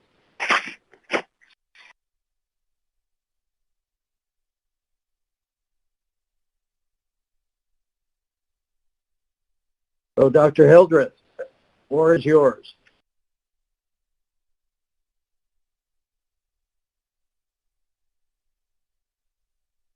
Dr. Hildreth, make sure you don't have your own phone muted. You are unmuted in the system. I'm sorry, I did not have a question. My question was asked and answered already. Okay. Well, in that case, we'll move on, at least temporarily. Please stay available so we can return to some of these questions in the first part of our discussion. Now I'd like to call on Dr. Wolsheim from FDA, who is going to give us FDA's presentation of the data and also describe the questions we are going to address in the discussion. Dr. Wolsheim. Thank you so much, Dr. Monto, and good afternoon, everyone. I'll go ahead and present our FDA review of the clinical data submitted with the Pfizer-BioNTech COVID-19 vaccine emergency authorization request. All right, so a brief outline here. Just to walk you through what we're going to present today, I'll start with a brief introduction of the product and an overview of the clinical development program, followed by our efficacy and safety data analyses, then review the pharmacovigilance plan and plans for future and ongoing studies, and finally, ending with our benefit risk assessment to help prepare the advisory committee to discuss and vote on the topics presented earlier today by Dr. Fink. So first, we will begin with a brief introduction, as Pfizer just walked us through this. The vaccine is based on the SARS-CoV-2 spike glycoprotein S antigen encoded by RNA, and it is formulated in lipid nanoparticles. It's administered by 2 intramuscular injections 21 days apart. The proposed indication and usage under the EUA is for active immunization for the prevention of COVID-19 caused by SARS-CoV-2 in individuals 16 years of age and older. And moving on to a brief overview of their clinical development program to date. There are 2 ongoing studies of the vaccine candidate.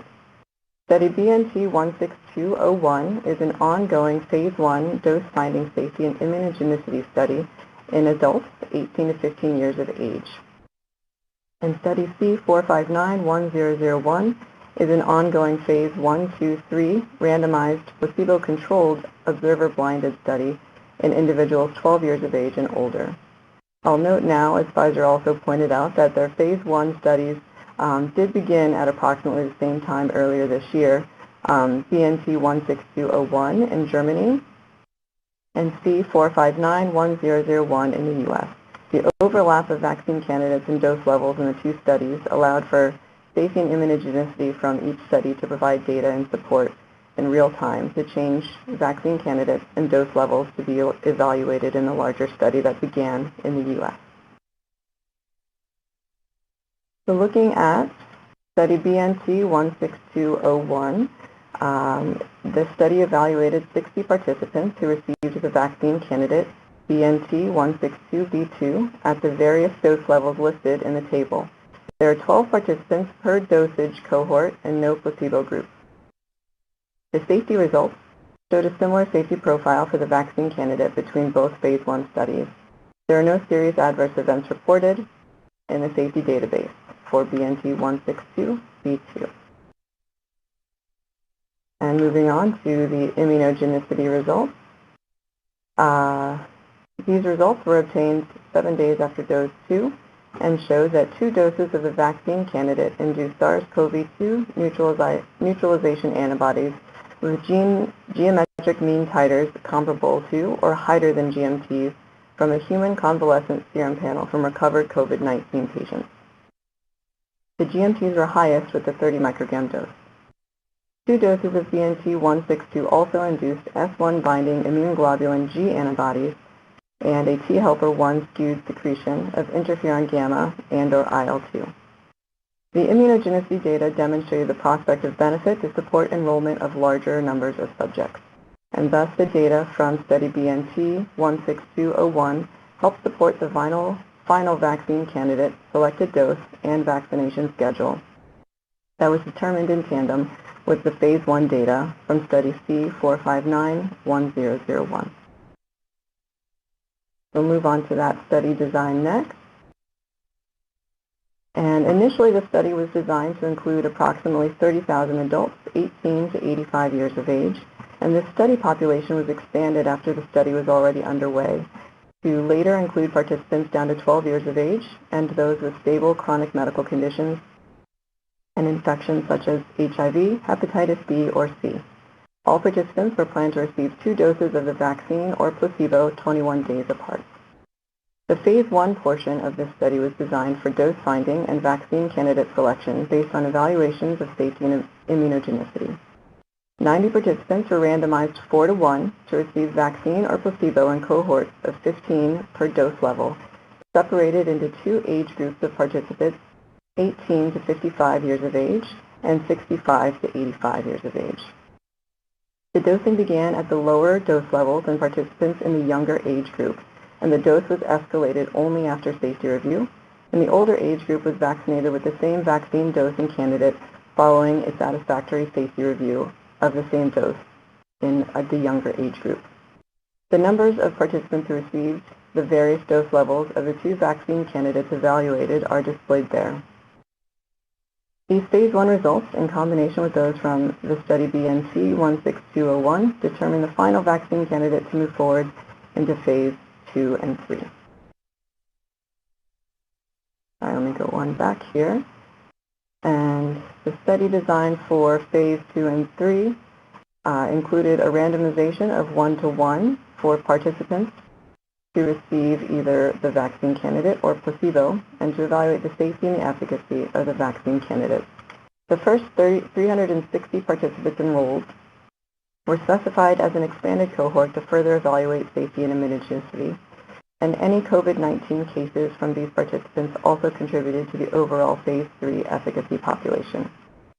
Enrollment was stratified by age as displayed, with a goal of 40% in the oldest age group, representing a population at risk for COVID-19. The total number of participants 6 years of age and older that were randomized in the phase 2 and 3 as of November 14th was 43,551.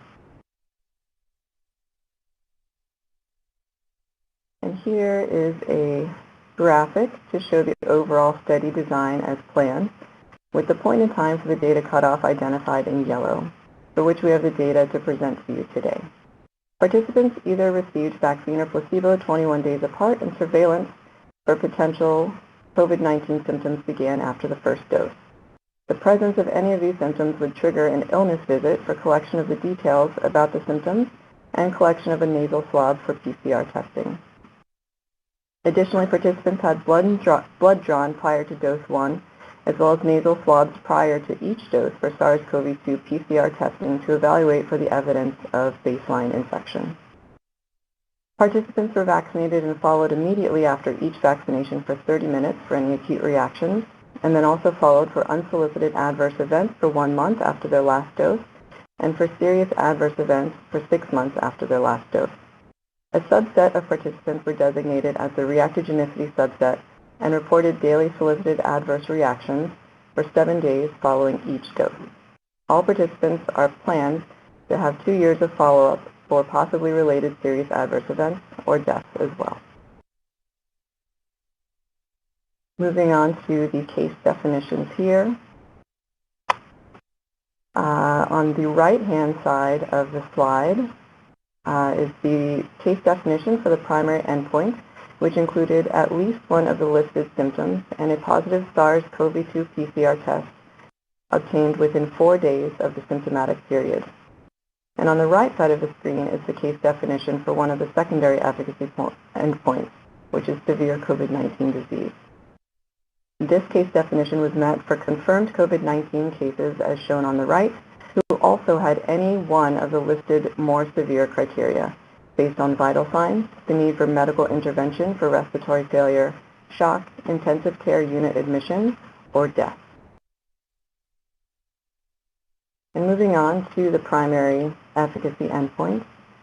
The primary endpoint definition was using the case definition from this previous slide, confirmed COVID-19 cases that occurred at least 7 days after dose 2 were counted towards the primary endpoint. And the first primary efficacy endpoint was described in terms of COVID-19 incidence per 1,000 years of follow-up in those without serological or virological evidence of past SARS-CoV-2 infection before or during the vaccine regimen. Evidence of past SARS-CoV-2 infection was based on the results from the baseline blood draw to evaluate for the presence of SARS-CoV-2 antibodies prior to dose 2 and the results from each PCR test done prior to each dose, all of which needed to be negative results for participants to be included in the first primary endpoint.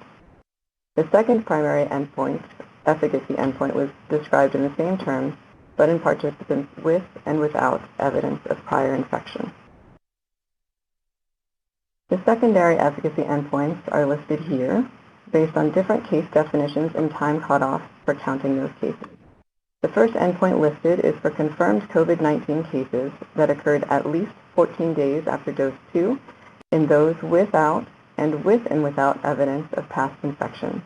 The second endpoint is confirmed severe COVID-19 cases that occurred at least 7 or 14 days after dose 2 in those with and without evidence of past infection. The final endpoint is confirmed COVID-19 based on the CDC case definition occurring at the same 2 time points in 2 participant populations. And now the next slide will review the statistical considerations for the primary endpoint. The vaccine efficacy was evaluated in participants without evidence of prior infection before 7 days following the second dose in the evaluable efficacy population, which I will define for you on the next slide. And vaccine efficacy was defined in terms of the illness rate ratio, or IRR, where the IRR is calculated as the ratio of the first confirmed COVID-19 illness rate in the vaccine group to the corresponding illness rate in the placebo group. For the interim and final efficacy analyses, the success criterion was met if the lower bound of the vaccine efficacy was greater than 30%, based on the numbers listed for the interim and final analyses above. Interim analyses were planned after the accrual of at least 32, 62, 92, and 120 cases, but in reality, the first interim analysis was conducted upon accrual of 94 cases on November 4th, and it met the success criterion outlined here. The final analysis was planned after accrual of at least 164 cases, and in reality it was conducted upon accrual of 170 cases on November 14th. And now to define for you the analysis populations that we'll show from our data analyses today. The populations and the numbers of the participants who are included in each population are presented here. The all available efficacy populations included all phase 2 and 3 randomized participants who received at least 1 or 2 study vaccinations, and the evaluable... Hello? Okay. The evaluable efficacy population was a subset of this group for participants who received all vaccines within the predefined time window without important protocol deviations and with follow-up through November 14th. The evaluable efficacy population was used for the primary efficacy population. In terms of the safety populations analyzed, the all-enrolled population included all enrolled participants regardless of the duration of follow-up who received at least 1 study vaccination, and the safety population was a subset of this group for participants who received at least 1 study vaccination and were enrolled through October 9th with follow-up through November 14th. So to review the duration of follow-up for the phase 2 and 3 participants in terms of our guidance for the EUA for the COVID-19 vaccine. For this study, I think it's important to note that the sponsor submitted protocol revisions while the study was underway to increase the sample size and to expand the study population. So there was a late enrollment for participants in the adolescent age group and those over 85 years of age and those with stable chronic infections such as HIV, hepatitis B or C. So these specific study populations do have less follow-up than the general study population. So for the evaluable efficacy population, the participants included in the interim analysis conducted on November 4th had a follow-up duration of less than 2 months, and the interim analysis was successful with a vaccine efficacy of 95.5% after the accrual of 94 cases. The participants included in the final analysis conducted on November 14th also had a follow-up duration of just less than 2 months. However, this time point included all of the participants included in the interim analysis, and the duration of follow-up for the participants included in the interim analysis at the time of the final analysis is 2 months. We focused our review, however, on the data from the final efficacy data cutoff, which includes those from the interim analysis because the results of the final analysis were consistent with those from the interim analysis and they provided more robust data from a greater number of participants.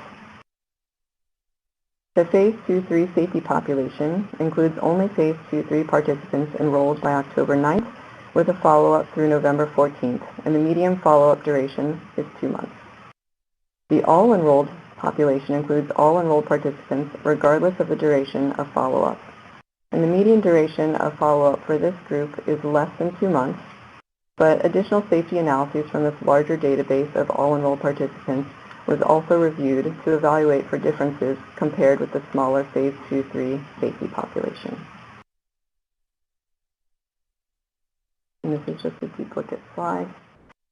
So moving on to one additional consideration that we wanted to point out was implemented for vaccine-induced enhanced respiratory disease. There's oversight from the Data Monitoring Committee from day one, and an unblinded team supporting the DMC review cases of severe COVID-19 at least weekly to evaluate the case splits of the number of severe cases in each treatment group in terms of the study design alert criteria and stopping rules that are outlined in this slide. Neither the alert trigger nor the study stopping criteria were met to suggest that vaccine administration was associated with more severe COVID-19 disease to date. So now I will go ahead and move on to our efficacy data analyses. And the first slide here is showing the demographics of our efficacy population by demographic subgroups such as sex, age, race, ethnicity, and the presence of comorbidities. For age, you can see that the elderly population is represented with approximately 20% of the population being 65 years of age and older. For race, approximately 10% of participants identified themselves as Black or African American, and there are smaller numbers of participants of American Indian, Alaska Native, Native Hawaiian, Pacific Islander, and multiracial backgrounds. In terms of ethnicity, approximately 25% of the population identified themselves as Hispanic or Latino, and approximately 45% of the population had medical comorbidities. Specifically, 35% of the population was obese. You can also see here that there are 153 total adolescents, 16 and 17 years of age, that were included in the efficacy population. The demographics are similar for the safety population. So moving on to the disposition of the efficacy population, to identify the reasons for exclusion from the evaluable efficacy population for analysis of our primary endpoints.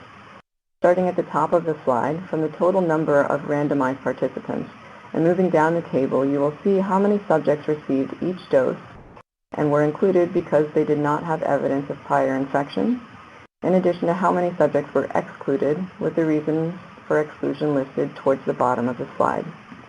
Most of the exclusions were because participants did not receive both vaccinations within the predefined windows, and the number of participants affected was balanced between treatment groups. There were more protocol deviations in the vaccine group than the placebo group, and most of them were medication errors, such as product storage errors, incorrect dosage administration, or the wrong product being administered. And the next slide here shows the results of the primary efficacy analysis with a total of 170 cases, 8 in the vaccine group and 162 in the placebo group, giving a vaccine efficacy of 95% for the prevention of COVID-19 from 7 days after dose 2. And the criterion for success was met. The pre-specified age stratifications are also shown here with similar results for vaccine efficacy. On this slide, the first row shows the overall second primary efficacy endpoint, which is COVID-19 cases at least 7 days after dose 2 in subjects with and without prior infection. As most people who will receive the vaccine most likely will not know their baseline infection status. The vaccine efficacy was similar to the primary endpoint and had 9 cases in the vaccine group and 169 cases in the placebo group, giving a vaccine efficacy of 94.6%. Subgroup analyses of the second primary endpoint are also shown here by age, obesity as a comorbidity, and by sex. The vaccine efficacy was consistently high across different subgroup analyses, with limitations on the adolescent age group because of small numbers of cases and participants as compared to the adult population. The vaccine point estimates were uniformly high across the subgroups examined, with the exception of participants identifying as multiracial and participants with evidence of prior SARS-CoV-2 infection at enrollment, for which too few COVID-19 cases occurred to interpret efficacy data for these subgroups.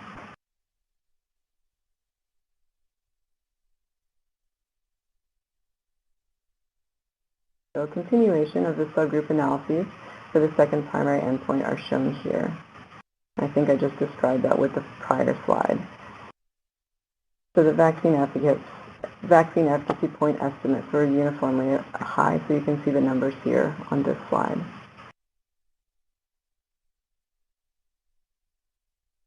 And moving on to one additional subgroup analysis of the vaccine efficacy by comorbidity, to show that the vaccine efficacy point estimates, again, were uniformly high across subgroups examined that increased the risk of COVID-19, such as chronic pulmonary disease, diabetes, obesity, and hypertension. The next slide here is to show that the secondary efficacy analyses had similar case splits, and the vaccine efficacy results were consistent with the primary efficacy endpoint for these secondary efficacy endpoints as well, based on the case definitions, with cases being counted at 14 days following dose 2, as well as using the CDC case definition.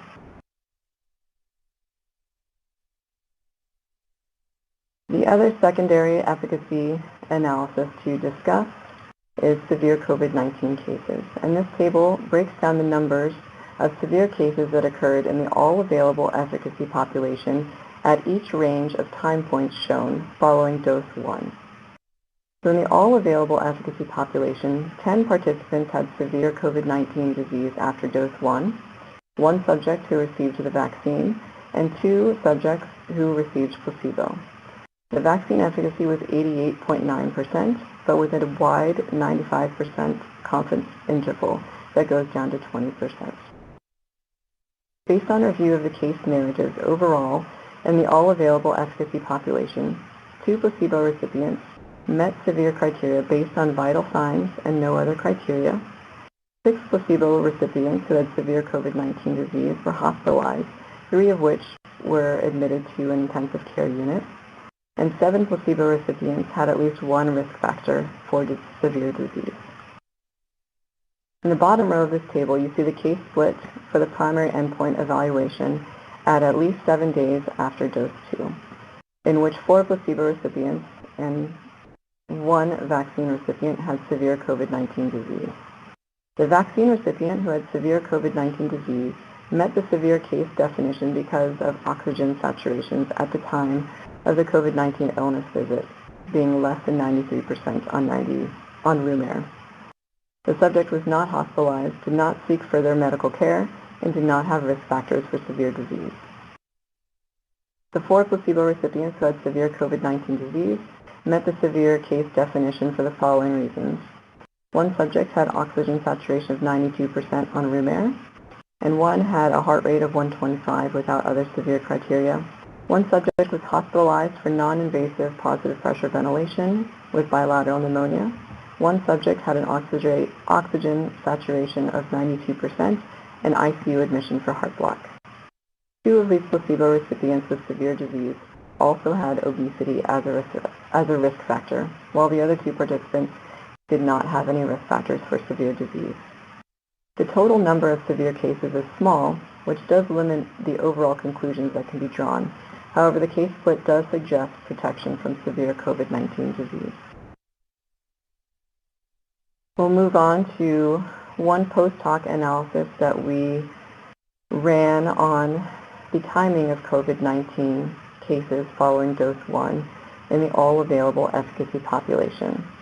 The timing of cases is presented similarly to the prior slide for severe cases. Vaccine efficacy in participants in the all-available efficacy population was similar to results in the evaluable efficacy population. And the vaccine efficacy for prevention of COVID-19 disease after dose 1 is 82%. Based on the number of cases accumulated after dose 1 and before dose 2, you can see that there does seem to be some protection against COVID-19 disease following 1 dose. However, these data do not provide information about longer-term protection beyond 21 days after a single dose, because the vast majority of subjects received dose 2. And our next slide here shows one additional post-hoc analysis of vaccine efficacy based on baseline SARS-CoV-2 status in the dose 1 all-available efficacy population. Only 3% of participants had evidence of prior infection at study enrollment, and additional analyses showed that very few COVID-19 cases occurred in these participants over the course of the entire study. 10 in the vaccine group and 9 in the placebo group. Only 1 of the 10 cases in the vaccine group occurred 7 days or more after completion of the 2-dose vaccine regimen. So some participants with prior evidence of infection also had confirmed COVID-19 during the study conduct. These data do suggest that previously infected individuals can be at risk of COVID-19 reinfection. The small numbers of participants with baseline positive status limits the interpretation of the efficacy at this time point.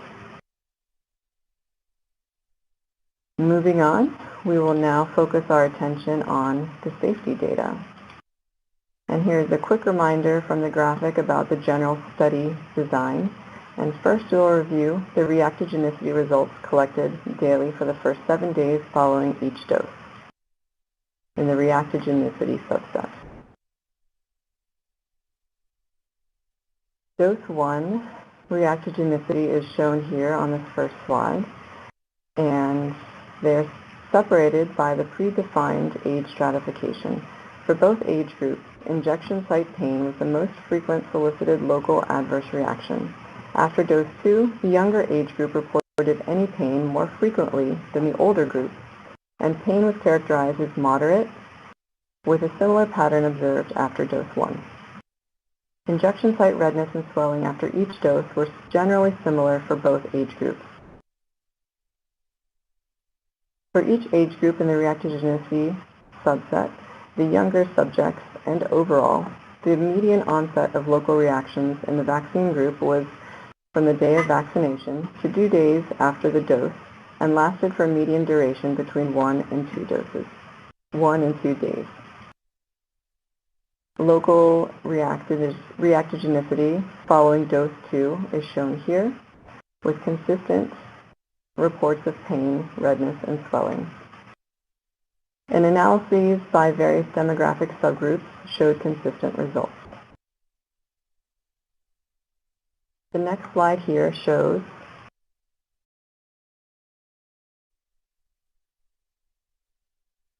so here are solicited adverse events within 7 days following dose 1. I'm caught up. I apologize for that. These are, let me catch up here. These are reports of joint pain, diarrhea, and vomiting, which were reported pretty equally between the age groups. And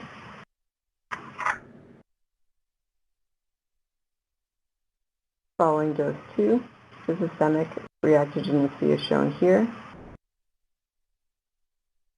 The frequency and severity of systemic AEs was higher after dose 1 than in dose 2,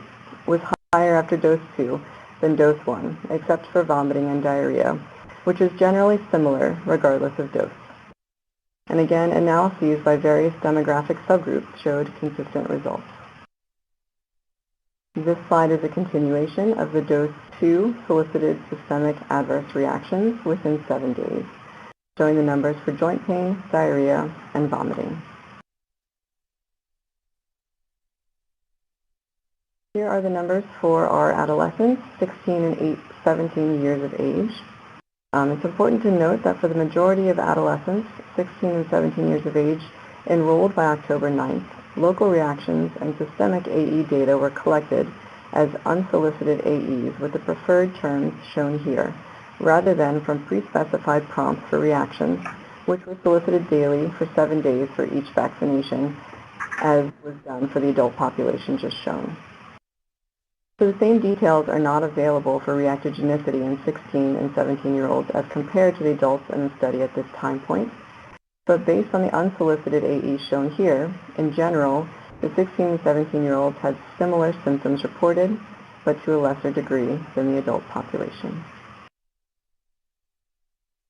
Moving on to the unsolicited adverse events. Subjects were monitored for 30 minutes immediately following each vaccination, and no subjects had an acute allergic reaction. For the unsolicited non-serious adverse events that were reported more frequently in the vaccine group than the placebo group, they were consistent with solicited reactions recorded from the reactogenicity subset, 18% in the vaccine group versus 3% in the placebo group, which would be expected.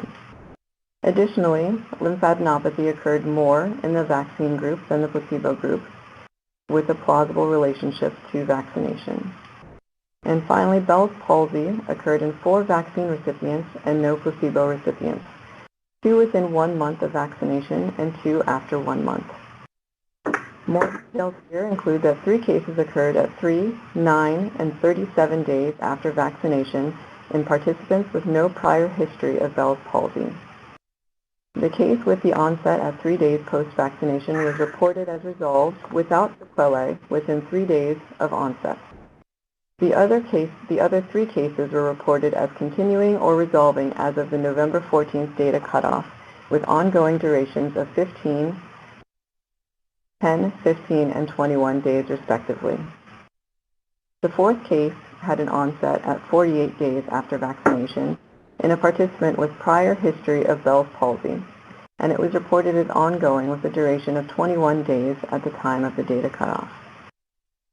In addition, we independently conducted standard MEDRA queries, SMQs, using FDA-developed software to evaluate for a constellation of unsolicited adverse event preferred terms that could represent various diseases and conditions, including but not limited to allergic, neurologic, inflammatory, and autoimmune conditions. The SMQs, conducted on the phase 2-3 all-enrolled safety population, revealed a slight numerical imbalance of adverse events potentially representing allergic reactions, with more participants reporting hypersensitivity-related adverse events in the vaccine group, with 137, or 0.63%, compared with the placebo group, with 111, or 0.51%. There are no imbalances between treatment groups that were evident for any other SMQs evaluated. Moving on to serious adverse events. There were 6 deaths reported in the study, 2 in the vaccine group, and both of these were in participants over 55 years of age. 1 death was following a cardiac arrest 62 days after dose 2, and the other was due to atherosclerotic disease 3 days after dose 1. Neither of these deaths were considered related to the vaccine. For non-fatal SAEs, these included appendicitis in 8 vaccine recipients and 4 placebo recipients. For the vaccine group, 2 participants were over 55 years of age, and one of these had a perforated appendicitis. None of these events were considered related to vaccination. One shoulder injury in the same arm as the vaccine administration was reported as an SAE, which we attributed as possibly related to the vaccine administration or to the vaccine itself. My next slide here focuses on pregnancies because women were screened for pregnancy prior to each vaccination and were excluded or not vaccinated if they had a positive result. So as of November 14th, there were 23 pregnancies reported, 12 in the vaccine group and 11 in the placebo group. The time interval between vaccination as it relates to the date of the woman's last menstrual period are shown here. 2 placebo recipients had known pregnancy outcomes, one of which was a spontaneous abortion and the other was retained products of conception. The pregnancy outcomes are otherwise not known at this time as the pregnancies are ongoing. Our next slide here shows other safety evaluations. Clinical laboratories, such as hematology and chemistry, were assessed in phase 1 participants. The only common laboratory abnormality reported was a transient decrease in lymphocytes 1 to 3 days after dose 1, which were mostly grade 1 to 2 in severity, and they generally normalized within 6 to 8 days and did not occur after dose 2. And among the phase 1 participants in this study who received the 30 microgram dose, transient decreases in lymphocytes post-dose 1 occurred in 5 of 12 participants in the younger age group, 18 to 55 years of age, and in 4 of 12 participants in the older age group, 65 to 85 years of age. These transient hematological changes were not associated with clinical symptoms. Additionally, overall subgroup analyses of the previous safety results were assessed by race, ethnicity, medical comorbidities, and prior SARS-CoV-2 infection, without any safety concerns identified by the subgroup analyses. So in summary, our efficacy conclusions are that the totality of the clinical data submitted with the EUA request meets the expectations for the duration of follow-up. In the final efficacy analysis, vaccine efficacy after 7 days post-dose 2 was 95% in participants without prior evidence of SARS-CoV-2 infection. Efficacy outcomes were consistently greater than 93% across demographic subgroups. And efficacy against severe COVID-19 occurring after the first dose was 88.9%. The small number of severe cases is a limitation to these data. A trend of potential efficacy following a single dose is observed in the data. However, a conclusion is limited because almost all participants received a second dose.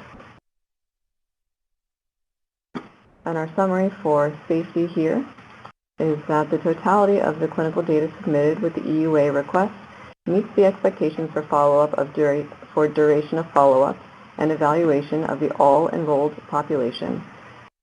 And this provided additional safety data from a total of greater than 43,000 participants. Reactogenicity was generally more frequent after dose 2 in all ages, mostly mild to moderate, with less frequency and severity in adults over 55 years of age than in the younger adults. There were no specific safety concerns identified in subgroup analyses by age, race, ethnicity, medical comorbidities, or prior SARS-CoV-2 infection. As of the data cutoff, 4 cases of Bell's palsy were reported in vaccine recipients and none in the placebo recipients. Although there is no clear basis upon which to conclude a causal relationship at this time, we do recommend further surveillance if the vaccine is authorized for widespread use. So moving on in the outline here, I will move on to the pharmacovigilance plan, future studies, and ongoing study plans. The sponsor submitted a pharmacovigilance plan to monitor safety concerns that could be associated with the vaccine. The sponsor identified vaccine-associated enhanced disease, including vaccine-associated enhanced respiratory disease, as an important potential risk. Use in pregnancy and lactation are areas the sponsor identified as missing information. In addition to the safety concerns specified by the sponsor, FDA has requested that the sponsor update the pharmacovigilance plan to include missing information in pediatric participants less than 16 years of age, which the applicant agreed to. We also recently requested that the sponsor add anaphylactic reactions, including anaphylaxis, to the pharmacovigilance plan based on the recent post-market reports of anaphylactic reactions. The next slide is a graphic here to outline pharmacovigilance activities. AE reporting under the EUA may come from vaccine recipients, vaccination providers, or from the sponsor. First, vaccine recipients will be notified that AEs can be reported to VAERS through the VAC sheet for recipients and caregivers. Another source of AE reports from recipients is the vSafe program, which is a smartphone-based program that uses text messaging and web surveys from the CDC to check in with vaccine recipients for health problems after vaccination. Reports from vaccine recipients are voluntary. AE reporting by vaccination providers and the sponsor is mandatory. Both the sponsor and vaccine providers administering the Pfizer-BioNTech COVID-19 vaccine must report to VAERS the following information associated with the vaccine. Any vaccine administration errors, whether or not associated with an adverse event, serious adverse events irrespective of attribution to the vaccination, cases of multisystem inflammatory syndrome in children and adults, cases of COVID-19 that result in hospitalization or death. In addition, the applicant will also conduct periodic aggregate review of safety data and submit periodic safety reports at monthly intervals for FDA review. Each periodic safety report is required to contain a narrative summary and an analysis of adverse events submitted during the reporting interval, including interval and cumulative counts by age groups, special populations, i.e. pregnant women, and adverse events of special interest. Newly identified safety concerns in the interval, and actions taken since the last report because of adverse experience. Both FDA and CDC will take a collaborative and complementary approach on reviewing AEs. FDA will individually review all serious adverse events on a daily basis. And FDA will also examine other sources for adverse events, such as the literature, and will perform data mining to determine if adverse events are disproportionately reporting for the candidate vaccine compared to all other vaccines in VAERS. Any potential safety signals identified will be investigated. The next slide outlines the sponsor's pharmacovigilance activities that are also included as active surveillance studies, each of which will be conducted over a 30-month time period. The first study will be conducted in a survey of 20,000 healthcare workers. Incidence rates of adverse events will be compared to expected rates. The second study listed will be conducted within the Department of Health health system databases for U.S. military and their families. Rates of adverse events of special interest in vaccine recipients will be compared to unvaccinated comparators. The final study listed will evaluate for AEs of special interest using the Veterans Health Administration electronic medical record database. Vaccine recipients will be compared to unvaccinated participants or to recipients of the seasonal influenza vaccine. And moving on, the next slide here will outline the proposed revisions to the study protocol if an EUA is issued. The study design figure shows the current study design, and for participants that originally received the vaccine candidate or for placebo recipients who decline receiving the vaccine under the EUA when it is made available, there is no change to the study design. Participants will continue to be followed as previously proposed through 2 years post-dose 2. The next slide here shows Pfizer's proposal for subjects eligible to receive the vaccine under local and national recommendations at the time of the EUA, they can contact their investigator to confirm that they meet eligibility criteria. They would then be unblinded to know if they received vaccine or placebo. If they received placebo, they would then receive the vaccine within the study conduct and continue with the study for 18 months of follow-up. At visit 4, alternatively, at visit 4 or 6 months after dose 2, subjects that had not met local or national recommendations for the EUA issuance would then be offered the option to receive the vaccine at that time point. And if they accept, both the sponsor and the participant would be unblinded, and participants who originally received placebo would then receive vaccine. Participants who cross over from the placebo group to receive the vaccine would then get baseline blood drawn for immunogenicity prior to the first dose and nasal swabs for PCR prior to each dose. They would then have phone follow-up at 1, 6, and 18 months following dose 2, as indicated in the figure, in addition to any illness visits for potential COVID-19 symptoms that meet the case definition. So the total study duration would still be approximately 2 years for these participants.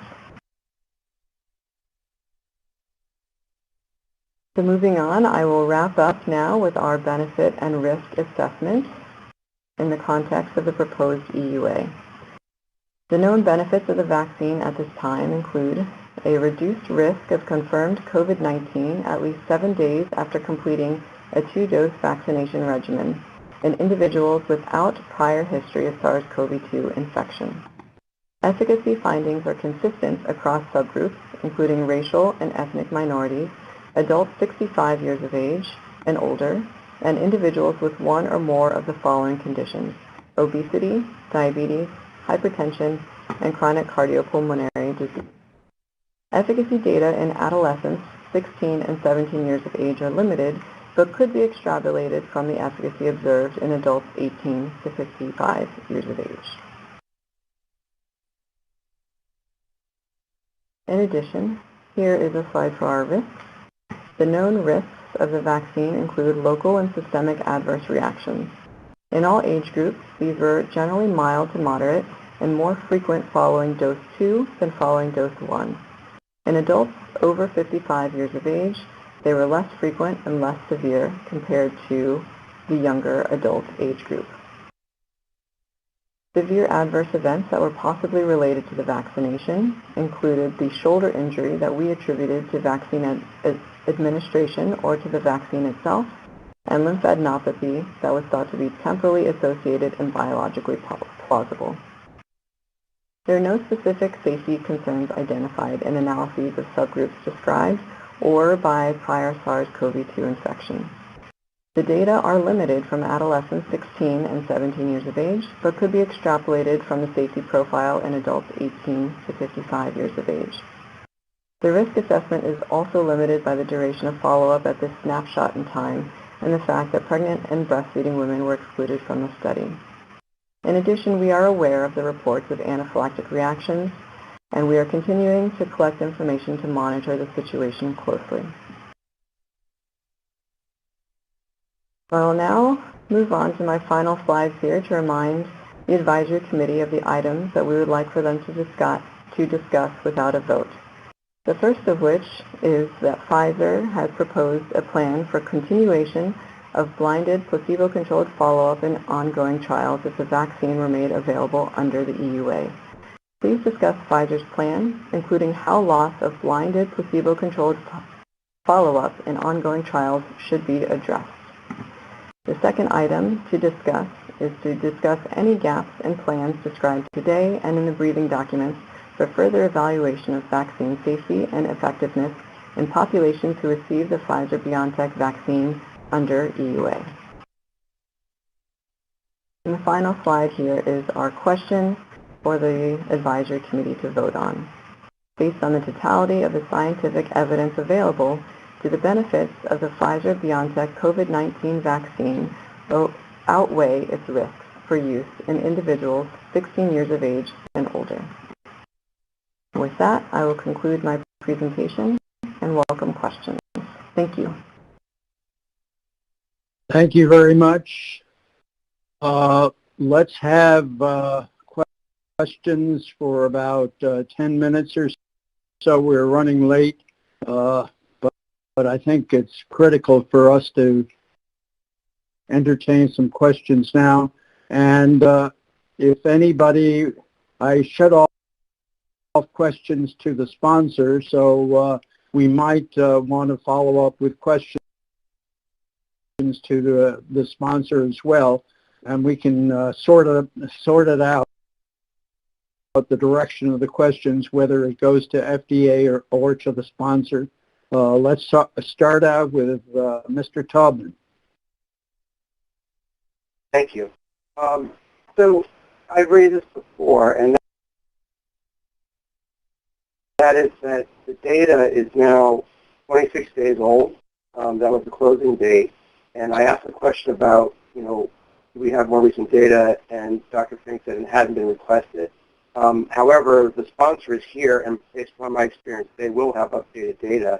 And some other folks may want to ask them about it. But I have one specific set of data I'd like to ask about in terms of updating. It's probably for them and not for you, Dr. Wollersheim, but we'll see. It's about this question of severe disease.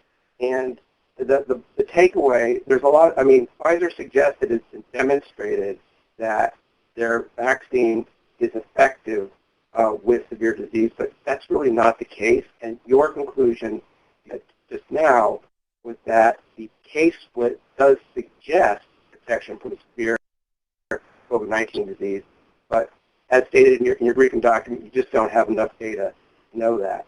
Well, it's been 26 days, and the question is, do we have such data? What we have, based upon what was the case 26 days ago, was actually a vaccine efficacy of 66% based on the actual endpoints, not the other data you talked about, which was from dose 1, and then you got to 88%. But the actual endpoint that was in the study and analyzed came up with a 66% vaccine efficacy, and that's concerning the thing that really matters to people. They care about severe disease. Frankly, almost nobody cares about COVID-19 if all it does is give you a sore throat. So I think it's really in the public's interest to know what is the story on this vaccine in preventing severe disease. And we really don't have sufficient data to conclude that as of November 14th. So can we get data? Is there data from Pfizer right now, as of yesterday, which shows additional cases that give us more data such that we can actually, they conclude in their document that the data does not meet prescribed success criteria, the endpoint of severe disease. Maybe their new data does. And then the second question is, if it's not sufficient yet, at what point do we project we might have sufficient data so we can really look at that critical question of whether this vaccine really prevents severe disease? Could I ask the Pfizer team to respond about additional data?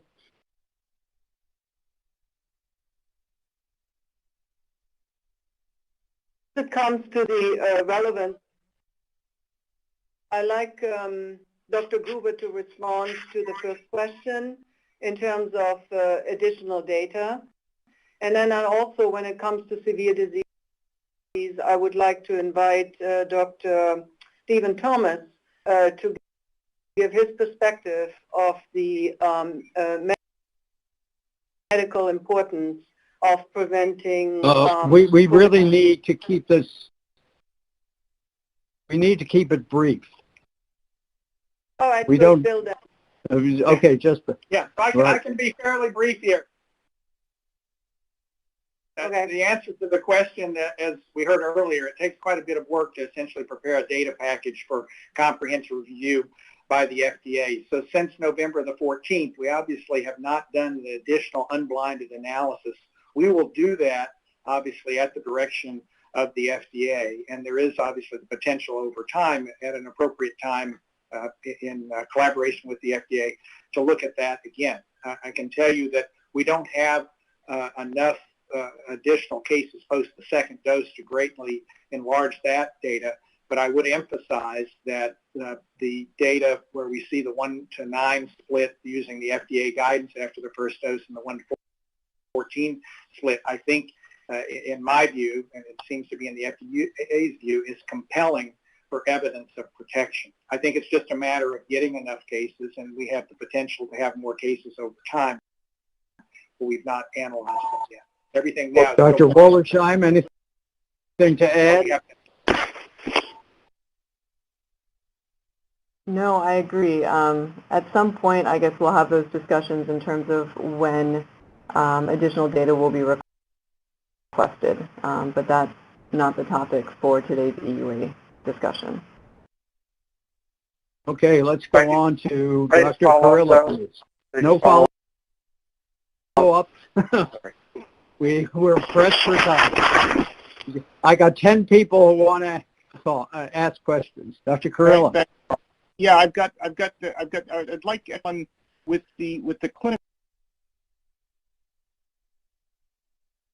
findings of loss of smell and taste, which also involve cranial nerves. Is the Bell's palsy that odd in your mind that it could not be associated with some immunological response to the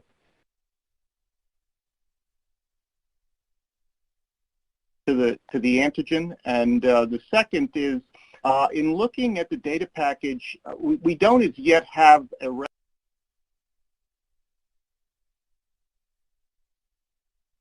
recognized or accepted correlate of protection, and the panel of human convalescent plasma, if I recall, it was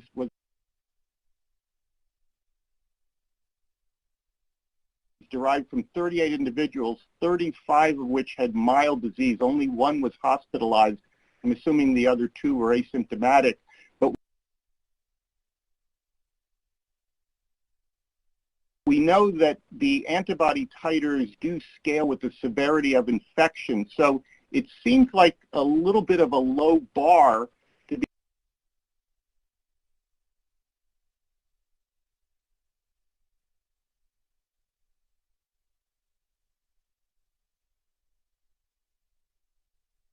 comparing against people who had mild disease who may be the Pfizer group. The question I wanted to ask before is, you have crippled in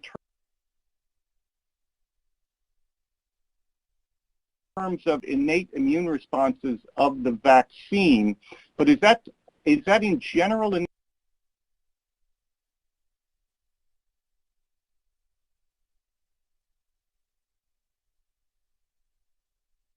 of interferon responses and potentially natural killer responses from the vaccination and antigen non-independent response or an antigen non-specific response to the vaccination?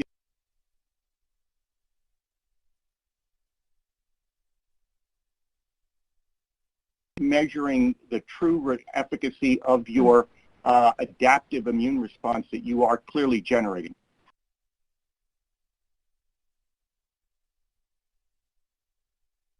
Dr. Wollersheim, please, and let.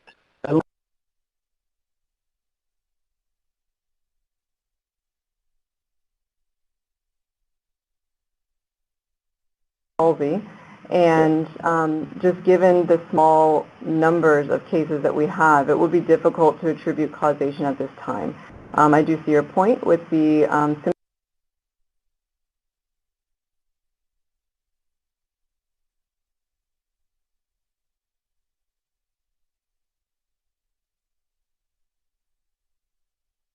symptomatology comparison of GMTs to the convalescent plasma panel, and I might actually ask Pfizer to address this question, because I know that they had two different panels of convalescent plasma that they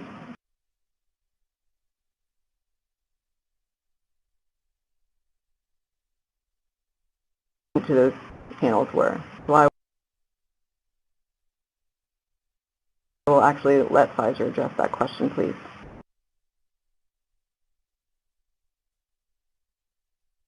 Yeah, I can, if it's okay, I can answer this. So it was a panel of 38 serum.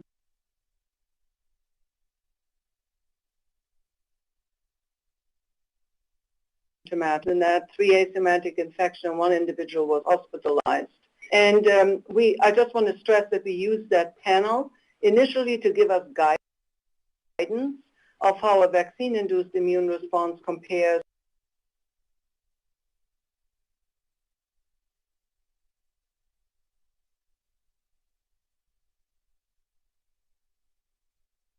to illusions in terms of a correlate of protection.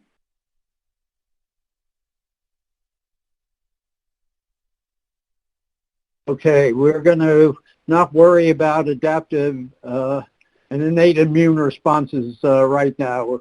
We'll take that offline. Dr. Perlman?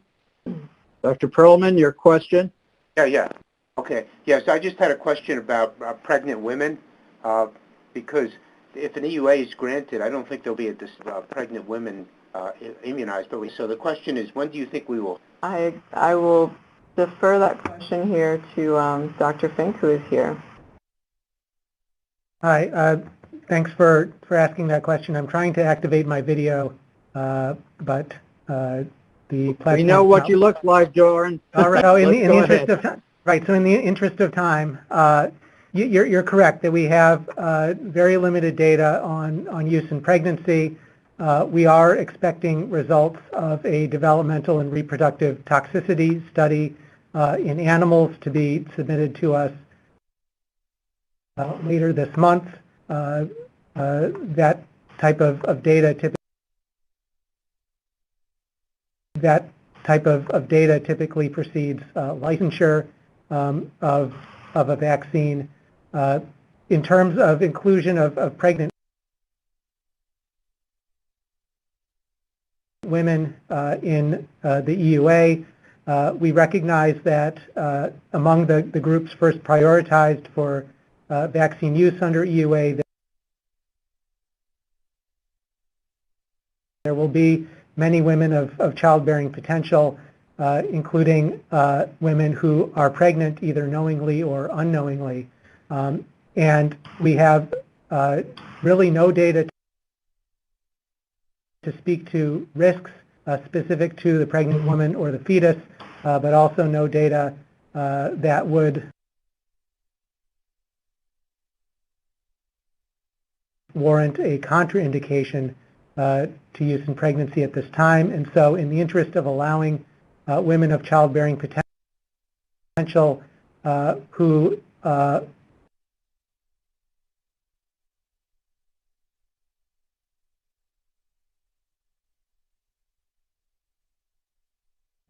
would consider vaccination population, the population approved for use under EUA, they would be then free to make their own decision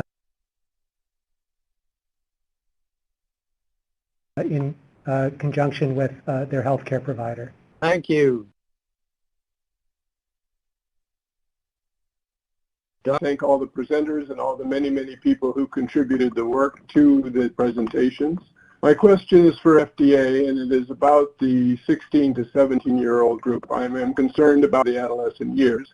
I appreciate that 16 and 17-year-olds are big and hairy to be down to the age of 16. Thanks. Maybe I can address that question. So that's a decision that we would have to make at the time that we are considering a licensure application.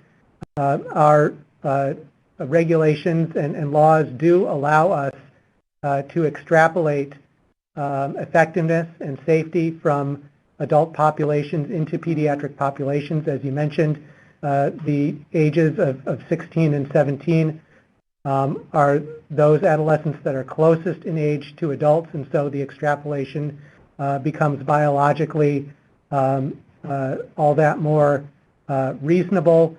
As well, the 16 and 17-year-olds are at increasing risk of exposure to SARS-CoV-2 because of the activities that they typically engage in. So as outlined in Dr. Wollersheim's presentation, for the purpose of this EUA, we do consider that safety and effectiveness from adults, in particular younger adults, could be extrapolated to older adolescents ages 16 and 17. Thank you. The last question that we have time for right now, before we have a very short break, is from Dr. Rubin. Please.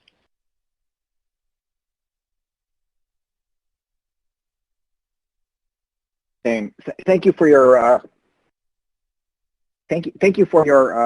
careful analysis. It gets to one of the post hoc analyses you did. It looks as if 19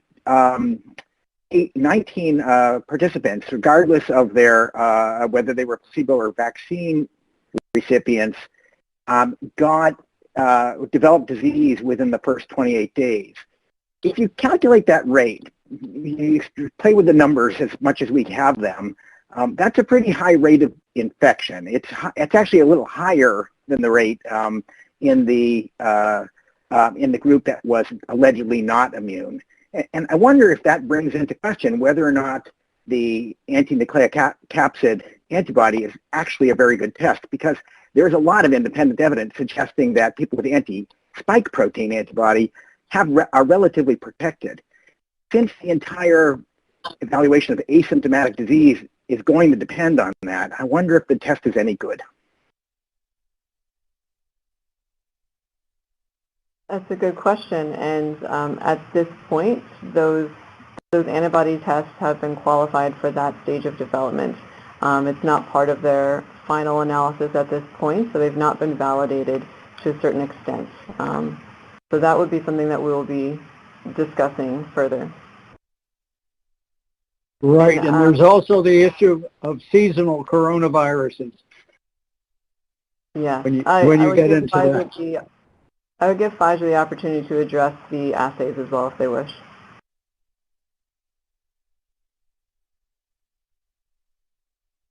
Pfizer representative, please, and we'll call. Then we're going to take a break. Yes, sorry, I was on mute. Yes, so we have used the N protein assay to distinguish it from a vaccine-induced response, because we need to demonstrate prevention of asymptomatic infection, and we can't use the spike protein for this purpose because otherwise everyone would be positive that received the vaccine. The second question, I believe that you were asking, I'm blanking right now, was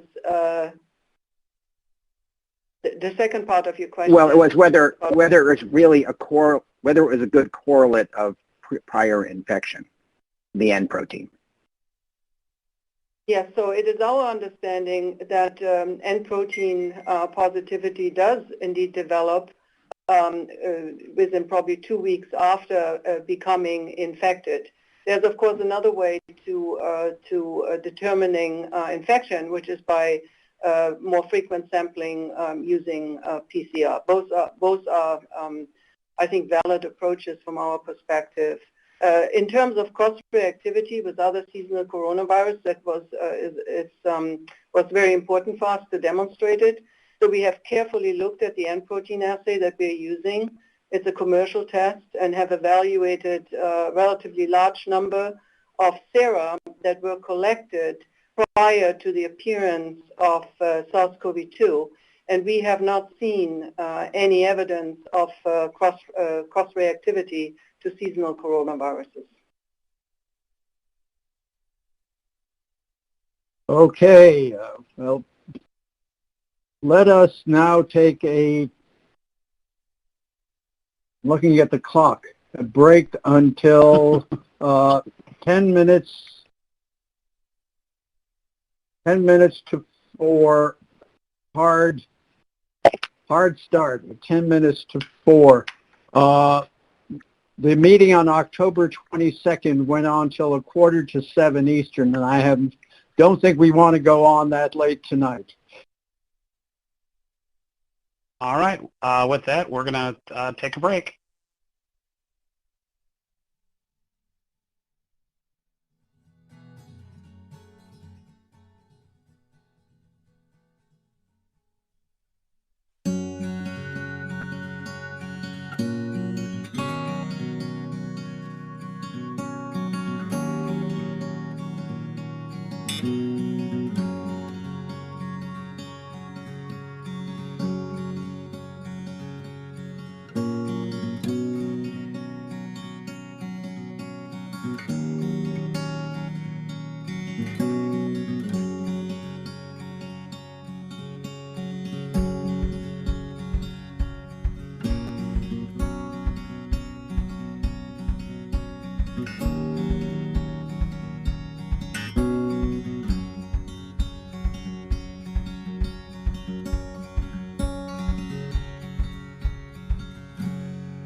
All right, welcome back, and we are now ready to start our committee discussion. So with that, Dr. Arnold, Dr. Monto, would you like to take it away? Right, and I just, there we are. Could you put the discussion questions up, please, Mike? Yep, I just did, sir. All right.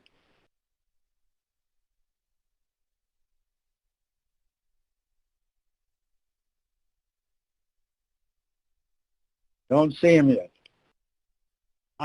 It may take a moment as you just came in. Is it, just give it a moment, sir? Okay, let me tell you, let me give you, let's discuss what we're going to do in the discussion, because I've had to cut off questions that were going to be given to the, or addressed to the presenters, the sponsor and FDA. What I would suggest, since we are running quite late, is that we have a discussion of these two items and ask the sponsor and FDA as we go through of any items of fact that they can help us in this discussion. So I don't need to read to you the discussion items. The item 1 is, please discuss Pfizer's plan, including how loss of blinded placebo-controlled follow-up in ongoing trials should be addressed.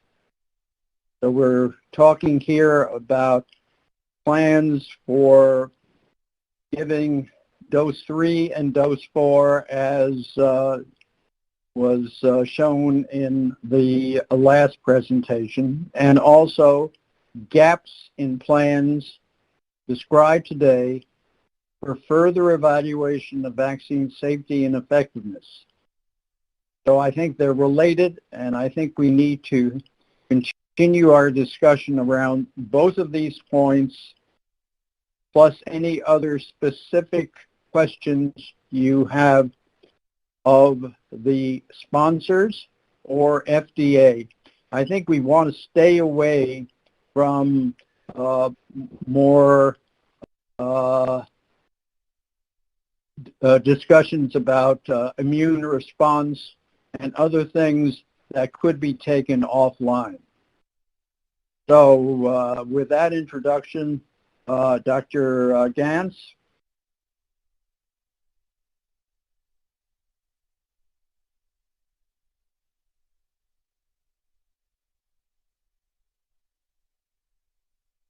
I had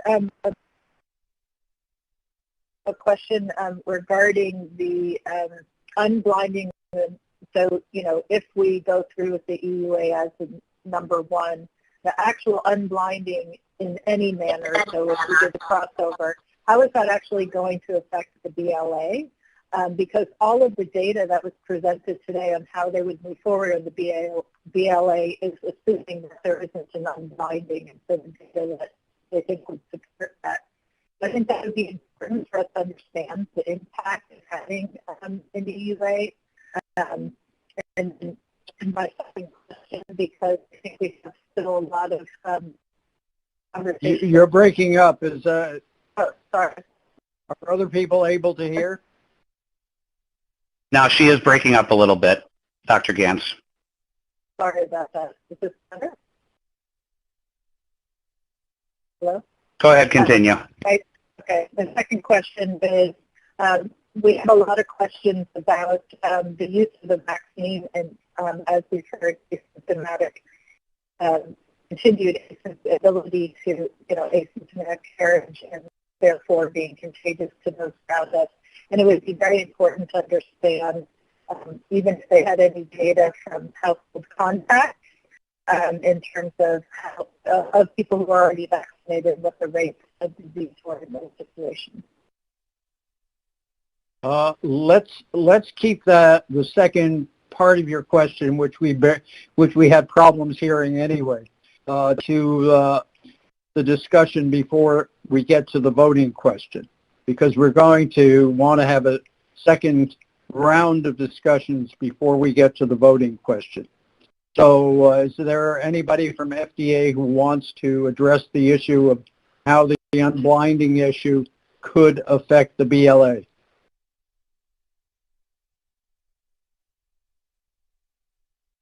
Anyone? Dr. Gruber? Dr. Gruber, let's just make sure that we unmute you. There we go. I know it took me a minute. I just wanted to say that starting with a general comment that, of course, the gold standard for doing phase 3 studies to demonstrate the safety and the efficacy of a product is by a randomized controlled trial, ideally the placebo-controlled study. And this is why, from a regulatory perspective, of course, we would welcome continuing the placebo-controlled follow-up for as long as feasible, recognizing the complexities thereof, and that was, I think, very nicely discussed by Dr. Goodman this morning. So we would, of course, be looking at potentially losing longer-term safety follow-up, but realizing the gravity, of course, of the pandemic, and if we're really looking at having to think about other designs and modification of the protocol, we would be looking at that and to see and make sure that we have sufficient data regarding safety. I'm not that worried about effectiveness, but regarding safety then to support a BLA application. So I think, if it's no longer feasible to really keep the blind, to really get those data from a placebo-controlled efficacy study, we would, of course, look at other approaches to get these data. And I'll stop it here, and I think perhaps Dr. Fink wants to add to that. Thank you. I actually don't have much to add. I was trying to jump in, and the platform wasn't letting me. It seems to be a delay, so nothing else. Okay, thank you. Dr. Fuller, and let's try to keep to one-part questions until we catch up at least. Dr. Fuller. Yes. Yes, thank you. This is a simple question. Risk assessment is going to be very critical for uptake of the community. Was the placebo including the LNP, or did it only have other material?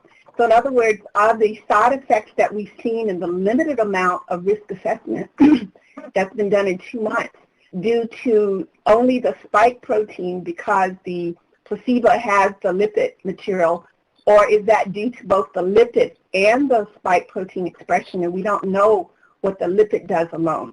This will be really critical considering that most of the people who are getting vaccinated have not yet seen multiple exposures to the coronavirus. So what does that mean for long-term effects that cannot even be looked at right now because we just got this into people? Okay, I don't know who wants to take that. Dr. Krause. So just to answer quickly, the placebo control was a saline control.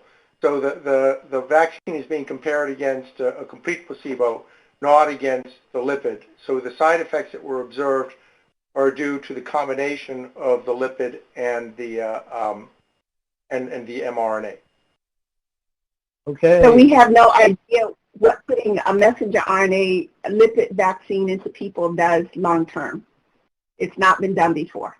And we're going from 20,000 people who get this vaccine to millions who get this vaccine with a very limited amount of risk assessment. Is that correct? Dr. Krause? I apologize. I'd accidentally muted you when I was trying to get off here, and so I did not hear that question. We will be looking at, yes. We have very little information about what happens to people who get the vaccine and then subsequently get exposed to COVID-19. because we've only looked for 2 months, and that didn't include, it included the vaccine with the lipid and the messenger RNA.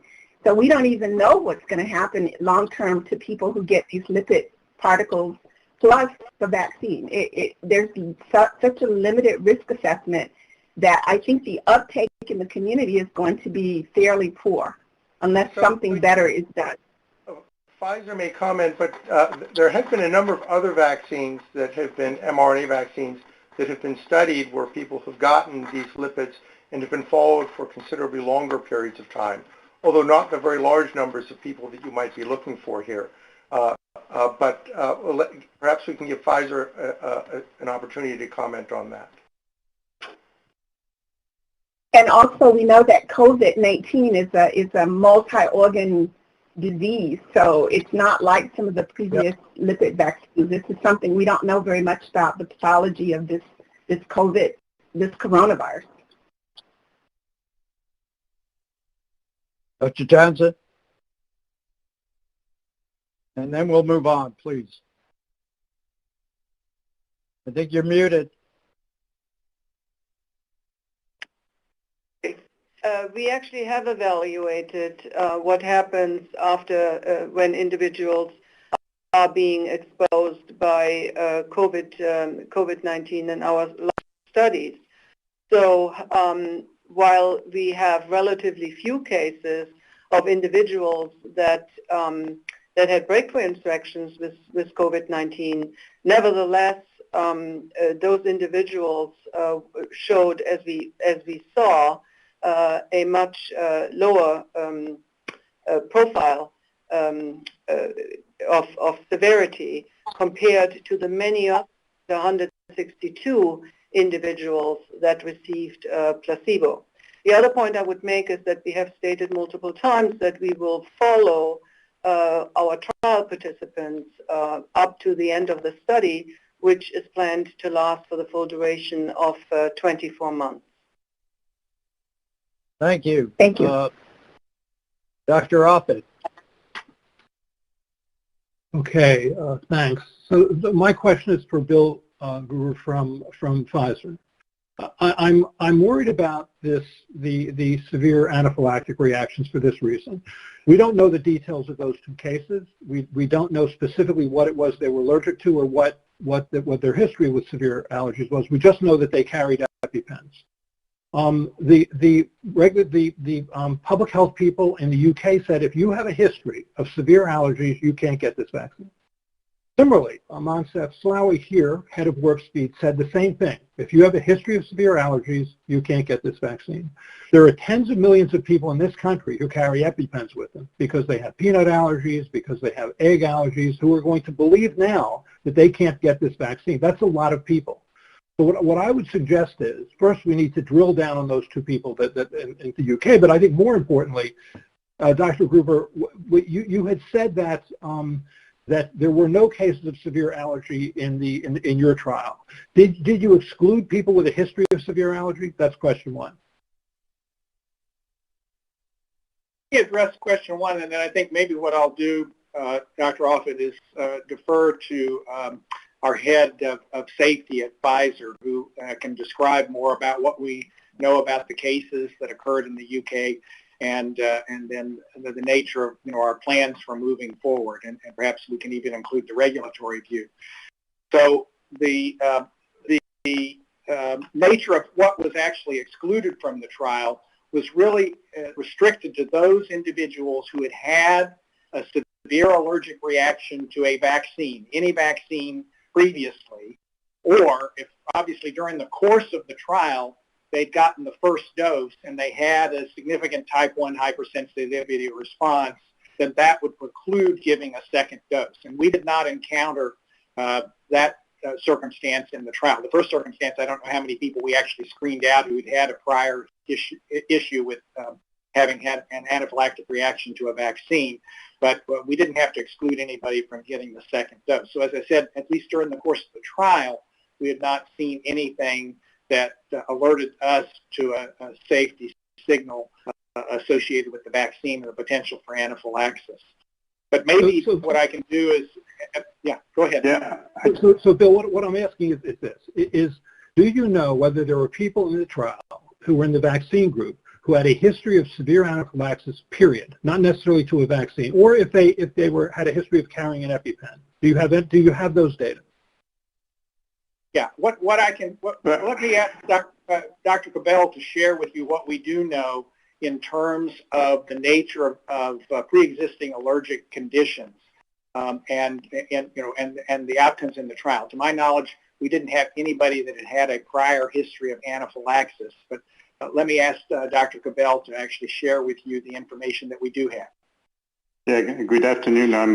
I'm Dr. Patrick Cobert. I'm the head of safety for Pfizer and also the chief safety officer for Pfizer. Actually, we know more about these two cases that occurred in the UK. So let me give you more detail about these two cases. So these two cases, in fact, were reported in the UK on December 8th, so which means, the first day of the vaccination campaign in the UK.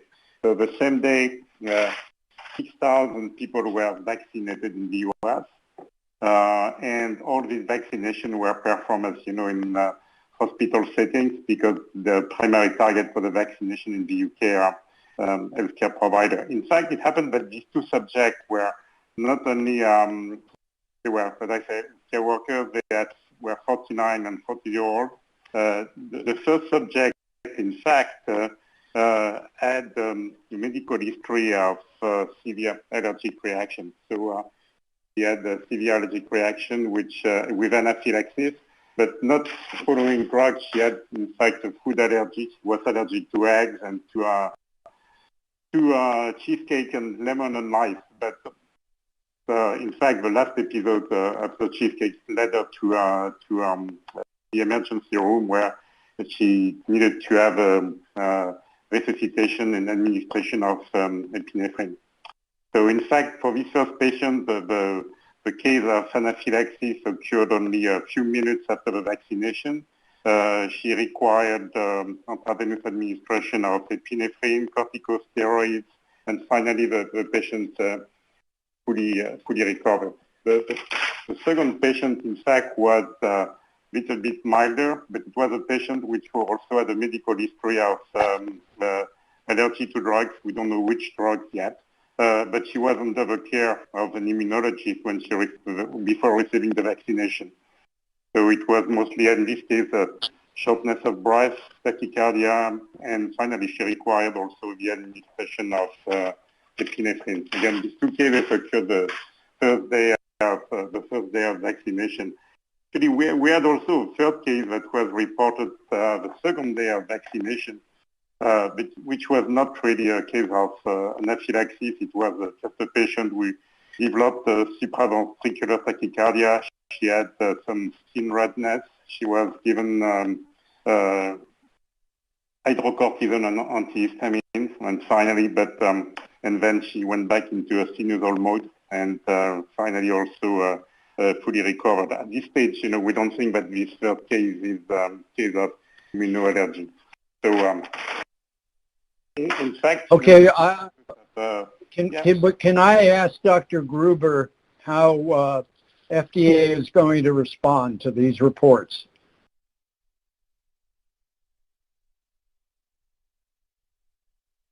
Again, Bill, do you want to answer? Or I think you were speaking of Marion Gruber. I think this is the FDA. I think, I was speaking of Marion Gruber. Excuse me.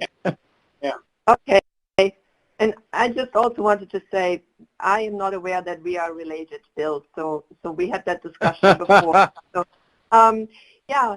So first of all, we have been in communication with the Medical Health and Healthcare Products Regulatory Agency, MHRA, in the United Kingdom, who made us aware of these two cases of anaphylactic reactions. And what was just reported about what is known about these was also transmitted to us. At this point, we are seeking further information from the MHRA under our confidentiality agreements to learn more about this and to really tease that out. I also wanted to to remind the committee, and I think Dr. Wollersheim really presented that nicely, of the safety analysis that the FDA independently conducted by doing standard MEDVA queries, and we looked at events that could potentially include or present allergic reactions. We found a slight numerical imbalance there that Susan reported and presented on.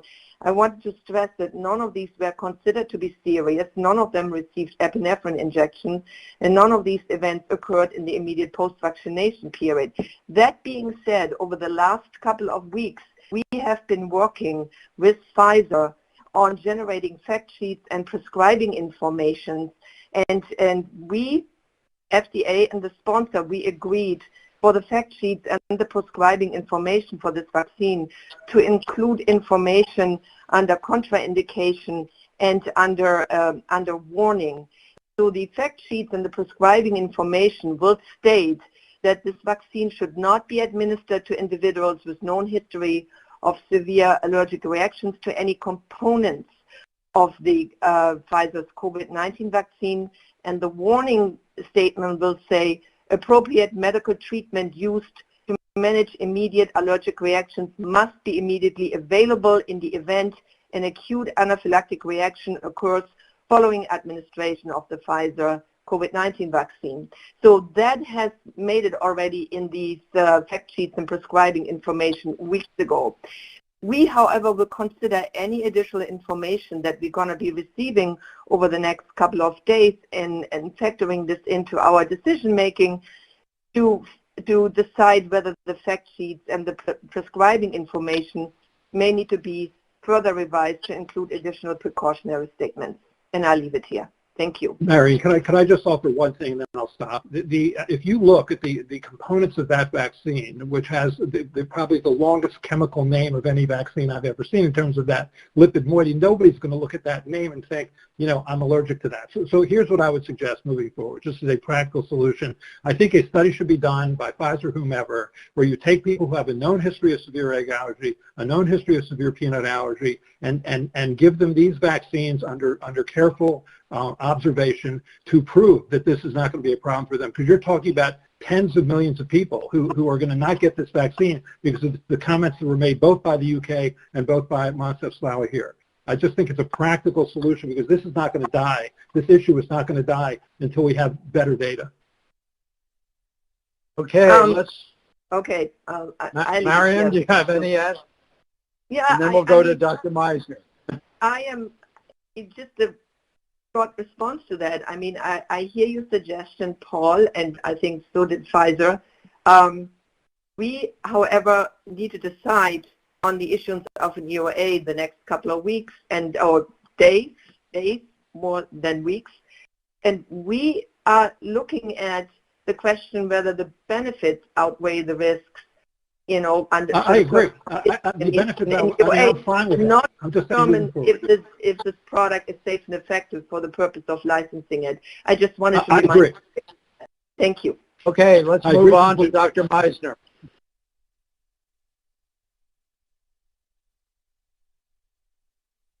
The current discussion. You're muted.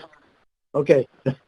First of all, in terms of the current discussion of anaphylaxis, remember that's recommended for any vaccine that's administered. The vaccinator should be able to handle anaphylactic reaction from any vaccine. It wouldn't be just for a COVID-19 vaccine, number one. And Paul, I'm not sure that an allergic reaction to ovalbumin would have much bearing on the risk of a reaction to this vaccine. Number two, going back to the pregnancy discussion, my concern is that during pregnancy there's a great deal of replication, of DNA replication, cellular replication that's occurring in the fetus. And vaccinating a pregnant woman with this messenger RNA gives me a little bit of pause. We certainly, and I understand the response, but could there be a retrovirus somehow around a migrant retrovirus and reverse transcribe this RNA into the chromosome of the baby. That is one thought. The next point, I agree very much with Dr. Mark Sawyers and his comment about a 16 and 17-year-olds. There are only 163 subjects who have been enrolled in the randomized trial, and we have heard that the inflammatory response is higher in younger people than it is in the elderly. I think we need more information before we think about that. And then the final point I want to make, and thank you for your patience, back to Dr. Gans. It's so important. An EUA, we need this vaccine. We need to do our very best to develop herd immunity. We need this vaccine. But we need to move it from an EUA to a BLA as soon as it satisfies the threshold that the FDA will hold this vaccine to. But there are many reasons to move it to a BLA, such as it will be included in the Vaccine Injury Compensation Program if the CDC recommends it for adults and for children. So I think we need to move in that direction. Thank you. Cody, I just want to say one thing. I'm not talking, I completely agree with you that I don't think... Very quickly. Okay, quickly. I just think that I'm talking about perception more than reality. With those two statements out there, the people who have severe allergic reaction shouldn't get this vaccine. I think we just need to offer people some solace that this is not going to be a problem for them. I'm not saying this should stop us moving forward at all with approving this vaccine. I'm just saying when it rolls out there, this is going to be an issue, and we need to have some data that we arm ourselves with so we can address it. That's all. I'm not saying it's biologically sound. I'm just saying that we need data to argue against it any more than, vaccines cause autism was biologically sound. We just need data to address it. That's all I'm saying. I agree. Thank you. I think we agree perception is everything. Facts may be important, but perception drives a lot of decisions. Dr. Annunziato.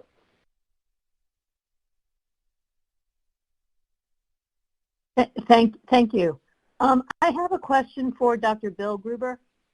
Bill, in your study, can you describe for us how the non-solicited adverse experiences that were collected up until 1 month after dose 2 were collected? In other words, was there active surveillance for those events as well? And then for your plans for under an EUA, if a subject is unblinded and vaccinated, could you also just reiterate for us what safety surveillance you will be conducting in that situation? Yes, thanks, Paula. I may call upon Nick Kitchen to help with some of the details. He's the clinical lead for the program. But the e-diary information was solicited and collected for the first 7 days, and then investigators were encouraged to essentially collect adverse events, but in an unsolicited fashion for the first month after administration. And then, I'm sorry, the second question was what again? What are the plans for safety collection for the subjects who may opt to be unblinded and then vaccinated after the EUA is issued? Right. So I'm going to defer to Dr. Kitchen, who's helped put together our latest amendment that deals with management of the placebo recipients, to perhaps address both questions, but particularly the second one. Dr. Kitchen. Thank you, Bill. This is Nick Kitchen from Pfizer. Can you hear me okay? Yes. Okay, yes. So with respect to elicitation of adverse events, and specifically the reactogenicity type events that you were asking about for subjects that were not in the subset, they were elicited in the same way as other adverse events. They weren't specific leading or directed questions to elicit specifically for those events, and that's why you would, typically would expect to see them seeing at a lower rate when reported as adverse events rather than when as actively solicited daily for 7 days immediately after vaccination in the diary. So for reactogenicity, the data from the subset gives us the best picture of the profile. With respect to our plans for safety surveillance for subjects that would be receiving the BNT162b2 as a result of being eligible, for example, under EUA, our intention is to use the same safety surveillance as those not in the subset. So we would not use e-diaries for those subjects that were moving across, but they would have all adverse events elicited for 1 month after what would be their 4th vaccination, but their 2nd active dose, and 6 months for serious adverse. Yeah, I might just add, Paul, as you can well recognize, 8,000 subjects set for common events that are being solicited routinely, like fever, headache, fatigue, the chills. We probably have, in fact, I would argue we do have sufficient precision on those common sorts of events. So it makes less sense, I think, to essentially say, you come back and you also now have to essentially do the e-diaries again. I don't think it really will add value, and it potentially could mitigate against individuals wanting to participate. Sure. Thank you. Dr. Lee. So my question is really for Pfizer about their blinded follow-up or unblinding the placebo recipients. And I think one question I have is why in your unblinding is there not incorporated some sort of scale or whatever you want to call it for severity grade or risk factor, either based on age, comorbidity, or so forth. Instead, you're relying on local and national guidelines, and I can tell you they're going to vary state by state, county by county here, and you're going to have a hodgepodge. So it seems if you were going to incorporate something about the risk factors, you might have a little bit more consistency on the follow-up various risk groups, and I didn't know if Pfizer had considered that at all. Could I ask maybe Dr. N? Because it moves us back to the discussion topics. Can we have Pfizer responding, please? Yes, could I please ask Dr. N. Madsen to explain in detail how we are going to follow vaccine recipients over time? No, it wasn't the question. It wasn't the question of follow-up. It was a question of identifying when somebody would be eligible to be unblinded that would include their risk factors, not just local and national criteria, because they will vary tremendously in this country and I suspect elsewhere. Okay, yeah. Then maybe Dr. Gruber, please. Yeah. And I may call upon Nick to help with this too. We obviously, as you heard this morning from Dr. Goodman, this is an incredibly challenging area for us to, put forward the right path. We want to be conscientious about providing vaccine to individuals that would qualify. So the onus is on us to take the EU, the emergency use authorization and the recommendations to heart. If you happen to live in an area where, in fact, you are eligible, we'd be hard-pressed to say, well, because we've taken a national recommendation, you don't fit because we're just going by the national recommendations. I think we have yet to see how that will work in practice, but it is our intent to try to do what we think is right to follow the guidance and local recommendations. We're also obviously facing this, as you can perceive, not just on a national level, but internationally, since we have a number of countries involved. So we have to look at each of those issues and weigh them to make that type of decision. I don't know, Nick, if you have anything else to add to that. I know that you will be in discussion, Bill, with FDA about these. Well, right. I mean, that's clearly a part and parcel of why I'm glad this is a topic for discussion. Exactly. Yeah, Bill. Sorry, Bill. Yeah, this is Nick Kitchen again from Pfizer. Just to add, so yes, our intention, at least initially, we would anticipate in terms of the recommendations following the initial ACIP recommendations. So we will provide specific guidance, more specific than applying to local and national recommendations. But certainly to start with, I imagine it would follow how ACIP would recommend allocation of the doses. Thank you. And as we go forward, please mainly pay attention to the discussion items because, as many have stated, we'd like to move to a BLA submission promptly, or as smoothly, I won't say promptly, as smoothly as possible. And the answer to some of these issues is going to affect that. So, Dr. Moore.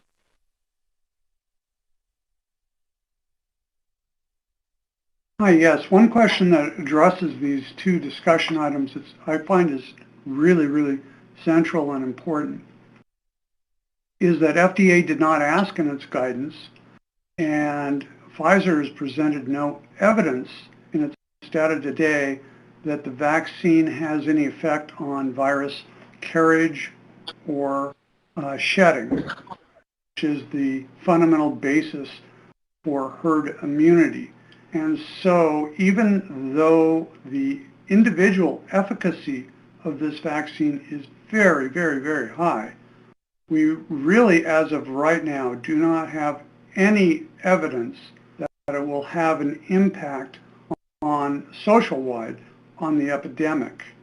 And so I would like to ask before the unblinding that Pfizer seriously consider performing nucleic acid assays on the vaccinees and the placebo patients. I don't know whether the point estimate for shedding is going to be high enough that you're going to see a significant difference. But at least one should try, because that's the one piece of data that we're going to completely lose once the unblinding occurs. Let me just interrupt and tell you that these questions are being addressed by CDC in the observational studies as we go forward because of sample size issues and a lot of issues that are not possible when you're not looking at households where transmission will take place. Right. In my discussions with the CDC, they certainly would like to have a toe-in to the vaccine companies to be able to help perform these very types of studies if at all possible. And so that industry CDC collaboration would be tremendous, but it is so important as of right now as to whether or not this vaccine can have an impact on non-vaccinated persons who are at risk for acquiring infection. We don't know that. Dr. Jansen, you want to comment? Yes, we actually are looking into this to do precisely that, not just to look for a prevention of asymptomatic infection, but also doing the PCR testing to look for virus acquisition or prevention of virus acquisition. I may remind, though, that we have data, not from humans, but from our non-human primate study, that would argue that the vaccine does prevent infection. We have seen that it prevents infection of the lung, and we actually have also seen some evidence that it has a more transient, that virus is more transiently detected in the vaccinated animals compared to the control animals. Yes, but in humans, okay, we're going to have to move. We're going to have to move on. Dr. Kim.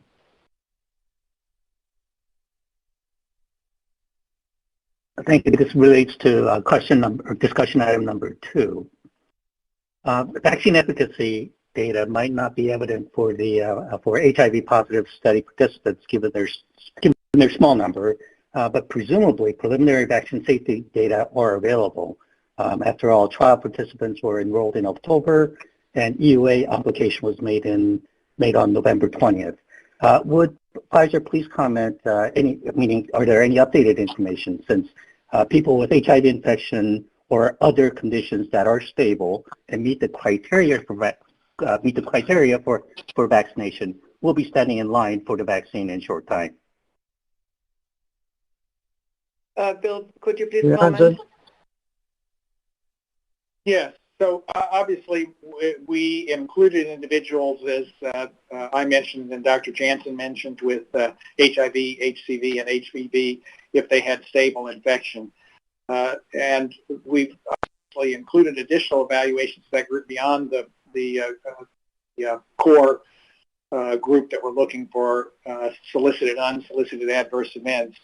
Within the population that we have so far, we have within the 38K database about 120 of these and 196 in the total 43,000 plus database. So we're getting to a point where we will have enough of those individuals to look at, and we would propose, obviously, doing that in association with the filing that goes into the BLA, if not sooner. We just need to have enough of them. As you may know, we amended the protocol in flight, so there was a little bit of delay. That was really the only population apart from the 12 to 15-year-olds and that were a little bit delayed in terms of enrollment in the trial because of the way that was staggered. But yes, it is our intent to essentially have more information on that population. Okay, Dr. Pergam.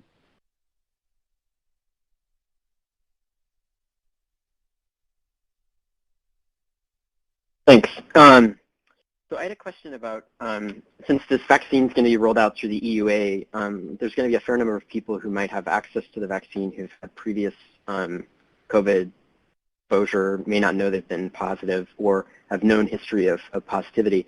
There's limited data in the trial, at least, because of enrollment for people that are previously positive.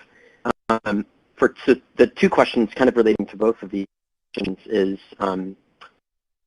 thinking about potentially looking at side effects within the group that potentially gets this. Is there an increased enhancement of side effects? Didn't look like it in the initial data you showed, but looking at that a little more carefully in people that have known prior positivity. And then secondarily, I'm curious, what are you going to do with patients in the clinical trial who did develop COVID? Are they going to also be offered the vaccine? Just as a question for Pfizer.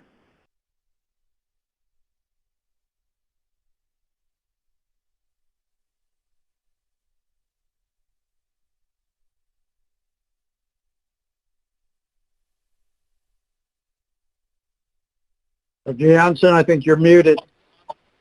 Not exactly an advertisement for Adobe Connect. Oh, sorry. Can you hear me now? Yes. Yes, we can hear you, Catherine. Yeah, so I think we may have lost the link. No, we can hear you. Oh, you know? Okay. Oh, good. Okay, thank you. Yeah. I would like to take the first part of the question and then have Dr. Gruber comment on the second one. So while we have excluded individuals with known COVID-19, so meaning PCR confirmed COVID-19, we actually do have in our trial individuals that are seropositive. In other words, they were prior exposed to COVID-19. And so our estimate is about 2 to 3% of the individuals that were participating in our trials were seropositive at baseline. Bill, if you want to take the second. Yeah, so I think the second question was about the nature of the safety profile in individuals that had evidence of prior SARS coronavirus infection or were PCR positive at the time they appeared for their first or second dose. And the bottom line is, and this has been submitted to the FDA, if you just separate out that group, and again, it's a small proportion of the total population, but still fairly sizable when you look at the total group. We had, I guess, well over 150, I think, in the reactogenicity subset and over 500 in the larger database of looking at unsolicited adverse events. And when you compare that to the individuals that had no prior evidence of infection, it looks basically the same. I mean, point estimates actually look a little bit better, but obviously within the realm of statistical significance, we can't make much of that. But clearly, these individuals did not fare worse from the vaccine. And I think we've not seen anything in terms of, as those individuals have tracked through the study, a particularly high attack rate or severe disease that would suggest to us that there's a problem in that group.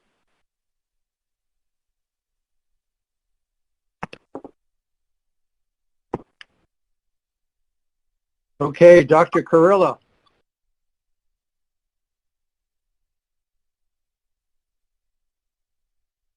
One part only. Thank you. If Pfizer were to receive an EUA and you lost all of the participants in the trial who were healthcare workers, would the remainder still allow you to have be adequately powered to carry on? That would be my first question. The other is... I said one part only. Well, I'm just going to put my hand up again then. Well, then you'll go to the bottom of the queue. Okay. Okay. Well, please. That's an important question.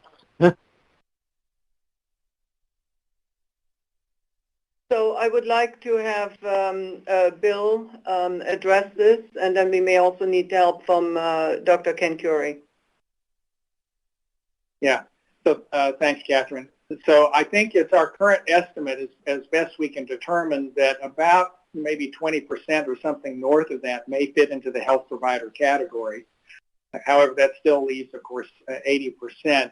Given the high attack rate, presuming that those placebo recipients remained in the trial for a while longer, we know that we would be in a good position, particularly sadly given the high attack rate, that we could still track out and get a good measure both for safety and efficacy over the longer term. I think the bigger challenge really relates to how quickly the CDC moves forward to the additional tiers and how quickly those populations again get encompassed within emergency use authorization and to be covered if we conform to the plan that we've outlined. But it's my sense, and I'll ask Ken Curry, who's our head of stats, just to comment on this, but it's my sense that yes, even with 20% loss, we won't have that much difficulty. If we were sort of in the 50 to 60% efficacy category, that could potentially prove more challenging. I don't know, Dr. Curry. Yeah, hi, this is Ken Corey. I lead the vaccine statistics at Pfizer, and those answers are correct. The study is well positioned to continue to accrue more cases and to be able to answer some of these questions with more precision. Thank you, Dr. Hildreth. And please, let's keep it mainly to the discussion items. Thank you, Dr. Montreux. My question is for Pfizer, and it relates to the recruitment of minorities into the study, which is relevant to number 2. My understanding is that the minorities were recruited fairly late in the process. So do we have an adequate follow-up to that group compared to the majority of the participants? The 2-month median is what I'm referring to. Can someone address that for me? Thank you. Yeah, I'd like Dr. Gruber to comment on the demographics. Thanks, Catherine. Let me correct one perhaps incorrect assumption, which is that we actually from the very start were focused on targeting in recruitment from racial and ethnic minorities. But what we decided to do after we proved successful in terms of the overall success in getting to 30,000 and then deciding how to move forward, we decided at that point, given that we'd had some success, but we wanted to have more, we actually informed sites that to preferentially, beyond what they'd already done, any new recruitment that they provided was really targeted to minority communities. So it was a fact that we started from the very beginning, but then we further enriched at the end. So I would say you could feel confident that minority communities were recruited throughout, perhaps with a bit more towards the end. But I'm convinced, and I think the data supports that we had individuals for those communities followed for a long enough time, certainly to demonstrate efficacy, within the limits, of course, of some of the groups having a smaller number of total cases. But it's not the right assumption that we didn't start from the very beginning. That was a key ingredient we advertised, both on our websites and everywhere else that we could, about our intent to bring people of color into the trial. Okay, Dr. Levy, on the discussion items, please.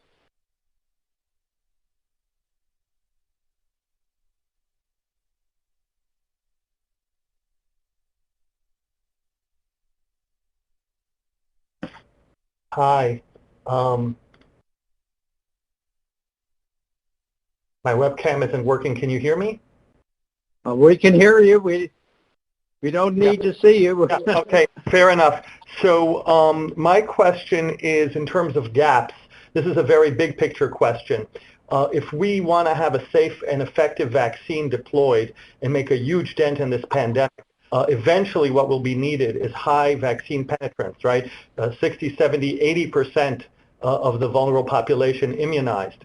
Would we realistically get there, given the structure of the United States and the tendency of adults in the United States? Would we realistically get there without a pediatric vaccine?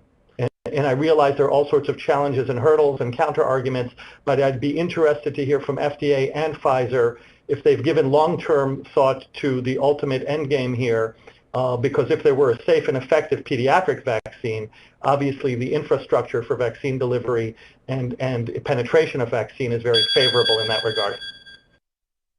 Thank you. Let's keep the answers relatively short. That's a very big question. So Pfizer pediatric plans? Bill, you want to take that? Sure, I'm happy to. We obviously recognize the importance of moving into the pediatric population, and I touched base on this briefly in the main presentation. We thought so strongly about this that, as you know, we obviously are trying to seek an indication in 16 to 17-year-olds, which we think is supported by what you've heard from us and the FDA. In addition to which, we already have 12 to 15-year-olds in the trial, which not only inform the ability to move forward in that group where we're going to recruit 2,000 individuals, but actually also the preliminary information which we submitted to the FDA from the first 100 individuals looks quite good compared to the reactogenicity we're seeing in 18 to 25 and 18 to 55-year-olds. So we're already embarking on that path, and then it's our intention, if all continues to go well, and so far it has from a safety point of view, to move down to 5 to 11-year-olds based on the nature of the data becoming available, the completion of where we are with the 12 to 15-year-olds. We anticipate that will commence by April of 2020. And the idea would be to start there, and then, as is typical for pediatric trials, once we have documented safety in that group, move down. It's our expectation, although I'm encouraged that it might not necessarily be the case, that we may need to do dose ranging in the 5 to 11-year-olds. We thought that might happen in the 12 to 15, but they seem to tolerate the 30 microgram well. But once we move down to 5 to 11, we'll be very judicious, just as we were in the 12 to 15, doing a small sample of sentinels and then working our way down. And then ultimately, we propose to move down in younger age groups below 5 years of age. And again, we do that in a judicious fashion. Dr. Krause. Additional comment, if I can, on behalf of FDA, and that is that the Pediatric Research Equity Act actually requires there to be a plan for evaluating products in pediatric patients and in children. But of course, there's also a requirement that you can't do research in children unless you have a prospect of benefit. And so you can't do these studies initially in children, but I think moving quickly now that benefit of the vaccine has been established is a very reasonable thing to do. That's something that we'll be working with the sponsor on. I'm wondering, while I have the floor though, that I might drive things back towards the actual discussion items a little bit more directly. Thank you. And in that regard, we heard this morning from Dr. Goodman suggestion that we might look towards, instead of an unblinding when people become eligible for receipt of a vaccine outside of a trial, a crossover design in which blinding is maintained. And of course, if one is to do something like that, that then is the last opportunity in which one might be able to draw a serum on people in the trial in order to determine whether they've seroconverted, which would then give a chance to look at the question raised earlier as to whether or not people have gotten infected while one still can compare a vaccine versus placebo. So I don't know if anyone at Pfizer is prepared to opine on this, but do these seem like reasonable things for you to do, to, instead of unblinding, to do a crossover when people become eligible for a vaccine, but also to draw serum on these individuals before that happens, to allow for this kind of additional look at the last moment before placebos then in essence disappear, and one then loses that opportunity to compare, you know, also in the blood, what happened to vaccinees versus placebo recipients. I can take that first question and comment. So we are fully planning to actually do the analysis of vaccine protection against asymptomatic infection very soon, as I noted, probably beginning of or in very early in 2021. And so we can take under advisement to see if there is an opportunity or value based on our routine serum sample that we do in the participants anyway. Even additional blood draw would be of value. And then for the blinding question that you have, I would also give it back to Dr. Gruber to comment. Yes, thanks, Catherine.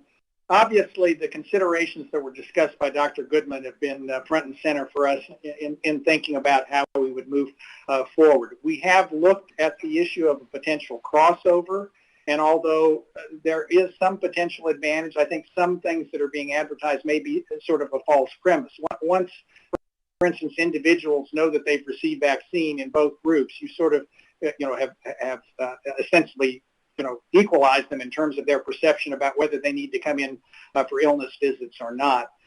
So that's a challenge. Deferral, in the circumstances is not an option for ACIP recommended groups. So that's a challenge in terms of obviously solving for our ethical obligations to vaccinate folks. There's also the logistic approach. As I mentioned, when we're enrolling 22,000 individuals, somebody has to be first in line. We can't bring them all in, on day one. So the idea was, okay, with the EUA authorization, we can kind of bring them in as that authorization and recommendation expands. On the other hand, if you're talking about a crossover where everybody is now going to have to come in for 2 additional visits, you're talking well, it would be about twice as many people, but of course, I think that what he proposed was you also only bring them in for crossover as they otherwise become eligible. 44,000 individuals would have to be brought in for 2 additional visits, and those individuals that are receiving vaccine would have to do this, in essence, be reconsented, essentially agree to come back for 2 additional visits. Now, I heard, Dr. Goodman appropriately saying that some of these people, and we would hope that this would be the case if you chose that path, would do this out of the goodness of their heart. But it does mean that they have to come back for an otherwise unintended or a visit back to a medical facility, and the risk of exposure just from that sort of experience in and of itself. So the notion of what we're concerned about is that when we add this additional piece of work that these individuals have to not only agree to, but provide informed consent for 2 additional visits, for those for both groups, that creates it potentially from their perspective, maybe the risk-benefit equation isn't such a great idea for me. I'm going to just go ahead and wait and my turn and get the vaccine. So I think those are things that the logistics are something that are not trivial, because we've got to bring in basically a lot of people to be vaccinated. And if we now add this to 88,000 visits, that's a challenge. Obviously, we enrolled 44,000 people and done 88,000 visits, but it took us a number of months to do that. And so if the notion is trying to strike the right balance between getting people timely vaccination when they're eligible, there are some advantages to be gained by just having to vaccinate the placebo recipient. Of course, one of the questions in the way this is being put to the committee is that if you can't do this and you then lose the ability, for instance, to look more directly at duration of efficacy and already, even in the crossover design, lose the ability to do, in many people, longer-term follow-up for safety. And of course, as it is the people who are at highest risk, who are those who are also going to be suggested for earliest vaccination, and so you'll then lose the ability in continuing your trial to look at further impact on severe disease. What are the ways in which the inability to get that information from continued follow-up in the trial will be addressed? How can the American people, as well as the FDA and the CDC recommending bodies, be sure that we have enough information to proceed with the vaccine and understand exactly what the longer-term safety, durability, and efficacy against severe disease is? I mean, those are all reasonable questions and ones that we're wrestling with. But I think we've already sort of addressed the common reactogenicity. I don't think there's likelihood that you'll get much more precision related to that. So if you set that aside, there is this period of time where we would expect we would continue to be able to collect information as the EUA rolls out in those individuals that remain. As I said, maybe 20% of the population would be vaccinated. It will still take some time to do that. So, imagine we might be able to do that within 1 or 2 months. That's still, even within that population, a time where we would be continuing to collect cases. As far as safety is concerned, the same thing applies. You still would have a proportion of these individuals for looking for longer-term events. As we move farther and farther out, the likelihood that you've got a vaccine-related event, I think, becomes diminishingly small. Part of the reason, I think we were enamored with the idea of a median follow-up of 2 months is our perspective that if you're going to see something specifically related to vaccine, it's more likely to happen in that time span, and you've already got a significant database to look at that.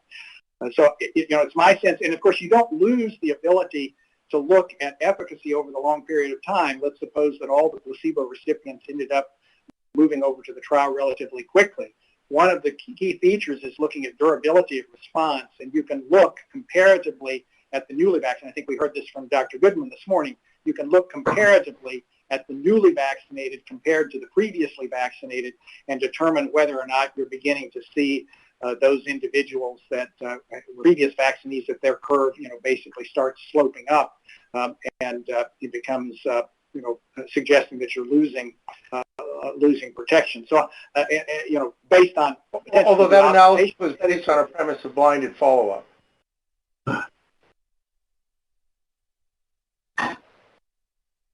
I'm sorry, I didn't hear that last comment. I think the analysis was put forward by Dr. Folman of the NIH was based on a premise of blinded follow-up, not of unblinded follow-up. I'm talking about a circumstance where you would just be able to compare the attack rates in the respective groups based on the difference in terms of timing as far as vaccine. Of course, that's predicated on what's happening with the pandemic. I'd like nothing better than the pandemic had gone away. We did that, but I think based on what I'm hearing from the experts, some of whom we heard from today, it's our expectation over the span of time we would plan to conduct this, that we would badly be in a position where we would likely be able to determine if, in fact, those attack rates for those people that were more remotely vaccinated went up. Okay. Going to have 2 more questions, and then we are going to move into discussion of our voting. question. So Dr. Chatterjee and then Dr. Cohen. Thank you, Dr. Monto. I'd like to address discussion item number 2. Dr. Gruber, in your presentation, slide number CC58, I believe, you spoke about different studies that Pfizer might be conducting, but I did not see long-term care facility residents listed. They are obviously at high risk because of which they're being prioritized to receive the vaccine. And the other one was inclusion of any concomitant use trials, particularly with influenza vaccines. At least in the Northern Hemisphere, this vaccine will be rolled out at a time when influenza vaccines are also being given. So does the sponsor have studies planned for those two populations, or those two types of? So Catherine, do you want me to go ahead and take that? So yeah, it was addressed to you, Bill. Okay. So let me address the second question first. I think it was on the slide. We do have a plan to potentially look at concomitant influenza vaccines, recognizing just the issue that you raised. It would be great if we find that this vaccine manages to provide protections that's durable and no one requires an additional dose. And as we said, we're going to be looking very intently at the durability of protection. But if that's not the case, and the presumption is that over the course of the coming months we'll begin to get a clue about that, then we would be considering looking at co-administration of influenza vaccine, assuming that that would be a timely period for annual vaccination if protection was not conferred.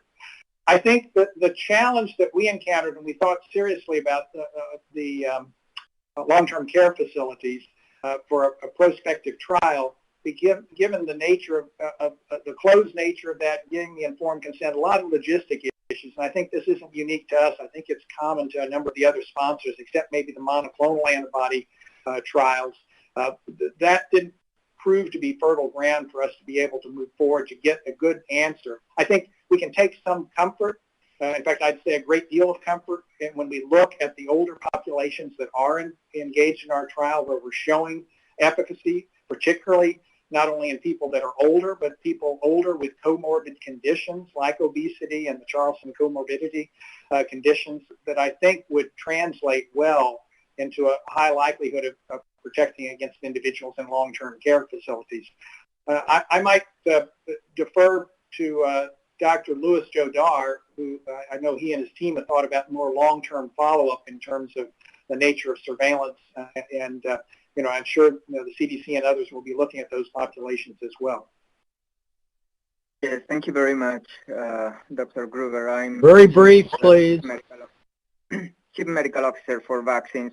I do not have much to add, but as to say that as we plan post EUA studies in the next few weeks, the conduct of case control test negative designs in which we can measure real-world effectiveness selecting specific populations, and we are thinking very much indeed to select long-term care facilities in those studies. Thank you. Thank you. Thank you, Dr. Cohen, and then we are going to start discussing the voting question.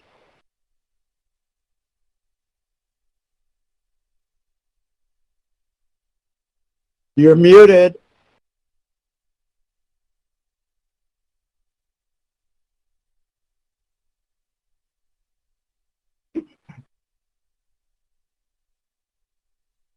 Still can't hear you, Amanda. Amanda, we can't hear you. Okay, I apologize. Can you hear me now? Yes. I was wondering if you could tell us what the timelines may be for authorization or approval in the other countries that you have enrolled trial participants in, which are Argentina, Brazil, Germany, South Africa, and Turkey. And if what is the plan in terms of those countries, people continuing in this placebo randomized controlled design versus unblinding those participants as well at the same time as unblinding in the U.S.? Bill, please take that. Yeah, I think the brief answer is, again, our whole unblinding process is going to be done in cooperation with regulatory authorities, both here as well as elsewhere. I think we will take into account national recommendations as well as local recommendations. So it is conceivable that we would be in a position to continue individuals in a placebo-controlled fashion, in a blinded way in those countries. But we have to be mindful of the fact of our ethical obligations regardless of geography, and so it's going to involve a balance. If there's subtle differences, that's going to be probably easier for us to make those sorts of adjustments than if take healthcare providers. Chances are we might be providing this healthcare providers across the board. But this is something we'll engage in based on our conversation with regulatory authorities, both foreign and domestic. Okay, thank you. We are now going to close discussion of the discussion items and move on to discussion of the voting question. And could we bring up the voting question?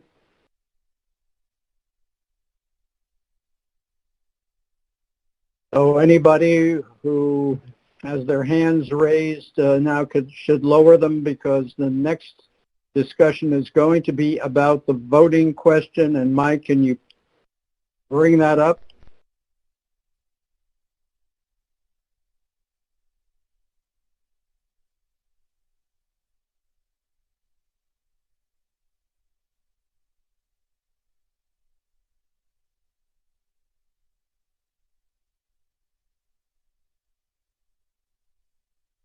I think we better see it before we start talking about it. Wording is very important.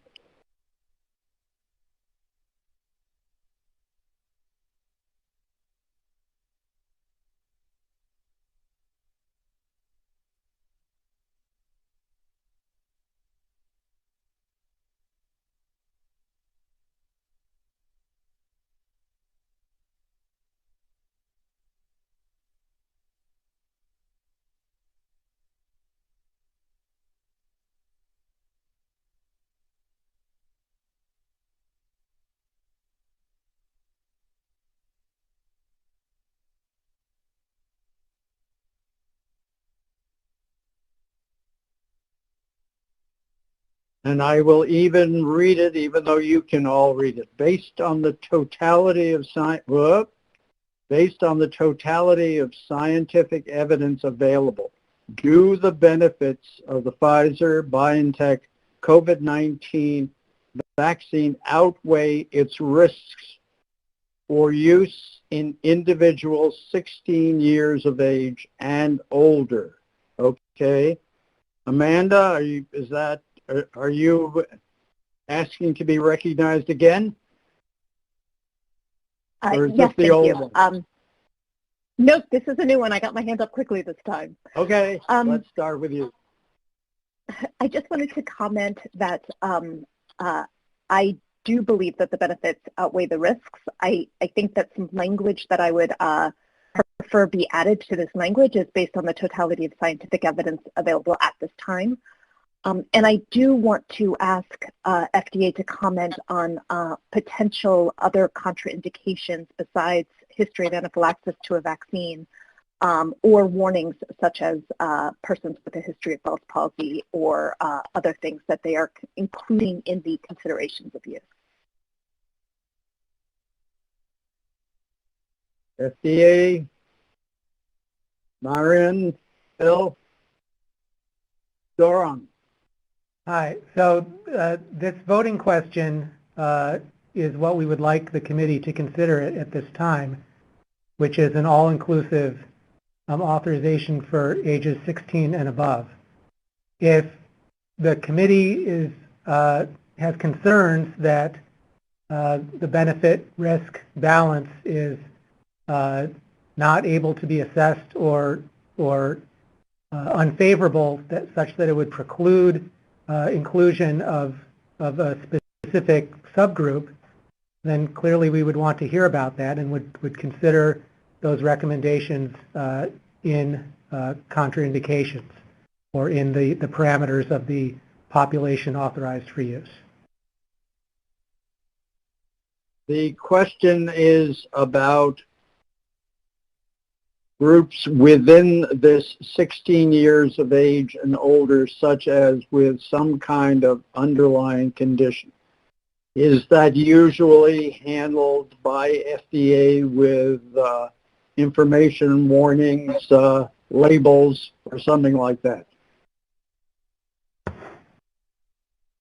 Well, it depends on what the reason for concern is. So if there is a clear risk of that would make the benefit risk balance so unfavorable that persons in that group should never be vaccinated, then that would be a contraindication. For lesser concerns, then that might merit a warning or a precaution. Right. Is that usually something that is voted on by an advisory committee? Those specifics. Typically, no. Those are handled through labeling. Right. Okay. Let's go on to next, Mr. Taubman.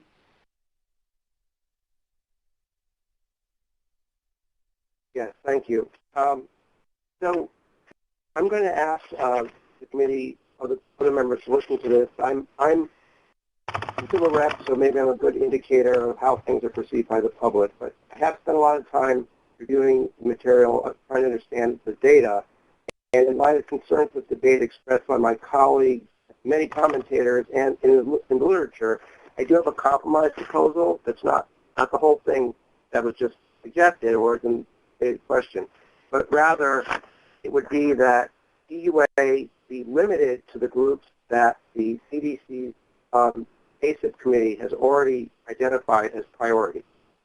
And the data is limited, as we know.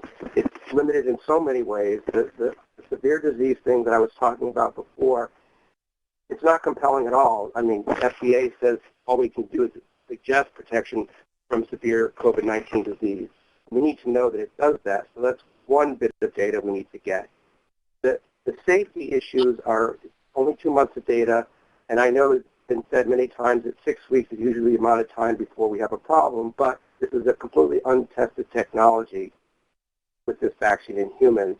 And then the FDA says as far as a vaccine-enhanced disease over time, that's unknown. So there's there's a few of the missing pieces of data. Given that we don't have good data on effectiveness on the thing that really matters, which is preventing severe disease, and the safety issues, and that there's a question of duration of protection, which more time would give us, I think that we absolutely need, as other people have said, phase 2 to 3 trials to continue. And we've also discussed at length how if you grant EUA broadly, then it's going to really present a problem. I know that there's workarounds, and I understand it makes sense the blinded crossover, you still are going to lose at that point thereafter the placebo benefit. It's been suggested by Pfizer and others that we can go with the standard that wait until the people in the study will only be told and unblinded or offered the crossover option if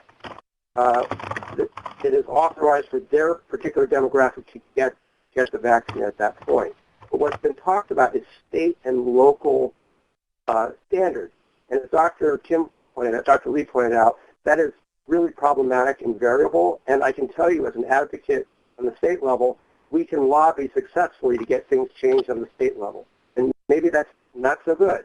Maybe you need a clear standard of EUA. And as I pointed out earlier, a lot of the trial participants who are writing to us and complaining are viewing if EUA is granted, and that means I should get it. We can disagree with that. But clearly, if EUA is officially granted initially only for the 2 high-risk groups, which is identified by the CDC, which was the healthcare workers and the nursing home residents to start, that will give us time, give FDA time to review more thoroughly the data. It can be just a few weeks. And they could either come back to this committee or on their own decide, okay, we now have enough to go forward and expand it to a larger population. And the reason I'm suggesting is obviously, because the risk-benefit analysis changes, and you're talking about the high-risk populations versus the rest, given all the uncertainty. And the other piece of it is that we know there's just not enough to go around. So even if you agree to what I'm saying, it makes no difference in terms of what's going to happen on the ground in terms of getting vaccine out, because it's only going to go initially to the healthcare workers and the nursing home residents anyway. But the reason why I think it's important is that it will allow FDA the opportunity to get real data. I did ask for the data since November 14th to today just on severe disease. We know there were only 10 cases before November 14th, and I couldn't get, when I asked, more recent data. I'm sure Pfizer today, right now, knows how many severe cases there were since November 14th in both groups. But that's the kind of data we really need to see, I think, and that's why I'm suggesting this. Boron? Yeah, I'd like to make one point about this question of severe disease. I think it's important, and it was covered to some extent at the last VRBPAC meeting in October. And that's that we have ample experience of examples of vaccines that protect just as well, if not better, against severe disease as they do against mild to moderate disease. And so protection against disease of any severity is actually a pretty good predictor of protection against severe disease. We have a pretty strong result in terms of efficacy with this vaccine based on the available data. And those data that we do have for severe disease are all pointing in the right direction and corroborate what history has shown us. I think that's important to... Not only that, as we will get more data as we start using the vaccine more extensively, because with rare outcomes, you have to start using the vaccine in order to see them under proper circumstances. I'd like to move on to Dr. Meisner, who's got the next question. Thank you. I would like to concur with what Dr. Fink just said, that if a vaccine prevents mild disease, I think we can assume it will prevent severe disease. So I understand that's the most important endpoint, but because of the rarity of the disease, severe disease, it may be difficult to reach that. The other point I wanted to make about long-term safety. We know about the safety of this vaccine through 60 days. And it's pretty hard to think of a vaccine reaction that occurs after 60 days. And I looked through the vaccine injury table for conventional vaccines, and all of the injuries, except for one, were only up to 6 weeks, not even 8 weeks. The one exception was a polio vaccine, a live polio vaccine administered to an immunocompromised host, and this is obviously not a live vaccine. So I think we cannot, no one could say that there is no long-term enhanced immunity when the vaccinee experiences the vaccine, but to me, that I think the safety is pretty well demonstrated, and balance that against over 2,000 deaths a day or 2,500 deaths a day, I'm comfortable. I would, if I can make one more point, Arnold, I'm sorry. Go ahead. Yes, I am uncomfortable about the question as it's written. I do not believe we have sufficient data for 16 and 17-year-olds. I would prefer to say for use in individuals 18 years of age and older. 16 and 17-year-old children, as we saw, or adolescents, do not get very sick, seldom get hospitalized, and I'll bet it's a very small number of deaths.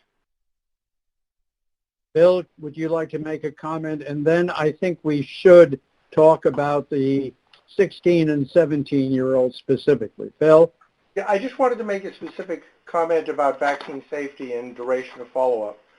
because I think one of the important things to remember when we're rolling out a vaccine to many people is that it's not just the side effects that the vaccine is causing that are important, but it may also be the vaccine side effects that are attributed to vaccine, but which the vaccine didn't actually cause that are important.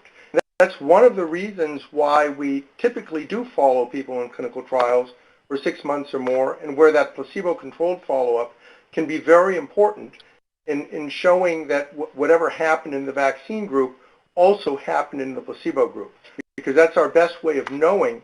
And very often it's the fact that we have that placebo-controlled follow-up over time that gives us the ability to say that the vaccine didn't cause something at a longer period of time after vaccination. One could in fact argue that one could even get more placebo-controlled safety follow-up over the shorter run, which then could expand the total safety database.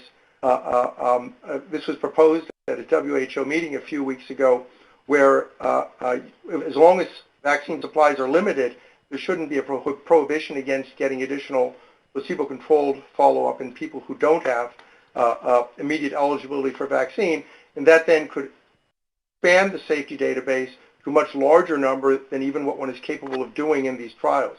But very often these kinds of studies work very much to the benefit of the manufacturers, because if one has this data, it actually allows one to say fairly definitively that a side effect that somebody thinks the vaccine is causing is not being caused by the vaccine. And of course, this is something that is a big concern with rapid rollout of a vaccine. This kind of thing caused big problems in 1975, 1976.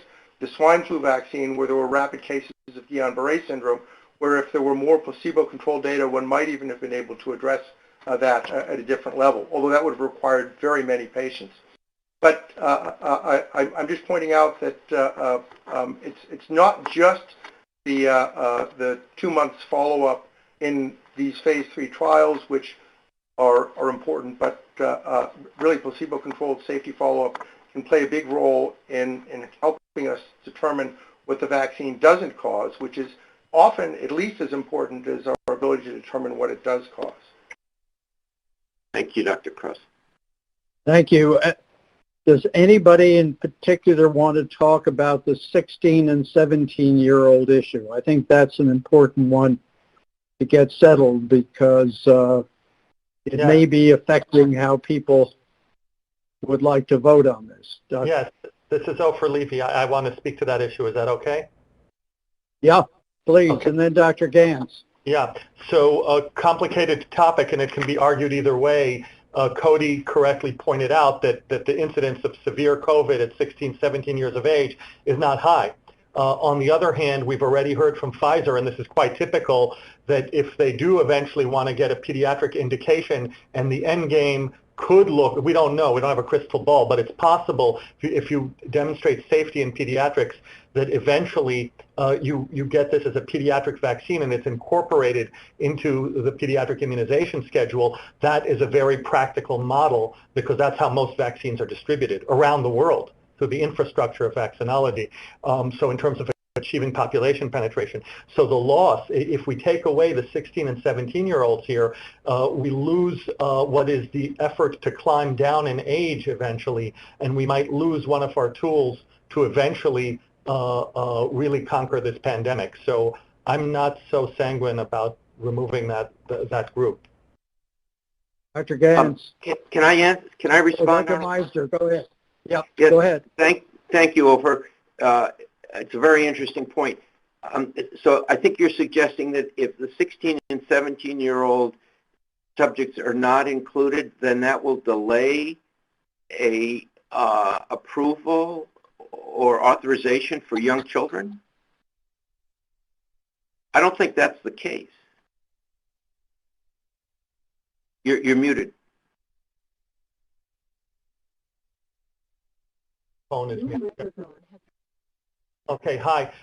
It will reduce the amount of information we have about the 16 and 17-year-olds. It will slow down getting the vaccine to them, and if we don't have that information, makes it that much harder to go down in age beyond that. So I'm thinking about what the end game here is for the entire world.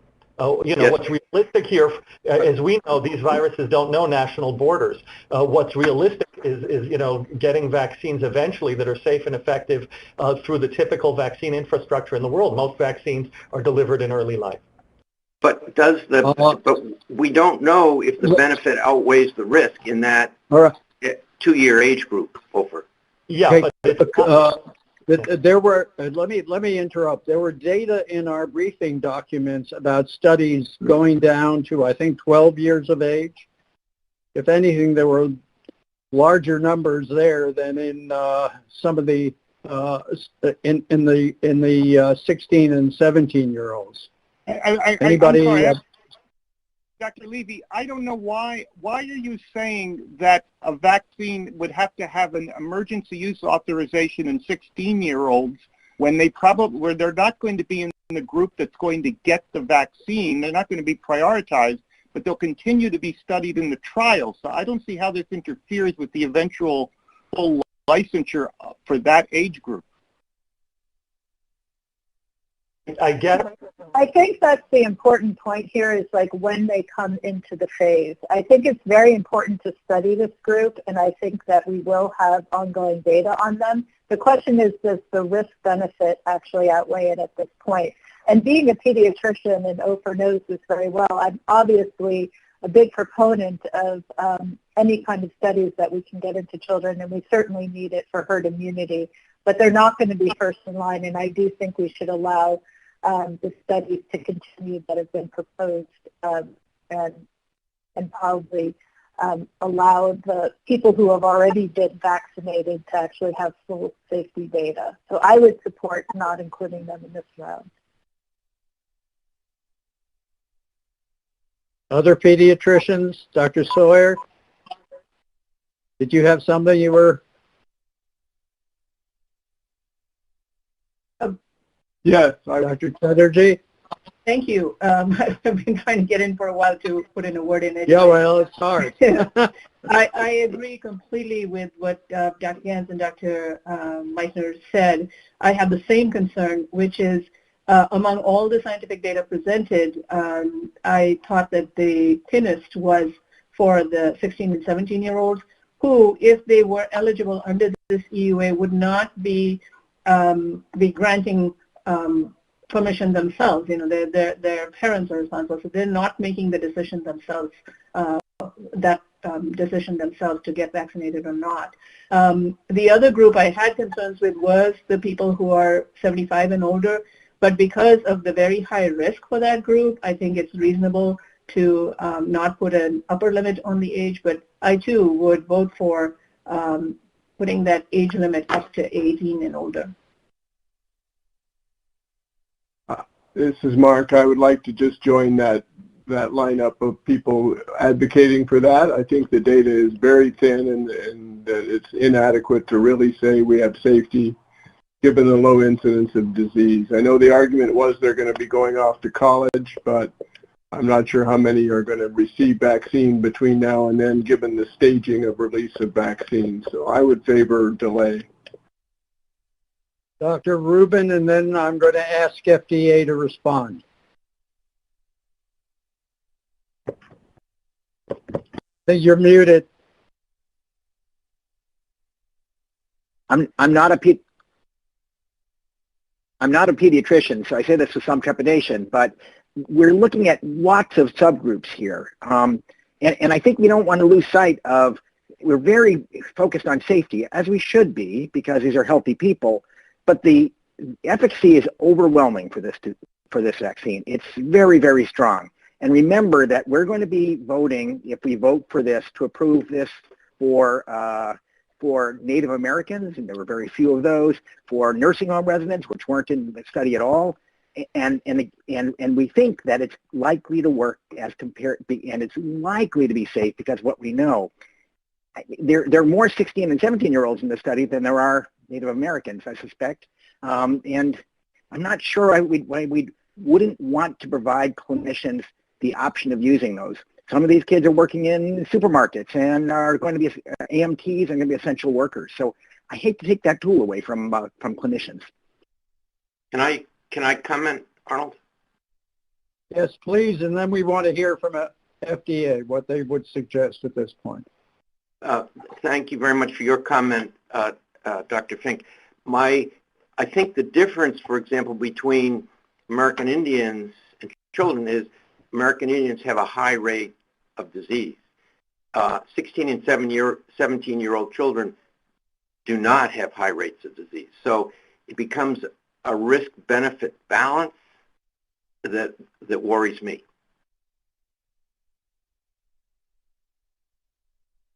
Arnold, at Okay. some point, as another pediatrician, I'd like to chime in as the last pediatrician to chime in. Here's what I would say. I think I support the statement actually as written. I think it's never an issue of when do you know everything. The question is when do you know enough. We certainly know that this vaccine is highly effective for 3 months after dose 1. We know that we have a lot of safety data and can say, as Cody pointed out, that at least we don't have a relatively uncommon serious side effect problem. And in terms of safety, we're going to be doing follow-up to make sure that issues like bells or anaphylaxis will be attended to. I mean, the fact of the matter is 16 and 17-year-olds can get this infection, and when they get it, I mean, we've seen certainly reports as well as children in our hospital who have had cardiac anomalies as 16 and 17-year-olds. And if you can prevent this disease safely and effectively, I mean, what we have clear evidence of benefit, and all we have on the other side is theoretical risk. So I frankly would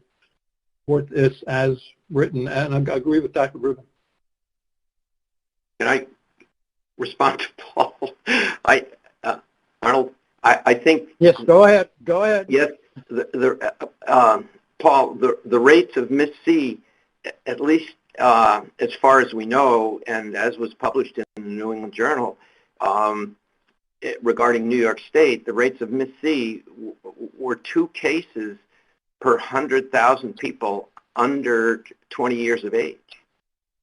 Right, but I'm not just saying this C. I mean, there is also vasculitis that doesn't necessarily meet the operational criteria for MIS-C.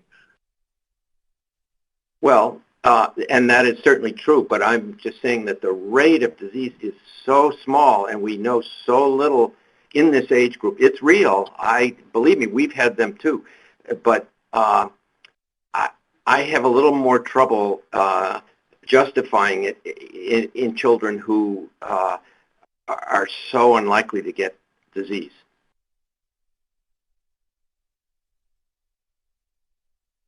Can we hear somebody from FDA, Doron or Phil? Amanda's a pediatrician. Comment on this? No, I'd just like to hear what, or Marion, come on.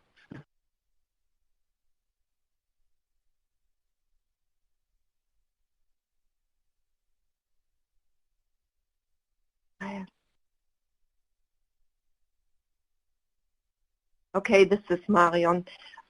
So I think, I really don't want to throw in my own opinion on this. I hear the committee's concern. I just think that, as Dr. Fink has discussed earlier on, our laws and regulations do also permit, extrapolations to younger age groups. And we have been, I think, pretty forthcoming even in our briefing document that we would support, an extrapolation. One should also, consider that 16 and 17-year-olds are out there. They may, transmit disease. And the last comment that I wanted to make on this one is really, if the argument is made that 16 and 17 years old are really not the ones who are high-risk group and who would get in line to get this disease because they're not within the recommended group,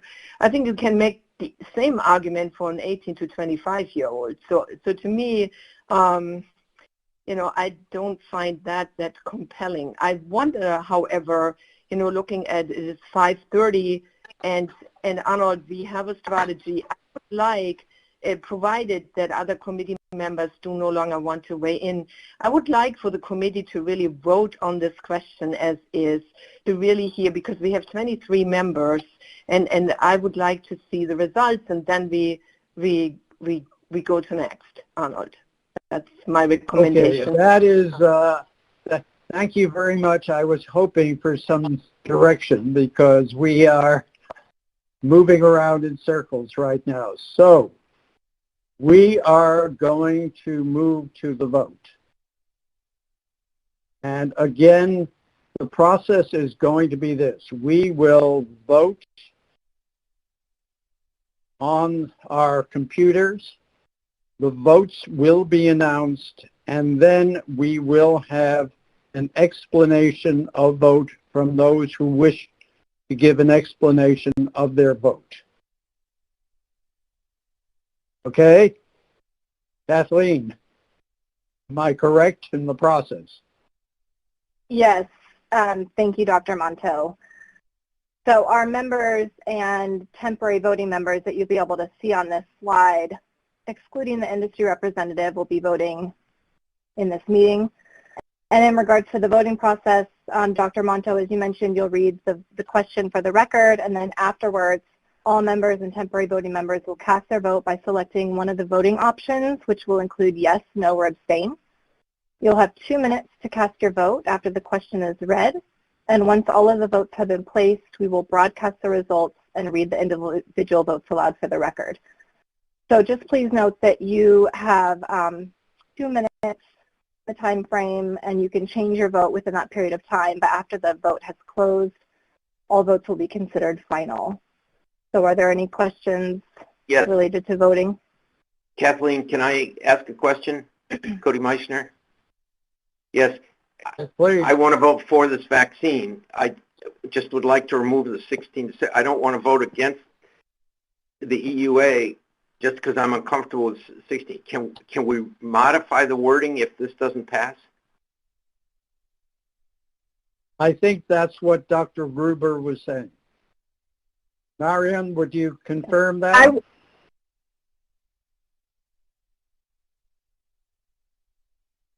Yes. I thought we just said we were not going to modify the wording so that we could get to a vote. I would recommend voting on this question as is for now, because we have not heard from all the committee members. Thank you, Dr. Gruber. Kathleen, can I ask one last question before we vote? The way if it's related to the voting process, sure. Well, it only is. About the voting process, not the question.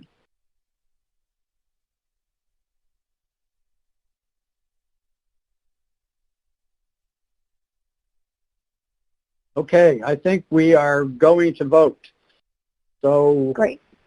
So let's pull up the voting question on the slide, and Dr. Monta, you can read question for the record. Based on the totality of scientific evidence available, do the benefits of the Pfizer-BioNTech COVID-19 vaccine outweigh its risks for use in individuals 16 years of age and older?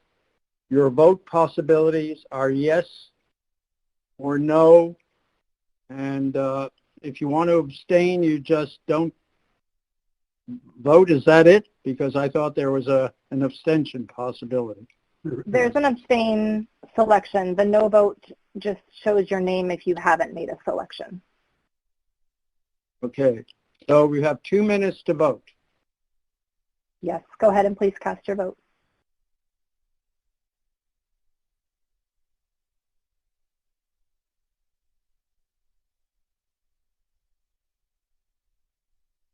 How do we return the vote to you? Can you see what we've voted? Yes, once you select the radio button, I can see the votes. Mm-hmm.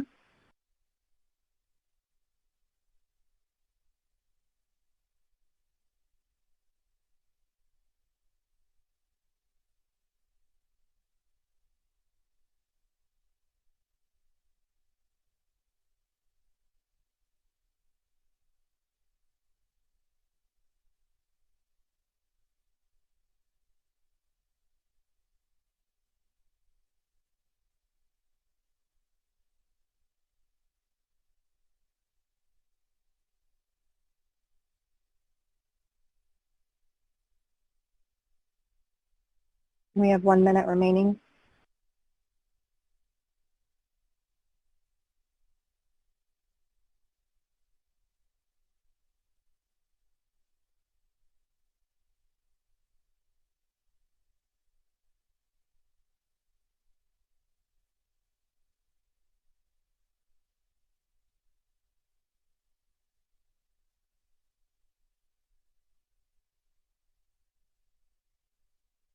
Thirty seconds.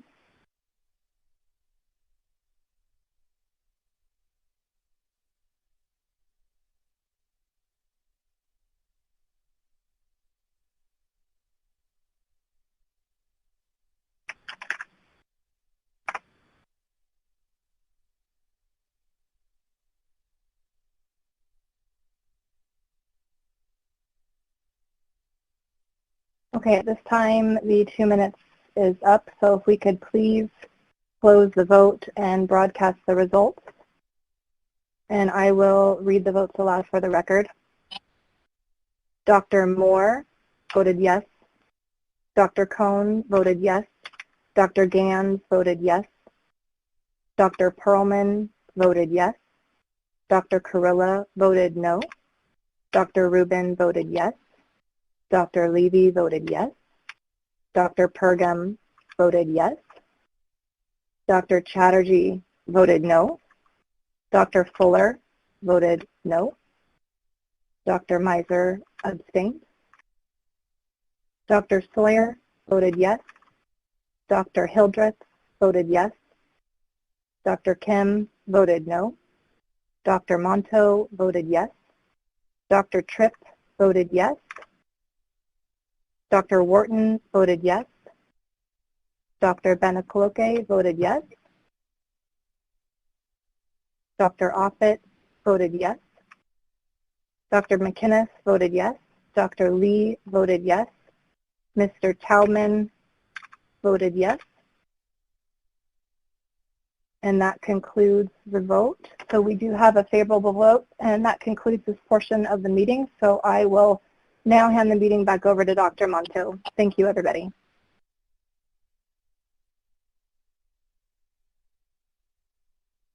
Okay.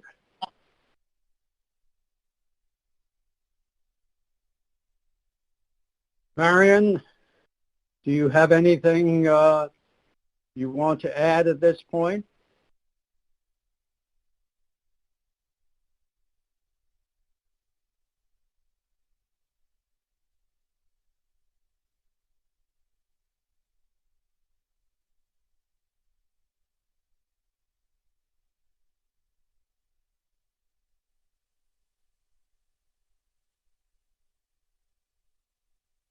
We can't hear you, Marion.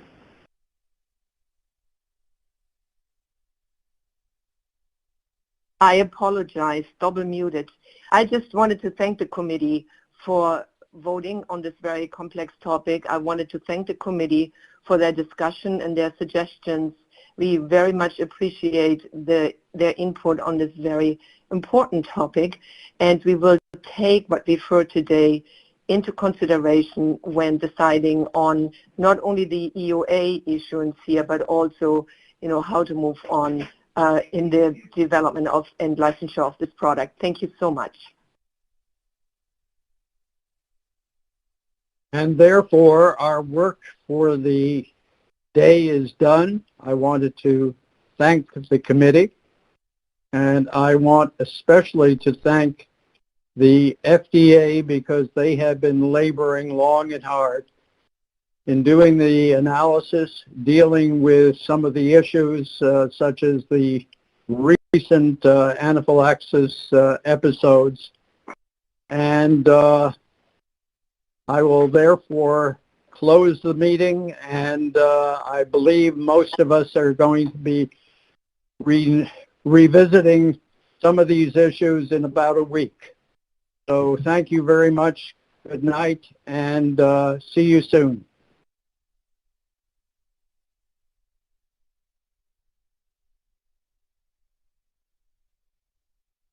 It's